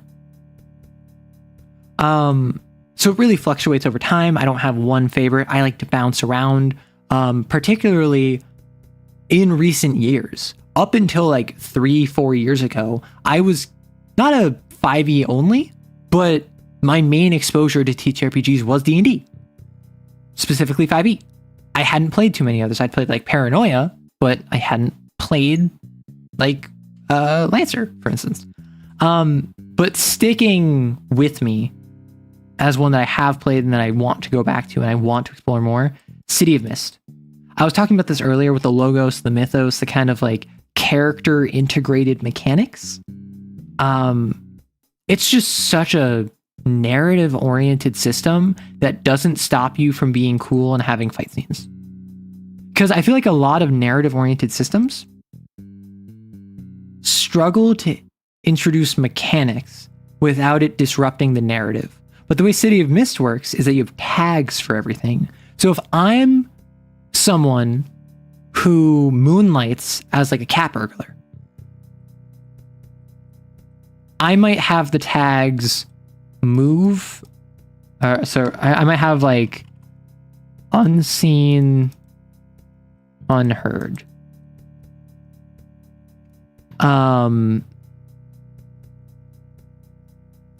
Never a trace. And eye for gold. So I might have these 3 tags from being a burglar, which being a burglar would probably be a Logos. So anytime I'm doing something where being unseen and unheard could help me, I could draw on my reference of being a burglar and get a +1 to the roll. If I'm trying to avoid detection or run away from someone, I can have never a trace because my experience as a burglar helps me not get caught. my eye for gold, my eye for valuables, that could help me in more than just physically appraising something for its value. That could help me in like a perception check. That could help me scouting a place because I know where to look in order to break into a place. And so all of these are just phrases. I don't have a strength score. I don't have a stealth stat. I don't have a weapon attack with damage. I always roll 2d6 plus bonuses. And my bonuses are always based on what can I tie in to the narrative of what I'm trying to do. And so the actual marrying of mechanic and narrative is so easy. It hardly ever gets disrupted. Dang, Arrow went live when you were about to sleepy EP. Wait, you're just very late as well. Yeah, I've been live for 4.5 hours. That's actually a sick mechanic. Yeah, so that is the tag system. It is powered by the Apocalypse. I don't believe every powered by the Apocalypse system has tags in the same way, but that's how City of Mist works. It's so cool. And this is why your Logos and your Mythos can be identical in power level. Because as a Logos, you can be unseen, unheard, never a trace, eye for gold. And then as your Mythos, you might have, I don't know, Hermes. Like, and then your powers might be like, fast like wind, friend of scoundrels,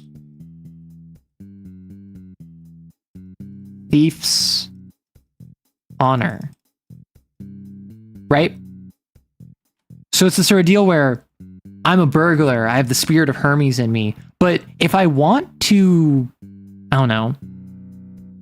I don't know what I wrote here. I'm sorry, Thief's Honor. So like if I combine fast like the wind and never a trace to escape someone in a chase, that's me combining my Logos and my Mythos equally. Both of them are impacting how I escape. Why can't some video games have these kind of mechanics? There's all this cool stuff TTRPGs can utilize. That's the issue with video games, is that as a video game, you would need to program it. So you might be able to program a selected list of 20 terms. But functionally, that's the same as, do you want class A or B? And of class A, do you want subclass 1, 2, or 3? Right? It functionally ends up being the same. It's just presented in a more narrative way. And in a video game, it is more strict in how things can go because it needs to be accounted for. So it's harder to have that open-endedness. You're reminded of the Hermes Dong road markers? Oh, what are those called? I know exactly what you mean. Yeah. You know what? Now that you say it like that, it makes a lot more sense. Yeah, and that's the thing is, in video game dev, obviously there's crunch. But outside of crunch, you just get fatigued. You are one of 3 artists working on a AA project. And one person does all of the character designs.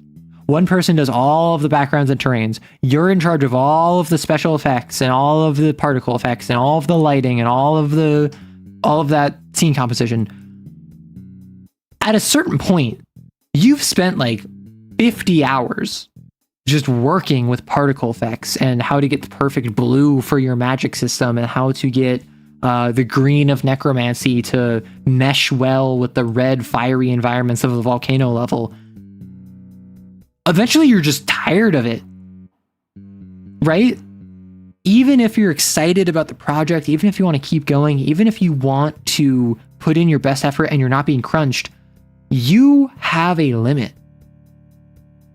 And that probably doesn't account for having a list of 100 terms, each of which uniquely interfaces with different situations that you can mix and match, up to 5 of them. And then once you're level 10, you can get a 7th and an 8th and a 9th.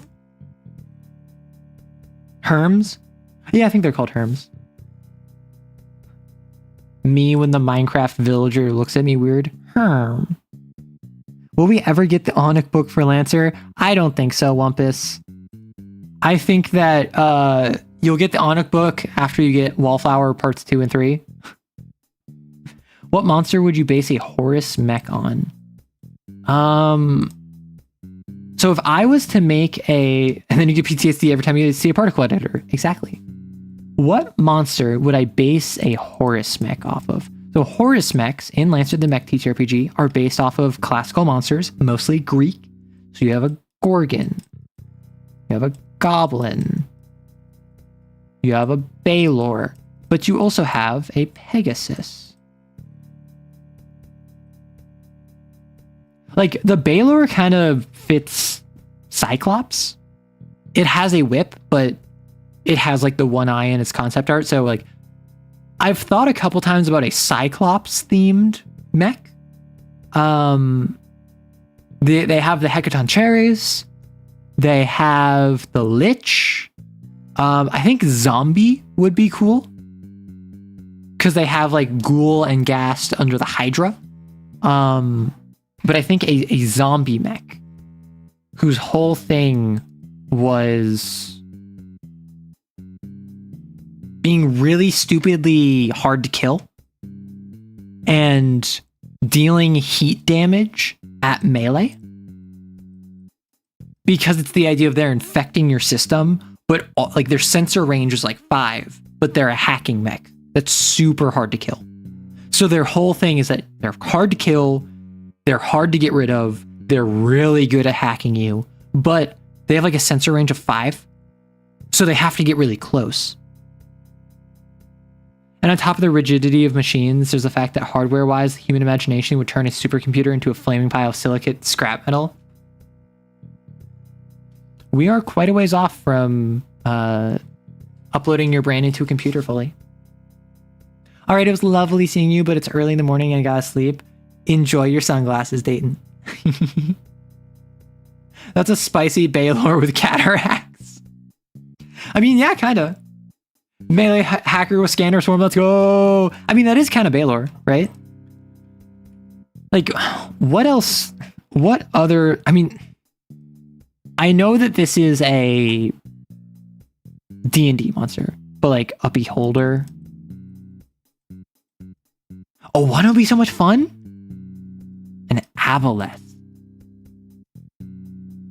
An Aboleth, which would be a controller hacker that its whole deal is kind of like the puppet system for the Goblin, except instead of just having you do a single action, it's a matter of more long form contact. So for an entire scene, its core power would probably be like Gios, and it could take over a mech for a scene. And then maybe they'd be able to make like a systems check every turn at the end of turn, and take heat damage. Probably what it would be is that you can control someone. If they fail a systems check, they take your neck. You control their next turn, but they're impaired. And then at the end of their turn, they take 2 heat damage and can make another systems check. And then once they take a point of structure or a point of system or a point of stress, then you lose control of them. And it might specify that you're not able to stabilize with them, so they can't just remove the heat. Red Cap? Ooh, Red Cap's good. Changeling, Doppelganger. I think like Illithid would be fun. Like a Mind Flayer.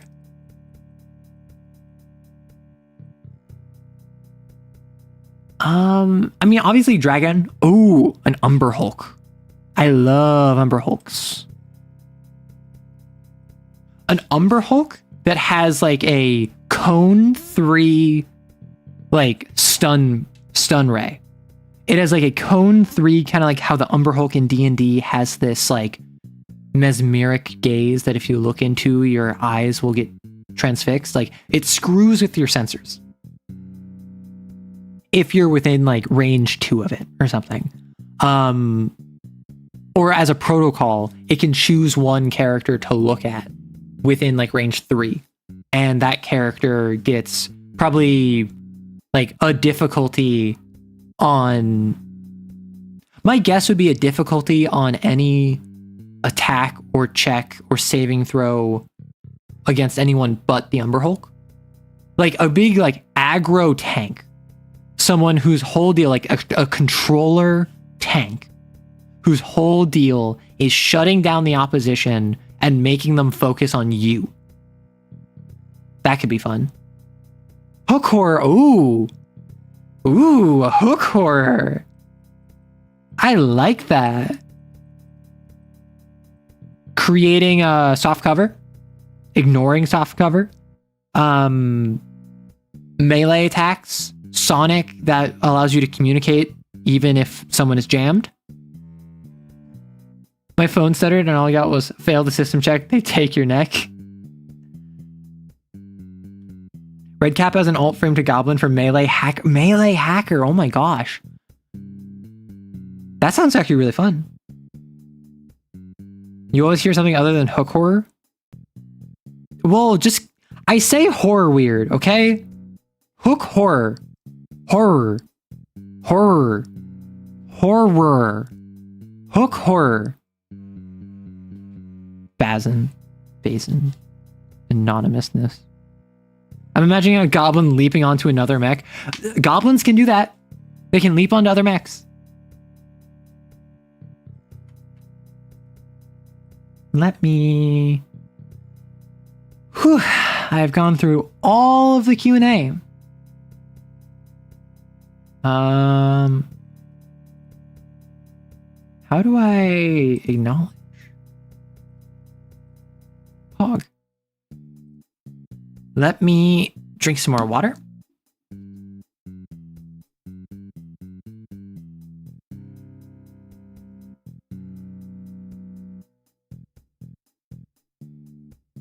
It's not just you. This goes back decades. Okay. Oh, change symbiosis into a hostile parasite. Ooh. So with the goblin, you can hop on other mechs, but with the red cap, you would be able to hop on them and they could throw you off. You would have to make a check to do it. And if you do, you jockey as a mech. And you're just like tearing out their systems. Instead of symbiosis to boost another mech systems, you parasitic into an enemy mech to hinder their stats. Ooh. That's good. Want to know another one? Mech jockey. A gelatinous cube. Like, so I like a gibbering mouther. That might be a bit niche for a monster to base off of it. A gelatinous cube. Imagine piloting a cube. Just hop onto an enemy mech and you're like, hey, you don't need this, right? Literally like Ant-Man in the one Civil War scene where he's tearing systems out of Iron Man's suit. A gelatinous cube. Okay, but I just realized a gelatinous cube is just the Baylor. The way I would make it is I would just make it a cube-shaped swarm of nanites that can engulf other characters, like grapple them. Dang. I thought it was so clever for a second. Cube mech pog. Okay, so it is about to have been 5 hours. I'm out the Q&A, and I talked a little bit about what went on previously. I talked a little bit about my cross-country trip, moving. I revealed the fact that for a brief time, I was literally actually homeless. But obviously I had the support network. I'm not going to like mislead you and make you think that I was worse off than I was. And now I have Ethernet. So my hope is to get back into the rhythm, streaming twice a week, once on YouTube, just yapping, talking, TTRPGs, Q&As, life talk, and then gaming on Twitch. I don't know when in the week that will be. My guess is that it could be Saturdays, but not necessarily. And I think I'm going to start up Hollow Knight. I think I'm going to start up Hollow Knight because I got to get on that Silk Song train. I know nothing about either game. Perfectly cuboidal, so it's better matches all the people you've met. Oh my gosh. It's hip to be square. Cloud giants? So there's already the Goliath NPC template. So I don't know if a giant or like the ogre. Does Horus have a beat stick? I know the Baylor, obviously. I know the Baylor is like a big beat stick, but I'm talking like big walk up, melee attack you. I feel like the ogre or the Cyclops could fit that role.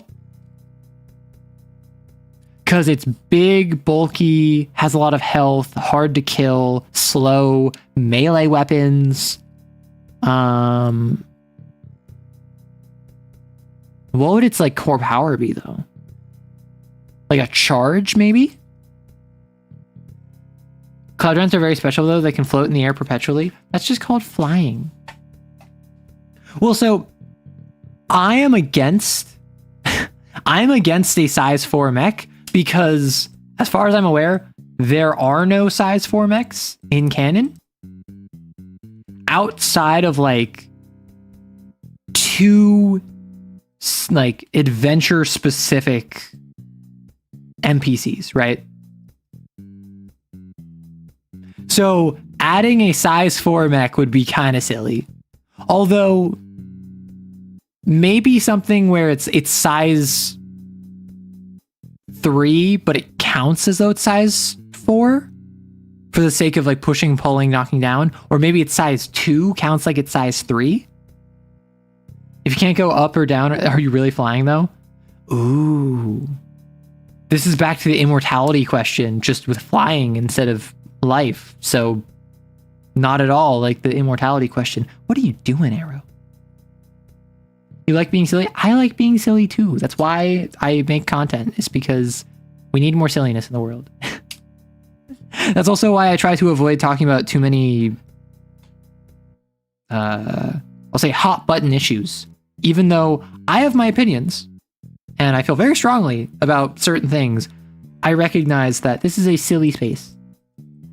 This is a creative space. This is a space to get inspired with good vibes. You can go to other communities to have in-depth conversations about the state of the world. Here, I'm just trying to be silly and have you have a place to be able to relax instead of worrying about all that. We all like being silly. No purple worm. Imagine, I could see one being the worm, like a dragon. Because I made a video, and actually my highest viewed short is a snippet from that video where it's me making a D&D style dragon in Lancer using the NPC monstrosity trait and figuring out, okay, how would I do this? How would I build something that is fire, brimstone, flying, menace in Lancer? And it was surprisingly easy. It was actually really easy. So maybe the worm is a fire breathe. Maybe the worm is like a Horus Genghis. It gives you a flamethrower. It gives you like limited flight system. It's all about aggression, damage. It's kind of like a mid-range mech. Oh, the Kraken. Okay, Kraken. Controller. Its whole deal is like the Minotaur.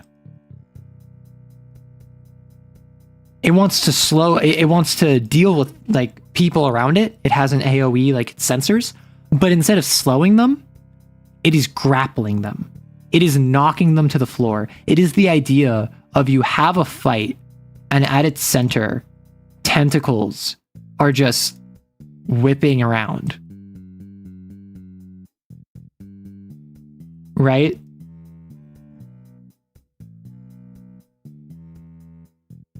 What about a mandrake that burrows and stuns, paralyzes? See, that's the thing.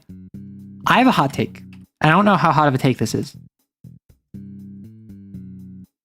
Stun is not fun. In most systems, stun is not fun. Why? As a player, I don't get to take my turn. This means I don't get to play the game. Why would I have fun if I can't play the game? For an enemy, I don't get to take my turn. That means that I can't do anything, so I'm not a challenge. So if I'm a boss, I am a pushover. So I'm not fun to fight. So now none of the players are having fun. That's my same issue with the frightened condition.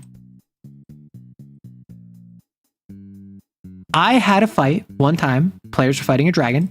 It used frightful presence. About half of them succeeded, half of them failed.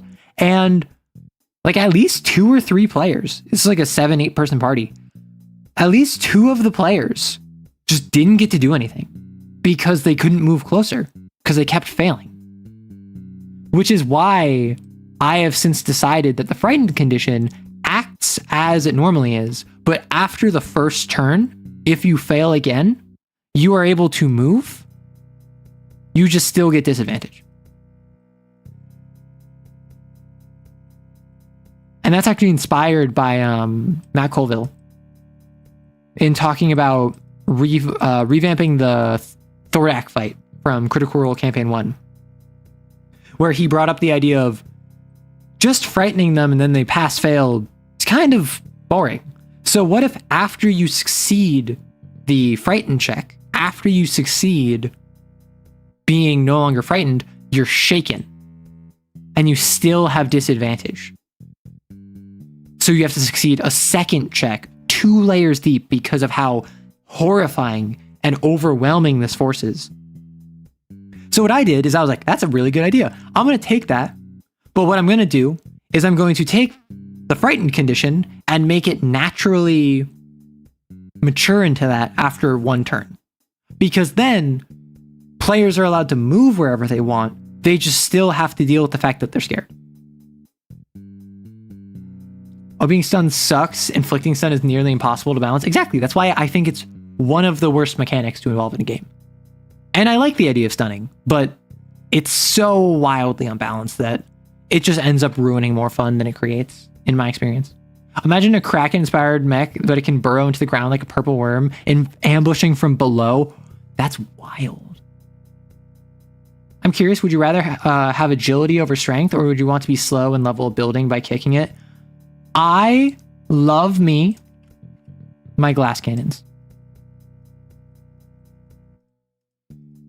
I gotta say, I'd probably choose Dex over Strength. I'm sorry, Dark Souls players. I'm sorry, Giant Dad. I just think it's cool. I like rogues. I like glass cannons. I think duelists are interesting. But I also think being able to just kick over a building is so much fun. Like when I just played Armored Core 6, I beat the game with a lightweight. And then the heaviest I then went like a midweight after I had already beaten the game. And then I did like multiple playthroughs. And then the heaviest I got was like, I wouldn't even, I tried a super heavy like once. I tried like a heavy And even I kind of like bounced on the heavy. It dealt so much damage. It took so much punishment. I just like having the speed, the flightiness, the ability to go back and forth, back and forth, and back and forth, and then hit. That's just my preference. Though I think it would be very funny to run a Barbarossa where you put all of your points in agility, meaning you go from 2 speed to, let's say you put 6 points into agility, now you're at 5 speed. And you get the flight module. So you become a flying jet fighter.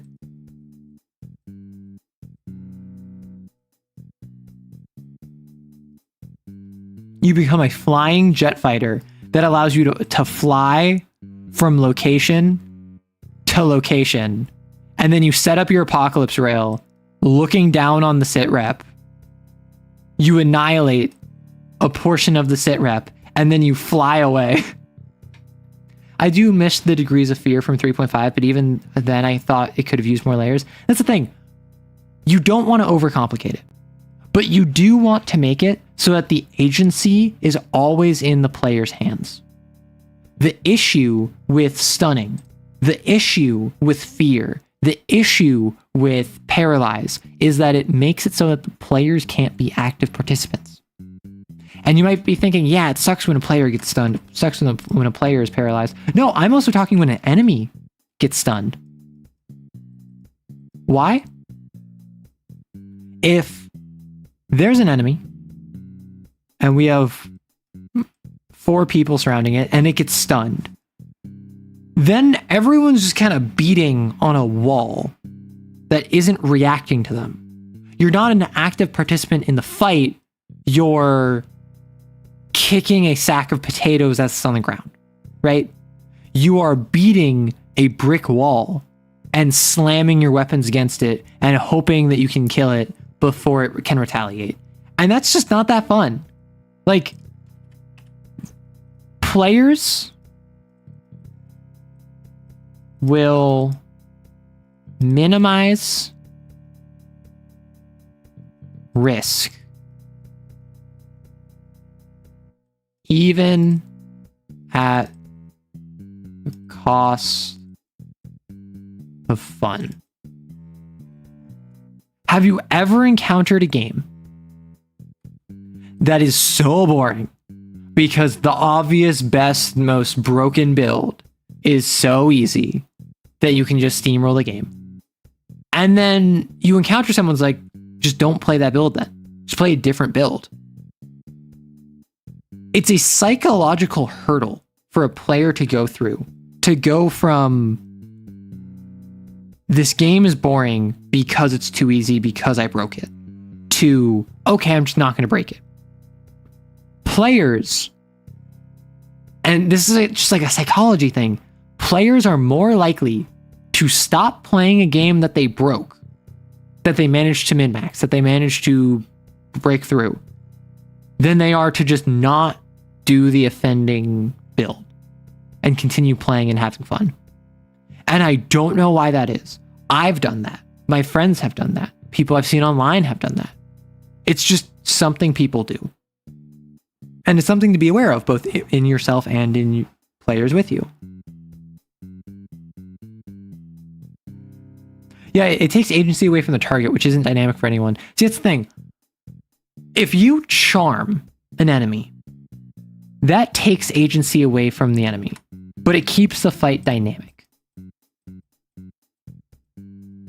Because suddenly, oh, the enemy's on our side. They're fighting their ally. Now the ally is trying to snap them out of it. Oh no, they snapped out of it. They're back to fighting us. That's exciting, dynamic, fun. If I stun an enemy, okay, we went from 4 enemies to 3 enemies. Cool. Oh no, they broke out of it. Well, we already took out a different enemy, so now we're just still at 3 enemies. All you did was delay part of the encounter. I yawn. Listen, dynamism and stasis. two of the metaphysical trinity with entropy off on the rocks. But one is much more fun than the other. Dynamism is so much more fun when you include that in your fights. And that's why, whenever people complain about their fights being boring, how often have you had a D&D game or a Lancer game or whatever, where the combat is, okay, round one, we've it set up where like one person's here, one person's here, one person's here. We have an enemy here, an enemy here. And then round two is like this.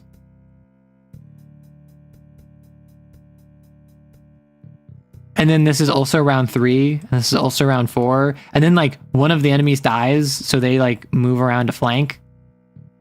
And then this is round 5, and then this is round 6. Like, the more dynamic and the more active your combat, the more fun it's going to be. Now, that doesn't mean more complicated. That just means having movement to it, having a thrust behind it, having lifeblood, a pulse pumping, not just a sterile, cold, done deal by turn 2. That's very important.